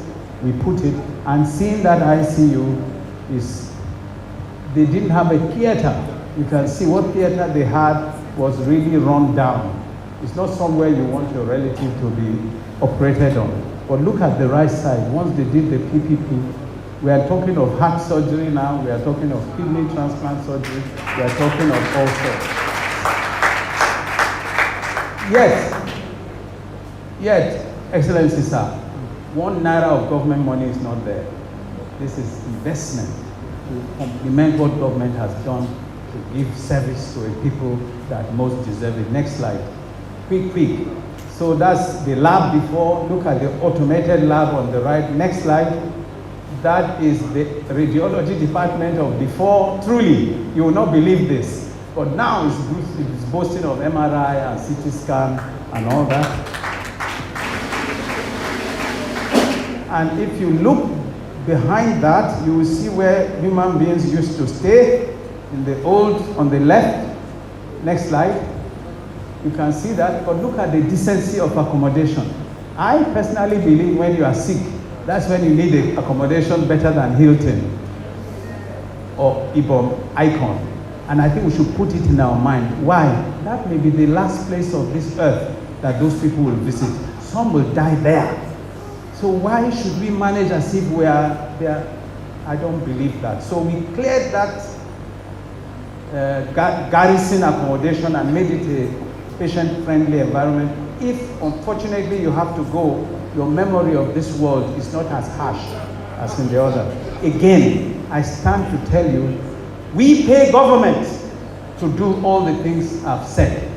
The government has not put 1 naira, not to staff salaries, or not to buying equipment. Even the poor, indigent, It's our problem. For 17 years, we've managed to keep it going. I should be bigger if I had also much money from it, but it's an idea that can work. Government alone cannot give the standards we want. And there is a shining example. World Bank has assessed it. They are wondering how did these people do it. World Health Organization has come to assess it. Equally, they are wondering. And we are having governments from West Africa coming. Sierra Leone and all those places, they are coming. How are you people transforming your healthcare through public-private partnership? And it's all available data. We are also here to support you. If you do bite that bullet. Good. Next slide, we are trying to say, what are the strategies? What is the take-home message from all these things that I've said so far? Please, Your Excellency, Chairman, NMA, members of the High Table, NMA, blessed Akwa Ibom State, we are all stakeholders in our own health. We should be taken along in whatever the government is trying to do to help us. Without this kind of, there's a word they used to, let us know what is happening, we will be in the dark, we will misinterpret your intentions and there will be friction. So that is the key point, the key message. All stakeholders in the health business, health delivery need to be told, advocacy if you call it, what is happening. We need to also equitably distribute healthcare facilities to population areas. It should not be that, for example, I come from Oron and somehow in the next world I become commissioner. The biggest hospital in Akwa Ibom will be in my village. Sir, because of our resources limitation, we should pass that political level by now. We should focus on who needs it and put the health facility where it is needed. That is the only way. Only when we tell ourselves the truth will that foundation of progress be made. So I plead to NMA as well that you should do a map. I have Oron and Iket, Pene and all that. You know their populations. You can also contribute to the governance by saying, to the best of your understanding, the number of primary healthcare centers in this place should be that, secondary that, and let the government be aware so they can help us to make more progress. Next slide. Training, we've talked about. Pool all resources, no stops. People's training day and night. Produce nurses, produce doctors, produce scientists, produce pharmacists.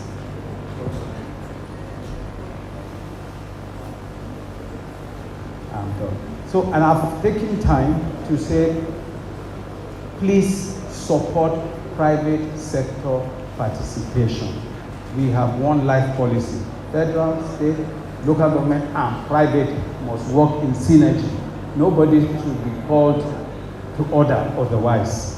Then, sustainable financing, we've already talked about. The last slide is a slide that is praising what Akwa Ibom has achieved and continues to achieve.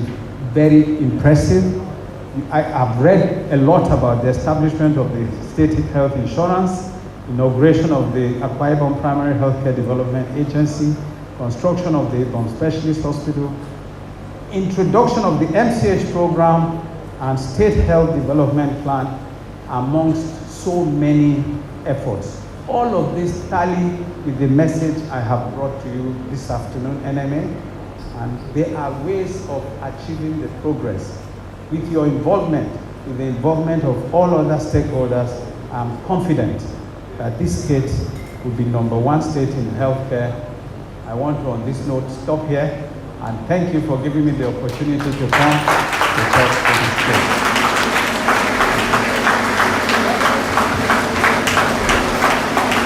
And ladies and gentlemen, a very pragmatic, very precise doctor.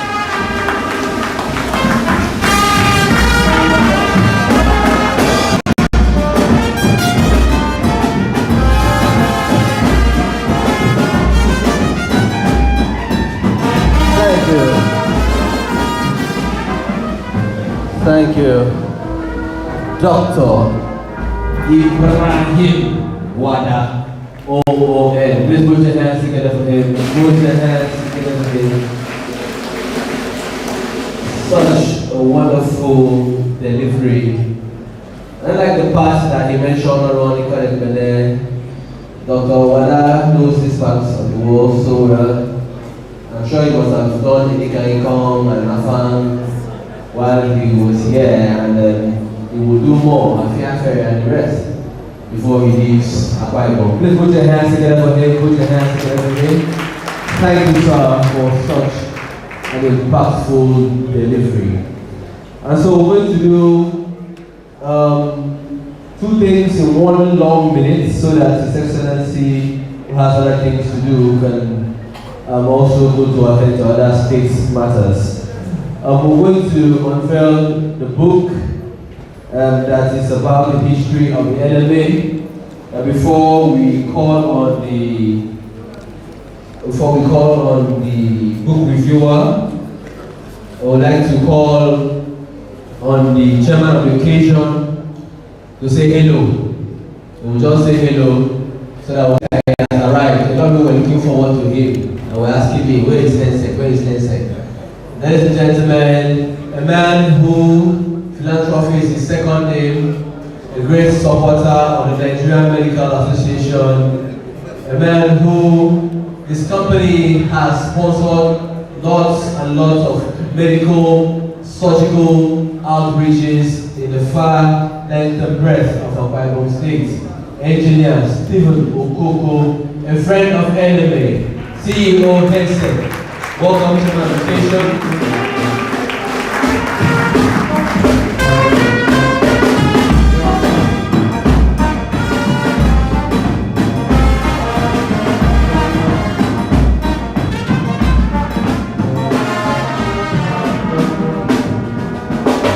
The chairman of NMA, our own mommy, Dr. Mrs. Abraham, the former Chief Judge, our father, my standing chairman, Dr. Dominic Uko. Oh, sorry. I'm deeply sorry, Your Excellency. The Excellency, the Governor of Akwa Ibom State, 2023 to 2031, every represented by the Commissioner for Health, our own Lord. Please don't terminate my conscience. On the hand, I'm giving us of the medical profession, the keynote speaker, our noble colleagues, the medical profession. I'm sorry I came late. You know this Australian season in politics. People are running for councillors and chairman of local government council, now fully autonomous, and it's a very important business. So a lot of meetings that goes on in the day and in the night, and that's why I can't stay on the high table for a long time. In fact, when I walked out, I went to stay so that I don't sleep here. Mommy said I should not finish everything, so I will just greet and hope the book reviewer will make it a little bit fast so that I don't sleep on the high table and I can finish my business and go. Thank you and God bless you. Thank you, Nensek, a man who does more action than words. So we're going to help him perform his action as fast as possible. Let me invite the author of the book to just say that he wrote the book in 30 seconds. Because the book reviewer will tell us about the book. Please put your hands together for Dr. Nestor Uno.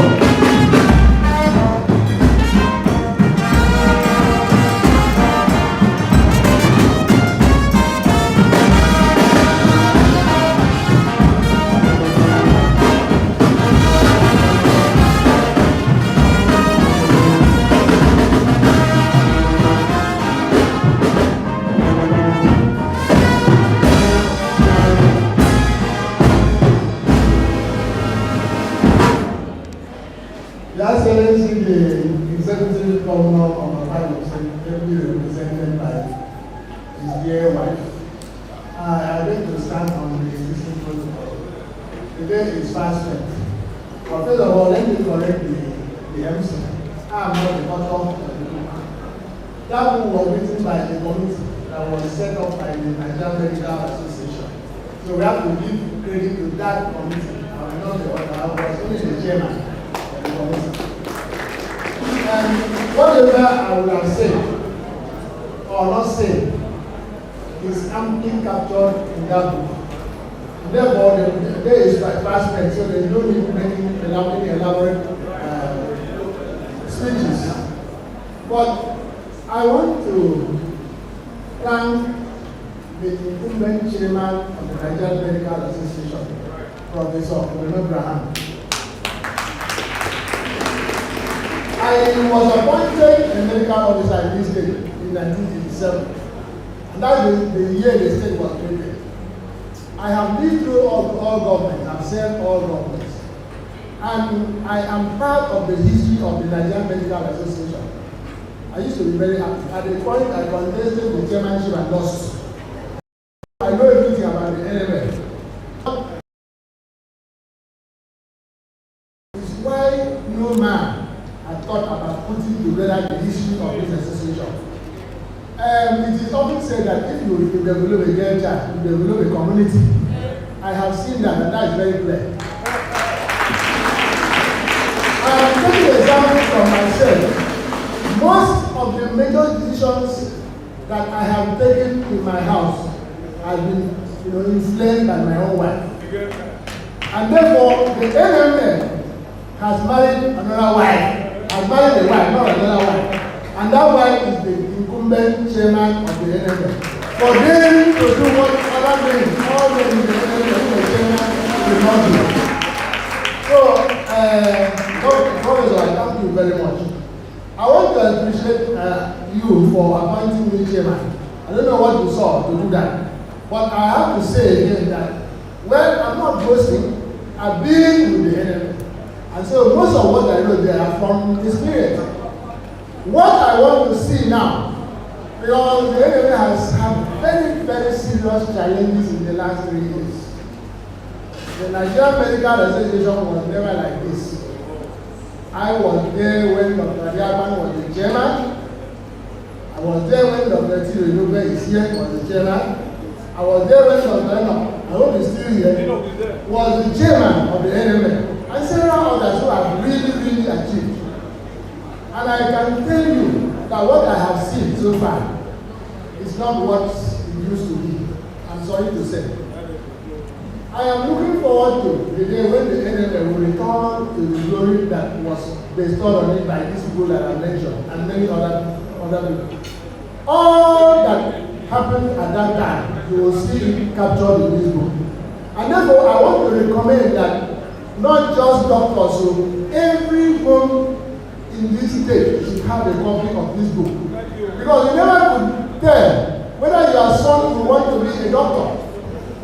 Something like this can mentor people and make them to choose a profession that maybe they do not think about. And I tell you, as an author, we have really sat down to craft that book in very readable form. Therefore, I want to recommend that, please, if you cannot buy, if you can buy a copy for yourself, buy another one for your family. You can buy it for schools because it is a mentorship document. So I want to thank everybody for showing up. Open your pockets. NMA needs money. She's a woman. She will not be able to canvas like Ibeko or Yaka or whoever else who is a man. Help her to grow. And she has already landed and is landing well. Chairman, thank you very much. In the ministry. Thank you very, very much for all that you have done to NMA. In short, we wish you could be a doctor, but you are not. You are an engineer. You are in another profession. But I think the chairman will really love you as an associate doctor. But don't go and give injections. Thank you very much, everybody, and God bless you. Thank you, Dr. Nestor Udo, who headed the committee of the people who put together the book. Dr. Nestor Udo himself, an accomplished author who's written the book Civil War Child and is writing other books. And so we hope. And we hope that this will be more, we'll have more books like this that will come from the NMA. I'd like to call on the reviewer who will take 5 minutes or less to give us a review. Dr. Juliet Udodo, and she's the book reviewer. Please put your hands together for her. Put your hands together for her. Thank you. Your Excellency, the Governor of Akwa Ibom State, Pastor Barnie. Your Excellency, wife of the Governor of Akwa Ibom State, Pastor Mrs. Barnie. Chairman of this occasion, do please permit me to stand on already established protocol. I'd like to appreciate the fact that you have traversed disciplines to come to the humanities to pick a book reviewer. Really, I'm really honored. Task Force initially assigned Professor Onawasiwa of linguistics because she couldn't be here. She delegated me to be here in her stead. Thank you very much. I feel really honored. Now, I've written the review, but owing to time, I've been asked to cram all into 5 minutes. So let's see how it goes. This is a book review, and the book to be reviewed is History of the Nigerian Medical Association of Akwa Ibom State Branch. The author of the book is Nigerian Medical Association, NMA. The place of publication is Lagos, Nigeria. The publishers are Parisa Publishers, Lagos. The year of publication is 2024. Number of pages of the book is 115. The price is not stated. And the reviewer is Dr. Juliet Udodo. Well, I'll just run through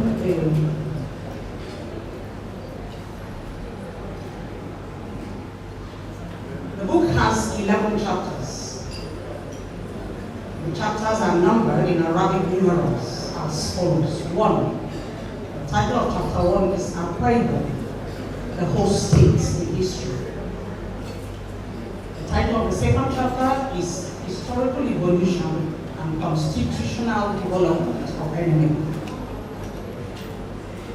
Chapter 3 is entitled NMA, Organizational Structure. Chapter 4 has the title NMA, Succession, Planning and Field Operations. Chapter 5 is entitled Infrastructural Development and Purchase of Movable Assets. Chapter 6 has the title NMA and Doctors' Welfare. Chapter 7 is entitled NMA and Continuing Medical Education. Chapter 8 has the title NMA, Patient Care, Patient Education and Disease Control.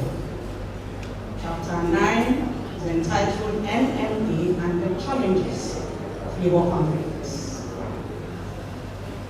The book has abbreviations, as the title of that subsection is abbreviations, but in real literary and English parlance, they are acronyms, and there are 8 of them.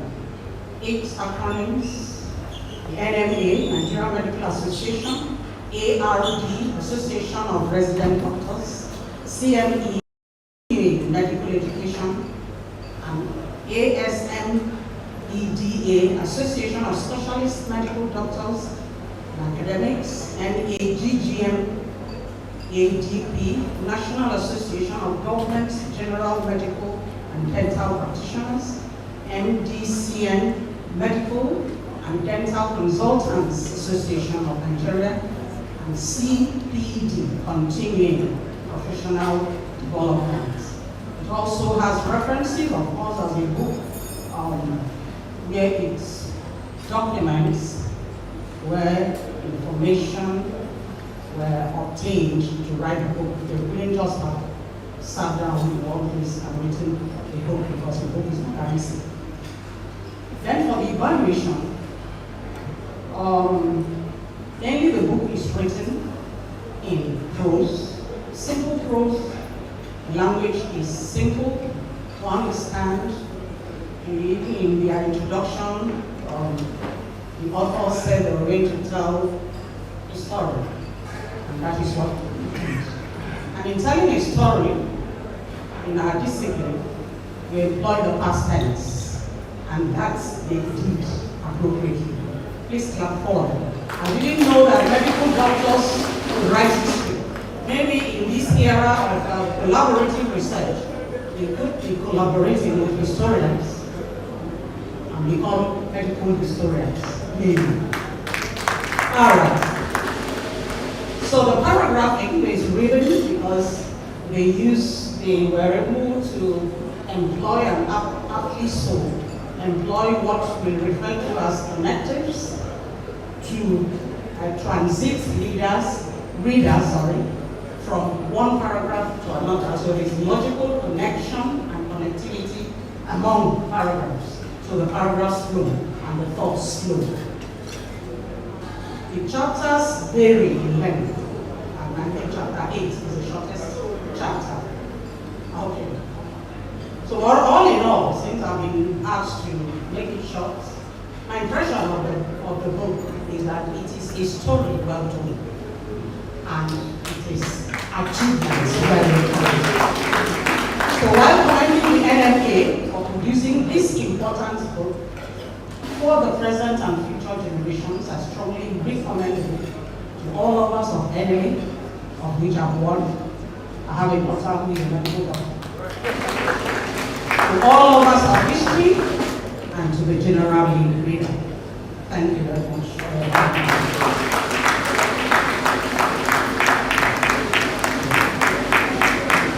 Okay, please put your hands together. Put your hands together once again for Dr. Juliet Udomdo. It's not easy to have planned a review for 15 minutes, and because of time, you put it up for 5 minutes. Thank you, madam, for your understanding. We recognize the representative of the head of service once again. Thank you for coming. So we're going to call on Her Excellency to please do us the honors of unveiling the book. Please put your hands together for the First Lady of Akwa Ibom State as she comes forward to unveil the book.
presented here by the Honorable Commissioner for Health, Professor Augustine Vincent Moore.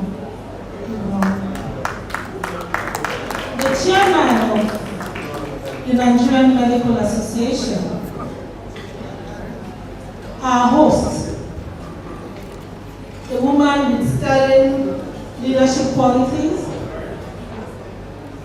a woman of God, a sister, a friend, and a mother. Ma, thank you very much for listening. And her spouse, the former Chief Judge of Akwa Ibom State, Justice Abraham. I also want to recognize the chairman of this occasion, Engineer Owen Okoko, the CEO of Integrated Services.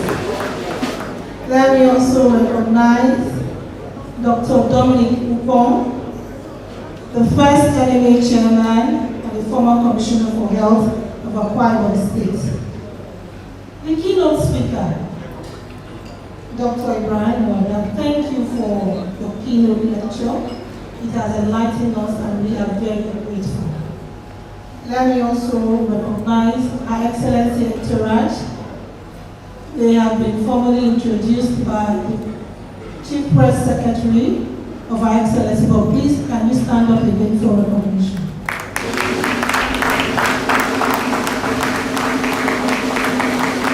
The Vice Chancellor of the University of Oyo, ably represented by Professor Anyeka Nuffiong is here. The former Vice Chancellor of the University of Oyo, Professor Comfortable, is also here. I can also see my former CMD and former Provost, Professor Tete Peters is here. My current Provost, the Provost of College of Health Sciences, Professor Enobon Ikweme is here. And the Dean of College of Health Sciences, Professor Oluwem, is also here. I also want to recognize the representative from the Commissioner of Police. So thank you. The Chairman of Medical Elders Forum, a leader with sterling qualities as well. My first CMD in Akwa Ibom State, Dr. Albert Heko. Sir, I greet you specially. Welcome. I also want to recognize all permanent secretaries here present, especially those of this noble profession. Of note is my own boss, direct boss, the permanent secretary in Hospitals Management Board. I have to recognize you for obvious reasons. Thank you, sir, for being here. I want to recognize all senior doctors here present, head of affiliates. I can see the president of the Medical Women Association of Nigeria, Akwa Ibom State, Dr. Oduagzaha. I can see also the chairman of the Nigerian State Doctors. Sir, you're welcome. And I believe the RP president is also here. My colleagues and friends, my teachers are also here. Please, you're all ably recognized. Gentlemen of the press, ladies and gentlemen. Her Excellency has asked me to convey, first of all, her apology for not being here physically. And so she has sent me with her goodwill message. She has asked me to tell you that she really appreciates the collaboration and the partnership this noble association has had with the Akwa Ibom State government, especially in delivering quality health services to the Akwa Ibom people. And she said, may God bless you richly in Jesus' name. And in appreciation, she has sent in this goodwill message, and I read. A goodwill message delivered by the wife of the governor, Pastor Patience Umoino, at the opening ceremony of the 2024 annual general meeting of the Nigerian Medical Association, NMA Akwa Ibom State branch, on Tuesday, July 23rd, 2024, at the NMA Secretariat, Uyo. It is a privilege to be in the midst of distinguished medical professionals for the 37th annual general meeting and scientific conference of the Nigerian Medical Association, Akwa Ibom State, with the theme, Transforming Healthcare in Akwa Ibom State, Innovations and Strategies for Sustainable Development. Goal 3 of the Sustainable Development Goals, good health and well-being, makes bold commitment to end the epidemics of AIDS, tuberculosis, malaria, and other communicable diseases by 2030. It also focuses on the provision of access to safe and affordable medicines and vaccines for all. This is in tandem with the fight against infectious diseases, thematic area of my non-governmental organization, the Golden Initiative for All, GIVA, and I look forward to collaborating with the NMA on future projects in this regard. I understand that this annual general meeting is the last by the Professor NMA State Officers Committee, as the leadership will change in a few days. And I must commend the leadership and members of the Nigerian Medical Association for your commitment to the noble pursuit of healing and serving humanity. I also acknowledge your contributions to the successes recorded in the fight against drug abuse, gender-based violence, and other vices within our society. As you settle down to your annual general meeting and the launch of the NMA Akwa Ibom State History Book, I felicitate with you all and wish you a productive and fruitful year, even as I look forward to witnessing the positive impact that your collective efforts will have on the healthcare system of our dear state.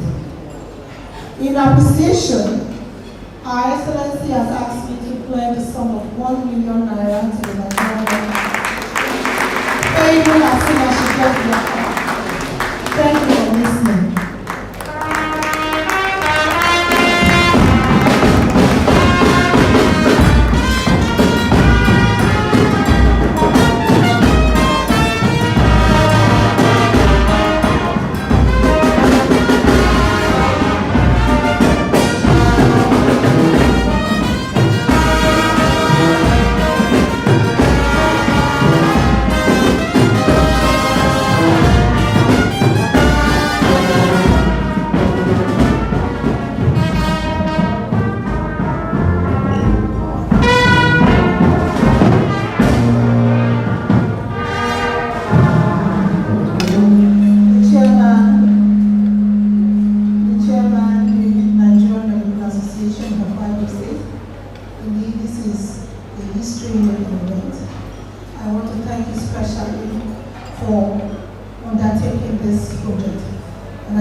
Thank you, Excellency Pastor Mrs.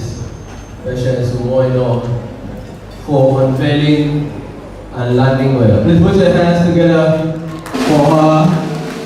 And we also hope that members of our entourage will also get copies later.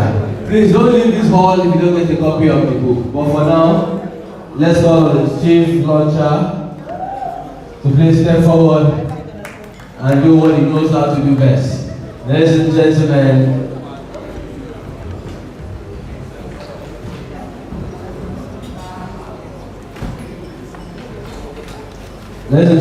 the chief launcher also doubles as the chairman of the event. He is a man of timber and caliber. When men have double capacity, they give them double responsibility. I feel like preaching, but I don't give you time, so don't need it. Ladies and gentlemen, every one of us will have a copy, but let the chief launcher say the grace. Welcome, sir. My chairman,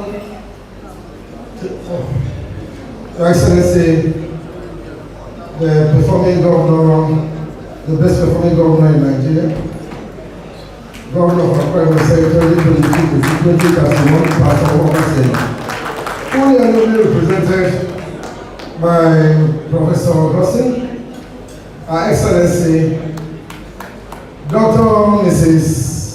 Pastor Mrs. Patience Umano, ably represented by Dr. Mrs. Augustine, the chairman of NMA, the performing chairman of NMA, my Lord, former Chief Judge,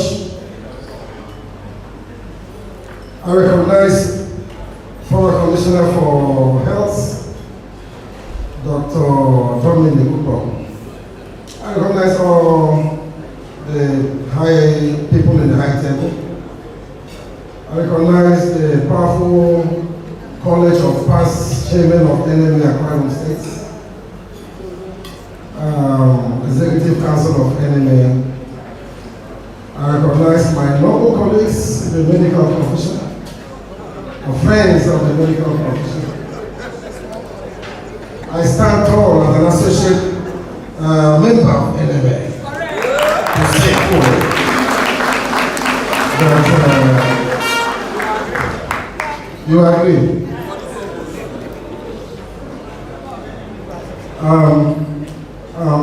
I was excited to come for NMA events because we've partnered together since 2017 to save a lot of life in Akwa Ibom State, Cross River, Abia, Rivers, and the Republic of Cameroon. And very soon I know Chad and Niger will be coming for our free medical services. I want to thank the powerful doctors, the Chief Medical Director of University of New Teaching Hospital, all the doctors, medical personnel have always volunteered to save lives in HESEC and free medical outreach.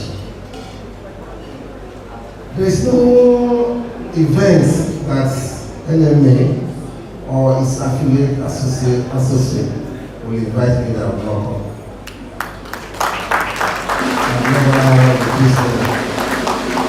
Because to me, this is the most important organization or association or body of professionals in the history of mankind. Because without them, people will not live. It's a very important body. And Your Excellency, as you want to appeal as associate member, please, as you go back with the minimum wage that has just been increased, please increase the enumeration of doctors to match those in London and Saudi Arabia. There are people and also know in Saudi Arabia.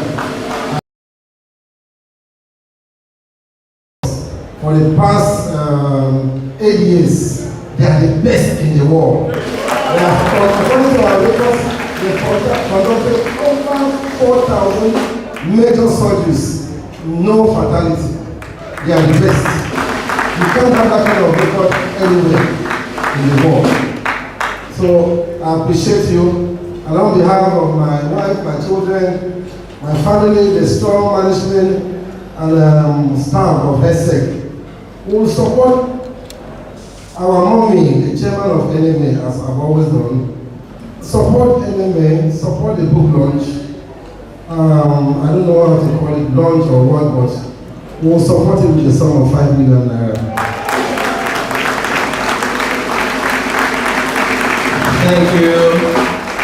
You know, engineers are not people of many words that go with figures. Engineers, Stephen Okoko himself, a fellow Nigerian Society of Engineers. Please put your hands together for him. A very solid contractor. The testament is there, the 10-lane ring road and all the other ring roads. The one from Ibadan to Itak, I don't know if that one will be 20 lanes. He's doing excellently well. Please put your hands together for him. And he has a way of giving back to society through the medical outreach.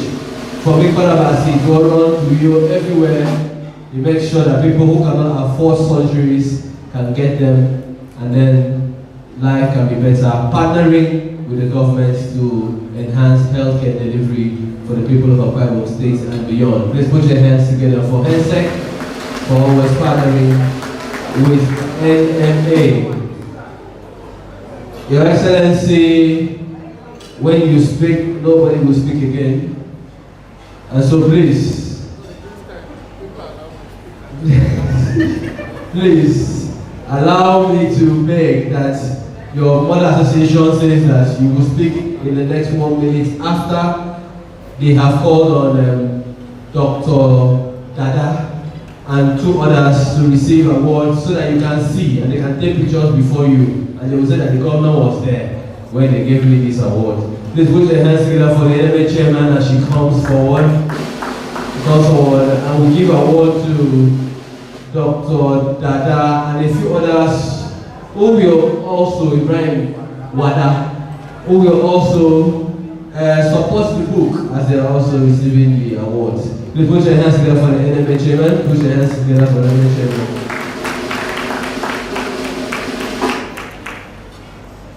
Your Excellency, please permit me to stand on the established protocol. I want to call on our keynote speaker, Dr. Ibrahim Wada, for this presentation of an award of appreciation for such a down-to-earth lecture he has given us today. And as I listened, I was just seeing how from the practicability of what he was telling us. It's not theory. So we are very grateful to you. Please, I want to call on the former Vice Chancellor of the University of Rio, Professor Onfoteko, to do this presentation.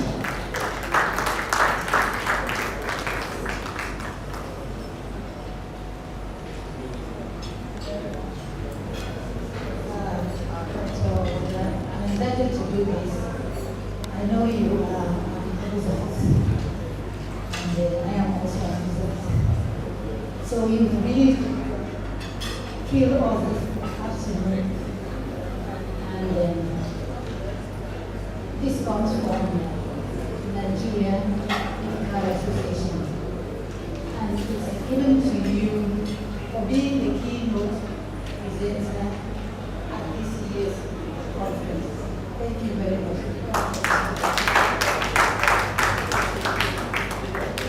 Thank you all for the love and for the opportunity to be here. And I've been asked to pick a few copies of the book, right? Now, after school, there's been 5 billion. He says he's an associate doctor, 3 doctors. So I want to buy 5 copies for 50,000 naira.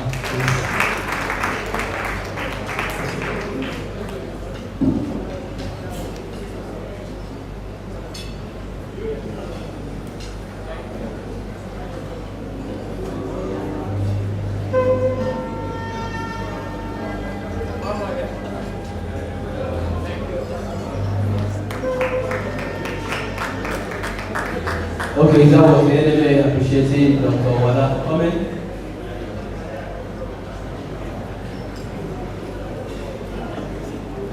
Thank you. Please, we'll just continue so that His Excellency will make his speech. We have the privilege of recognizing one of the people who have been supporting NMA in her activities. The CEO of Excellent Community Education Welfare Service wants to recognize him with an award for his various involvement in adolescent sexual and reproductive health, programs for sustainable HIV and AIDS prevention and care, his work in tuberculosis-related programs, his sponsorship of radio health awareness program tagged Our Health and Well in English and vernacular versions, his various other supports towards NMA programs, and many more. We call on Dr. Emeka Okolo, representing Dr. Andy Ayo, to come forward for this award. I want to also respectfully call on the Vice Chancellor of the University of Uyo, here represented by Professor Anega Mafion, to present this award.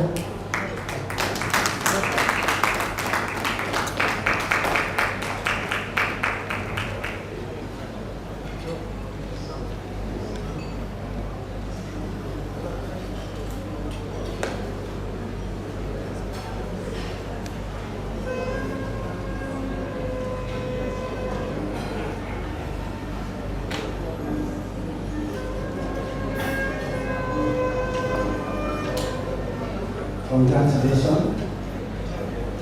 This is an award from the Nigerian Medical Association, Akwa Ibom State branch.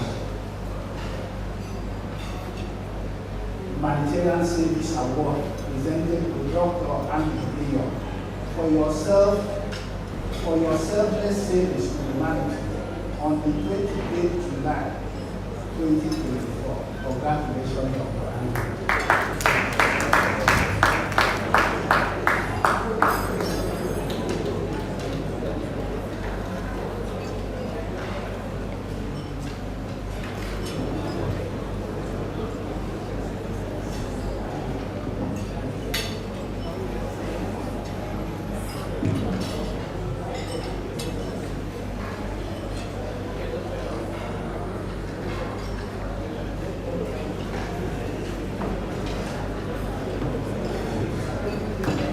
Thank you very much. Your Excellencies, distinguished dignitaries of the high table, my principal has told me to collect this, and you hear from me as you usually do. We supported NMA in different ways, and as a very high, I think the second highest employer of doctors in the state, we continue to support this. I will collect 5 votes and get back to you. Thank you very much.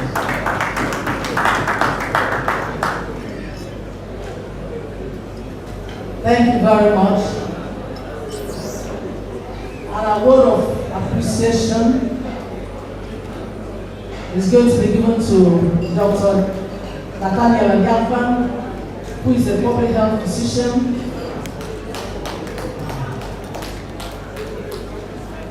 He has been an NMA chairman. He midwifed the first mini-sharing scheme that has snowballed to become the endowment policy for doctors. Please, let's clap for Dr. Nathaniel. It was him that, through advocacy, brought back the in-service training for doctors and other employees of Akwa Ibom State government during the Architect Victor Antan's administration. It was during his tenure that Igbo Medical Journal, which is an international journal today, was birthed during his tenure. Today, this journal is produced 3 times in a year. Dr. Nathaniel Abiamban has been a great supporter of NMA. Even in retirement, he continues to support his faith project, Ibom Medical Journal. Dr. Nathaniel Agakban, thank you very much for what you have done and what you continue to do for NMA. We recognize you and we call upon the Chief Judge of Akwa Ibom State, Honorable Justice Ekaike Obot, represented by Chief Magistrate Iwakawu, to please present this award.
Good message from the Chief Judge. Good afternoon. Your Excellencies here will be represented. Good afternoon to the Chairman, the able Chairperson of the NMA, and my dear husband, my former boss, and greetings to everybody here, all protocol really observed.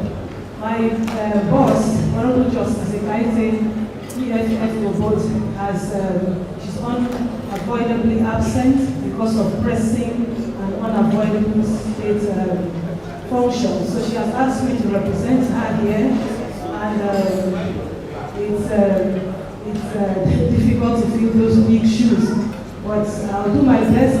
She has told me to convey a message of felicitations to the NMA and to wish you congratulations on a successful NMA week ahead, and to wish you congratulations on a successful book launch. And she has said I should let the chairman of the NMA to know that she's going to reach out to her with a very healthy donation. Thank you very much. Thank you. A very healthy and legal donation that cannot be exposed according to subsection 2 of the Judicial Act. Next award, please.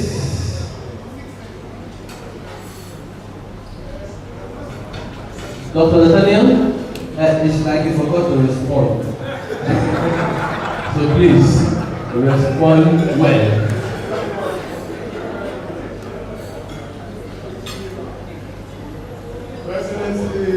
Your Excellencies, the Chairman of Education, the Chairman of NMA,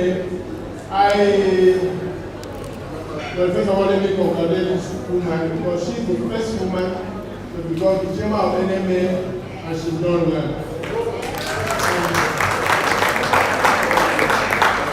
I like to support good projects, so this one is a good one, and I will pick 5 copies for 50,000. Thank you. Thank you very much.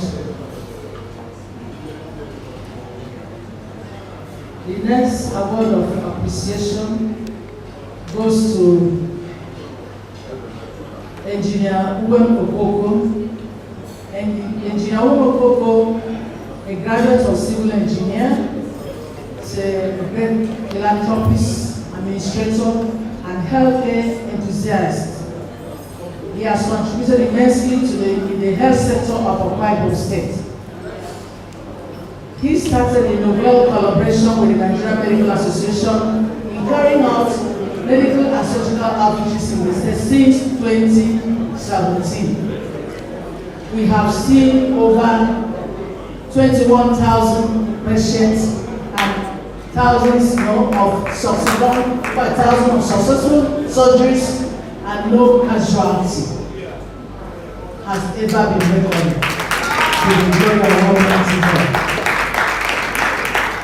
It is one of our pillars of support in NMA-AKS. He sponsored the pioneer editions of Our Health, Our Wealth, and he has done so many other things, too numerous to mention here. NMA is here to appreciate you, sir, for all your good works and all that you continue to do for NMA and for mankind. I want to call on Honorable Justice Dr. Abraham, retired Chief Judge, to present this award for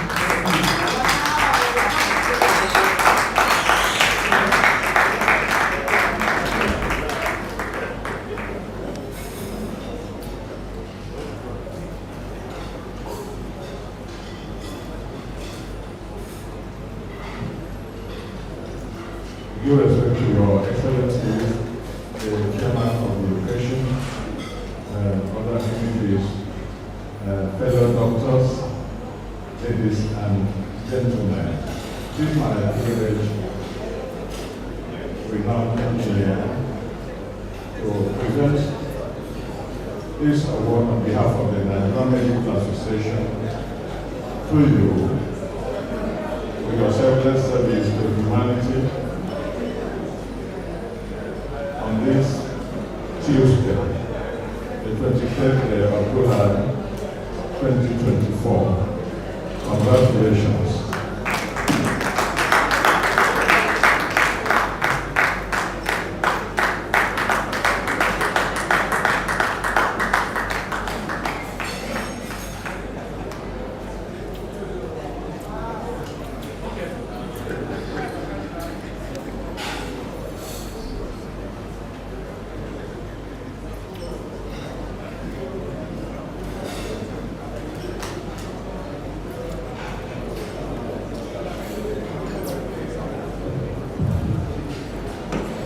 I want to accept this award on behalf of my family and my company. I want to thank NMA, thank every medical practitioner. Thank you, Your Excellency. And I want to say I'm not an associate doctor, but associate member of Nigerian Medical Association. Thank you so much. I think I qualify also to be an associate. I've worked with a doctor very closely for over 35 years. And it's my delight to be associated with the medical profession. I think we have tried. After my wife, we have produced a child that is a medical doctor, and we have grandchildren. I'm hoping one of them will also be a medical doctor. We've always been committed to the cause of the medical profession. When I served as the Chief Judge, and I was the Chief Judge after 30 years of the creation of the judicial system in Akwa Ibom State, I said to myself that we were going to have a staff clinic. People said, no, it's not, we don't have land, we don't have anything. I said, we're going to create one. And we located a place. And we succeeded in building the staff clinic and well furnished. And I want to thank God for Dr. Okom, the then Commissioner for Health, who also assisted us. Today, that staff clinic is serving tremendous purpose, meeting the healthcare of the staff, of the judiciary and others. And I'm hoping that in the years to come, the frontiers of the medical profession will be expanded. But I also look forward to a more mature medical profession where doctors, such renowned status, will have respect for the seniors. And I came to see some rascally behavior among doctors who are so well trained. And I hope that this trend will change and change for the better. I am a pastor I have few minutes to my preaching assignment. So I don't know what I will stay to the end, but I would have loved to stay to the end. Let me pick two of the books at the sum of 100,000 naira. Thank you very much, Honorable Justice. Please, we are going to go ahead to call the next recipient. But because the book has been launched, please, I'll ask the ushers to take the book along so that people will launch with whatever amount, but nothing less than 10,000 naira. Whatever amount, encourage us, appreciate us. Yes, account number, please come. Let's bring the account number. You can do your transfer there. And we have an award of appreciation to His Excellency, the Executive Governor of Akwa Ibom State, who is pursuing the Arise agenda with all the strength that the God Almighty has given him. In the last few months, as in the last 1 year plus, he has constructed 17 primary health care centers, renovated 2 health centers, including dental center, and dental clinic in Eke. For the first time, we had such a boom. He appointed 4 medical doctors in his soup as permanent secretaries. He has inaugurated the health insurance board and many other things. Your Excellency, sir, we plead with you, please, sir, that want to present this award on behalf of NMA as we call on the first NMA chairman in Akwa Ibom State and a past commissioner for health to do this presentation. Thank you, sir.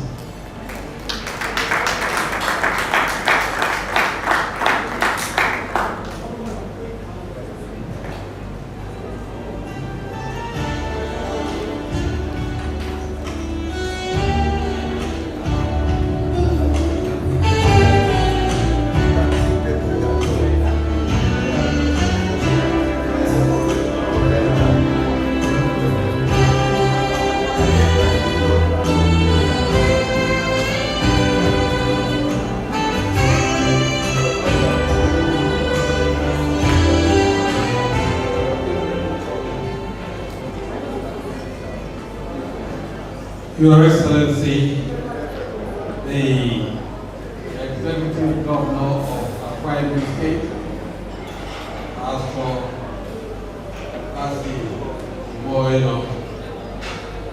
this Excellence Award is presented to you for your impactful leadership to the people of Akwa Ibom State. And with all respect and honor, we make this presentation to you, sir.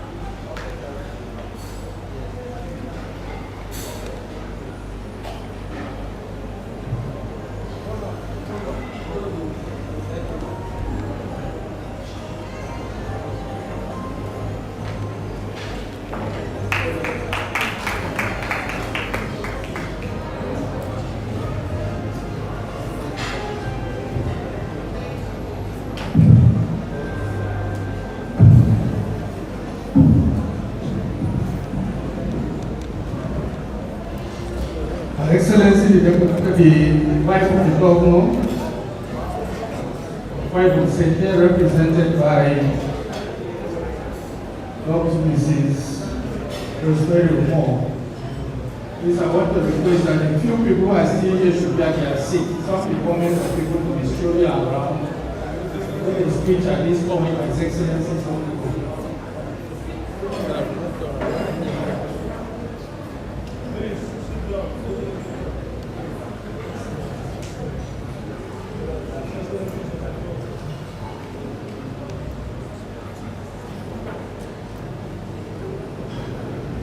chairman of the occasion, our chairman of the NMA of Akwa Ibom State, the chairman of the NMA, the keynote speaker of the Barnie weather. It's a huge pleasure and privilege to see you in our state and all the improvements that you have bestowed on us. Thank you very much and welcome. Something speakers, representative of the Chief Judge, Barnie secretaries here present, Vice Chancellor of the University, you here represented by the Deputy Vice Chancellor of me, and the former Vice Chancellor Mark. It's a pleasure to see you once again. The Commissioner of Police here represented, Chairman of the Akwa Ibom State Primary Healthcare Development Agency, representative of the PSS, Provost of the College of Health Sciences, Akwa Ibom State, the Health Sciences University of Uyo, medical elders, and particularly the leader of the medical elders group, former national officers here present. I can see the former deputy secretary, I salute you. First NMA chairman, heads of affiliates, past officers and present officers of the NMA, professors, consultants, colleagues, members of the press, ladies and gentlemen. I stand here to represent His Excellency the Governor.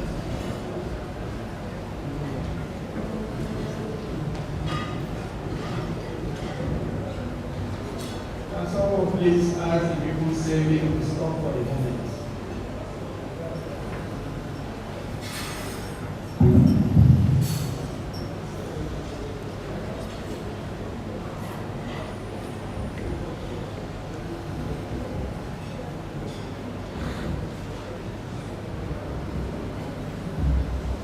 Well, somehow I know the enemy will do things, but sometimes you need to learn, because as our people say, if you used to using your hands to catch a fly, one day you catch a bee, and it might sting you, might do it wrong when others are there. I bring the felicitations of His Excellency the Governor to the NMA. And he has asked me to thank the NMA for the great work that you are doing. This great work is helping a lot to assist His Excellency in his work of repositioning the health system in Akwa Ibom State, particularly through the ARISE agenda. The NMA, its members have greatly assisted through the medical outreach or outreaches that have taken place in the state, both those that have been organized directly by government, and those that have been organized by partners of government in different parts of the state. This has significantly helped to bring support to the people of Akwa Ibom State, to our people, because that's what they are. Akwa Ibomites, our people, will help in saving their lives, saving the lives of Akwa Ibomites, saving the lives of ourselves, the lives of our brothers, mothers, and sisters. And if you notice, a lot of the people that come for these outreaches are often people right from the rural areas. People who sometimes have diseases that have harbored for many years.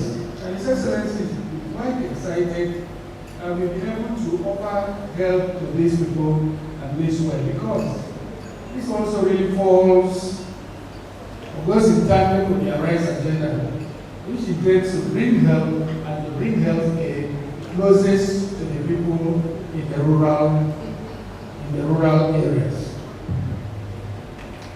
He has asked me to let you know that, yeah, a lot has been done, but there's still a lot more work to be done. Because in addition to the revitalization of primary health centers, which is ongoing, and the health insurance, which the processes are really hastening up, as you would know, there's a lot of work to be done. It is our belief that as we make the hospitals and facilities available for our people to come, we must also provide the wherewithal, financial access to the people through the health insurance. A few people have complained about the health insurance coming a little late, but we will also know that many states and even in the country have established the health insurance before, and they have been challenges. Many of them have not really taken off very well.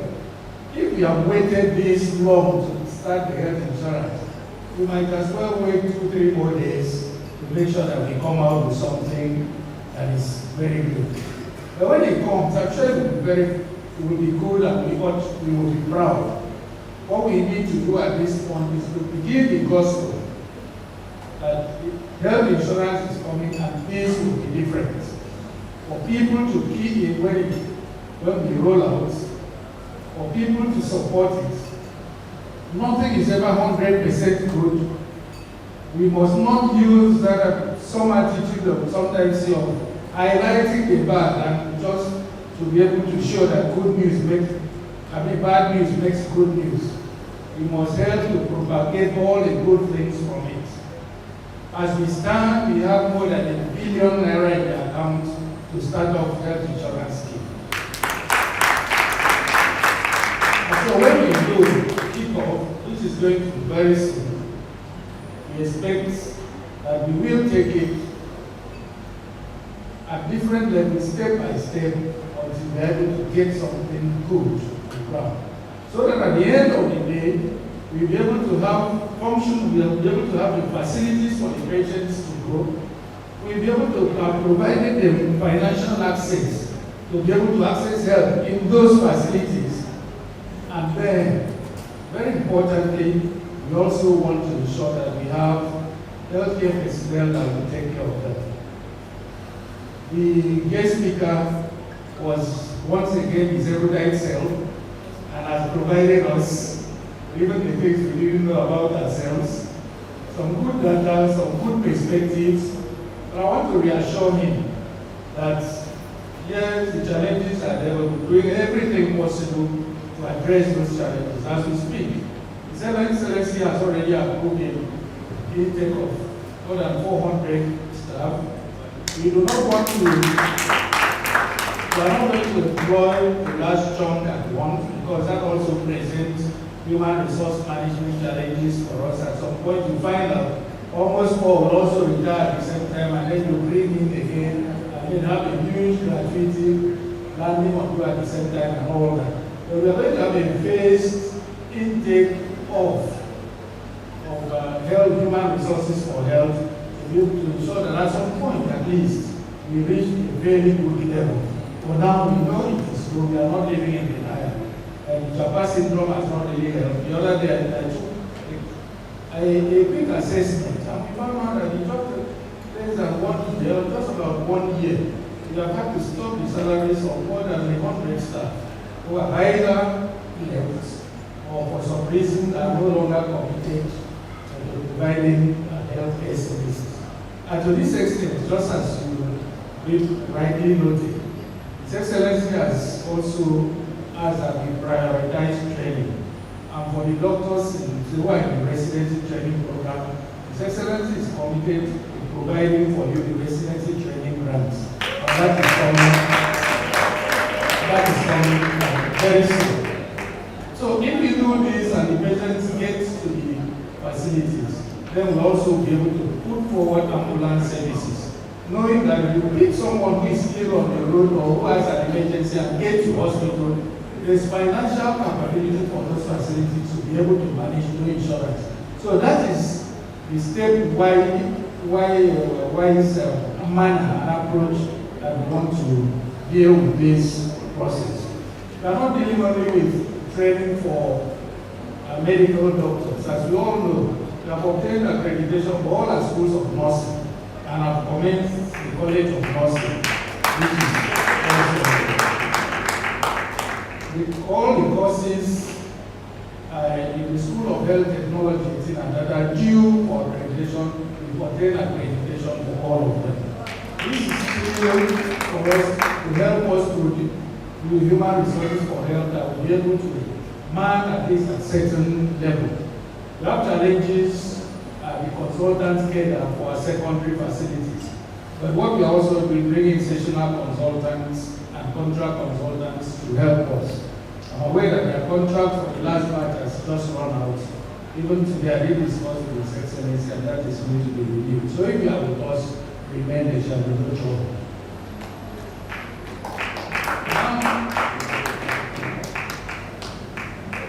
Healthcare is becoming quite expensive, quite challenging, and therefore, His Excellency appreciates all those that are stepping forward to assist us in the processes and within the health sector. That's why the associate member of NMA has stepped up.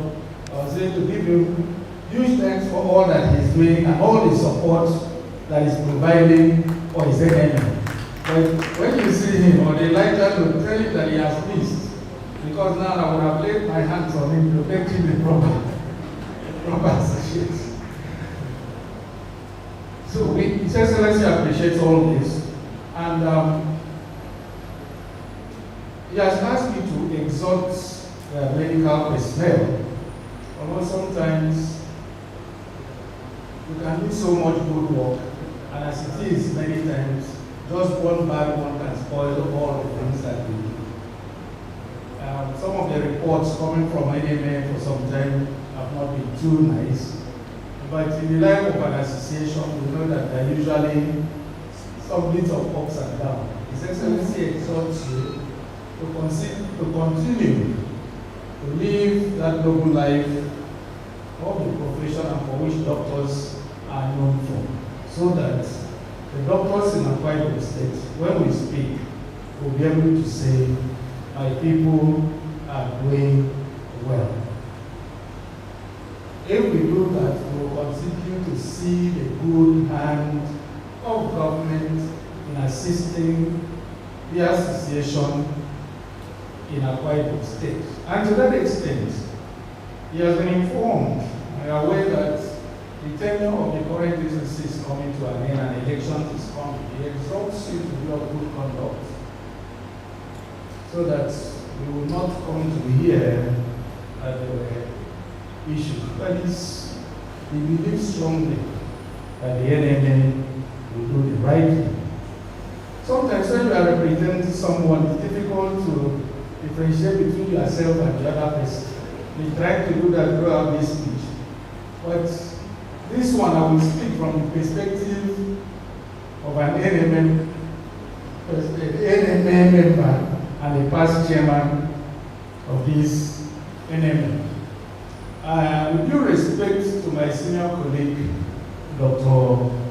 Adiakwa, and I say this with all ethical considerations, and I just hope that in writing this book, I haven't read it, I haven't seen it, I hope taking this into perspective.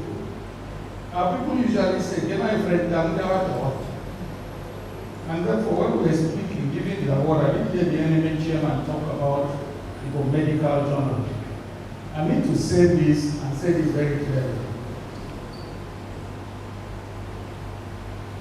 Sometime in 2005, or sometime in 2000, we began to have the University of Women Teaching Hospital upgraded, from Abacha to Abacha Specialist Hospital to Federal Medical Center, and then by 2001, 2000, the commencement of the medical training in the University of Women. The effect of that was the influx of consultants into Akwa Ibom State to start off that medical school. Prior to this, under the watch of Dr. Bible Elder, who did a yeoman's job in repositioning NMA, and also commenced a form of bulletin and write-up for the NMA. In fact, he gave a foundation for the current NMA that we have. If I look back at what was on ground at the time we came to meet. But in 2005, with a lot of academic activities starting in the States, there was a need to upgrade whatever we had to aim to have a medical journal. And that was under the leadership of Dr. NMA-AKS. I was the pioneer editor. He invited me and requested if I could establish a medical journal, an academic journal, not a bulletin, an academic journal for the States. And I took up that challenge even though it was difficult. And I was just telling Barnie, I give kudos also and recognition to Dr. Michael Eko of blessed memory. I ran to him asking what can be done to bring up a medical journal. He guided me through his work with WHO and so on. And we started that work in 2005, 2000. I had the challenge of how to get the first autumn people to write to a journal that has not yet published. We had to commission people to write. We didn't have money, so we begged. And one of the people that assisted us is the author himself, Dr. Nestor Odo. Thank you, sir. Another was Dr. Victor Ete. Victor Ete approached him and also provided. That way we were able to get about 5 or 6 articles. I then went to Lagos, the National Library of Nigeria, to register the journal and got a registration certificate. We came back in 2006 at the function like this, I would for the expo of Dr. NMA-AKS. He launched that journal at the house then at the summer. Unfortunately, the team that put in this did not speak with me. I know they made effort at them, and the challenge of office always made it difficult. I say this in public because, like I said, so when my friends are that, or we need to get this in proper perspective. I've heard some of these things are just a way to aside. Please. But like I said, with due respect to my senior colleague, he has been one person who has helped to maintain this journal. Once we ran into serious difficulty, and that's Dr. Nathaniel, and we ran to him. We were sitting like this, I explained to him. He gave us a donation of 1 million naira. In fact, that was like the saving grace to keep the journal going. I can in fact say that without him, we probably would have lost the journal at some point because of financial challenges. But he had always come through to us. But the history must be right. I thought I should just make this few clarification. You may not feel well through maybe what the concepts that we have, but I don't see how you will know more than the person who brought and who pioneered the journal.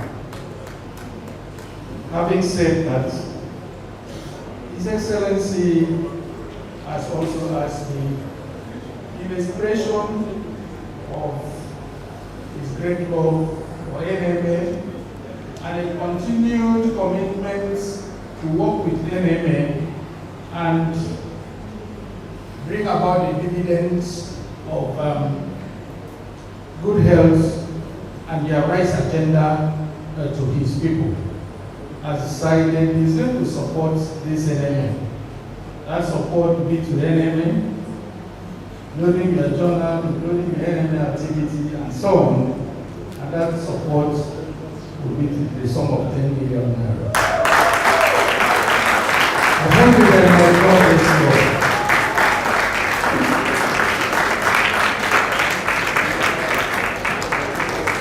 Ladies and gentlemen, that's why it's always good to serve the best for the last. Please put your hands together for His Excellency, the Governor, Pastor, More, and all.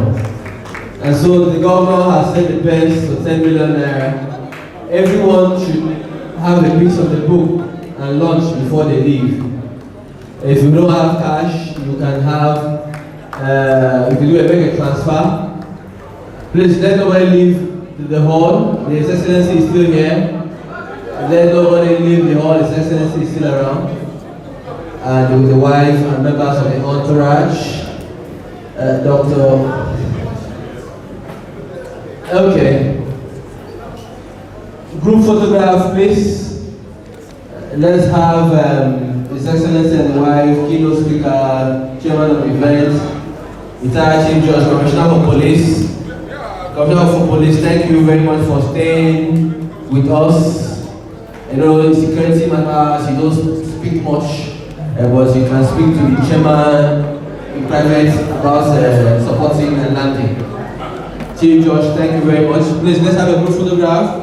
His Excellency with the wife, the Chief Judge, the Commissioner for Police of Akwa Ibom State, the VC, the keynote speaker, Dr. Barnie Dadabo, and group photograph, please. Group photographs, please. Group photographs. His Excellency, the Governor, the wife, Chairman of the occasion, keynote speaker, Commissioner for Police, Chief Judge.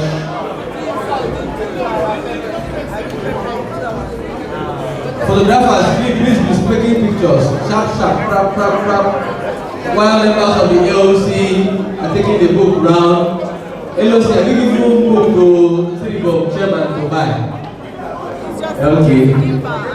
Please.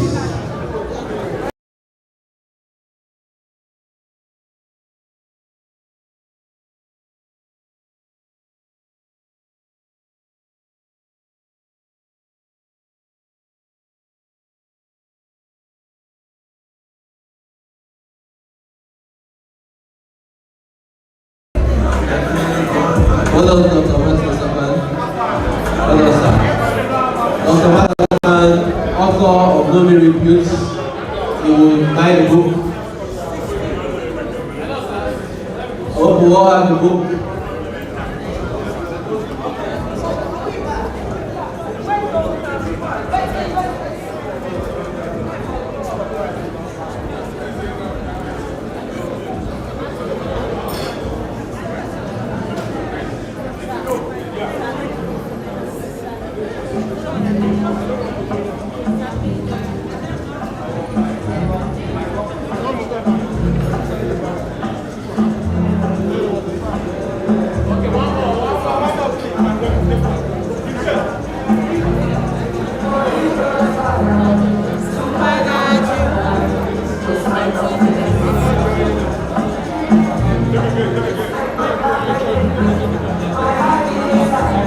Group photograph.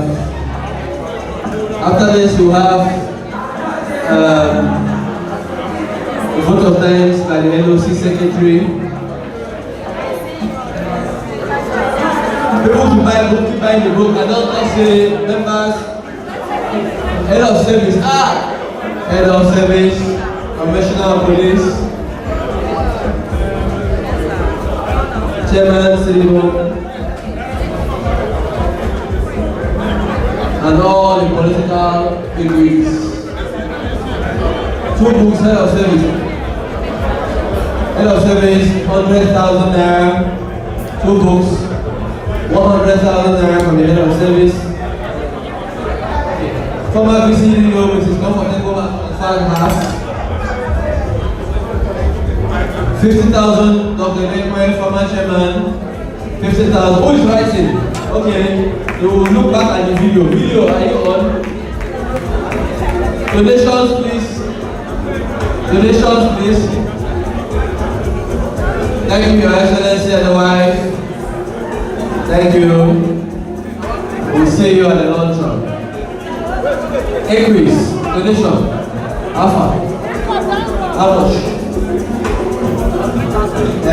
This is an international donation. Ladies and gentlemen, Ekwe is giving us international donation. Any more donations? Vote of thanks by the NOC Secretary. NOC Secretary. Vote of thanks.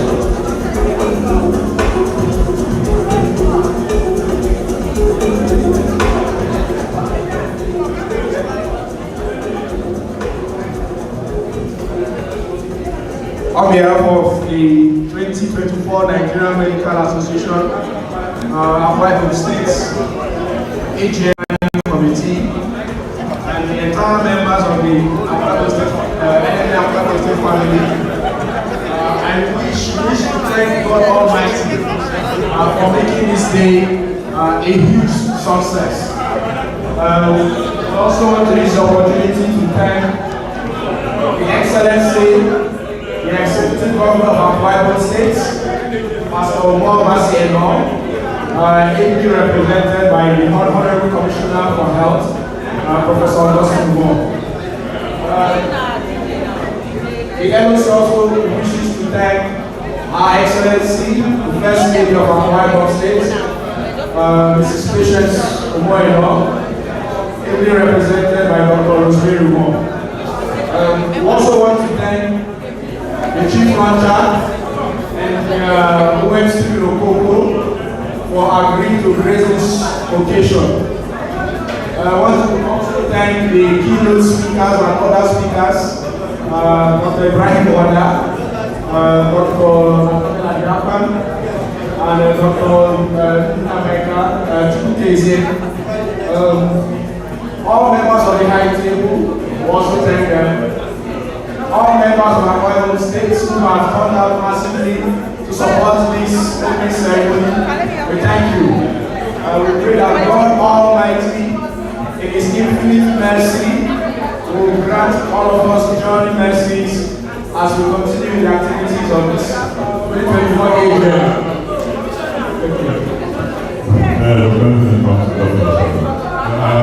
I've launched the history book for the sum of 10,000 naira.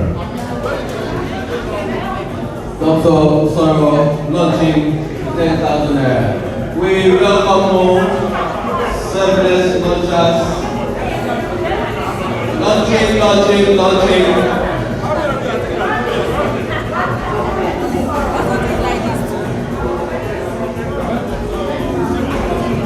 Dr. Uyi Soro 10,000. Dr. Uyi Soro 10,000. Dr. Uyi Soro 10,000. At this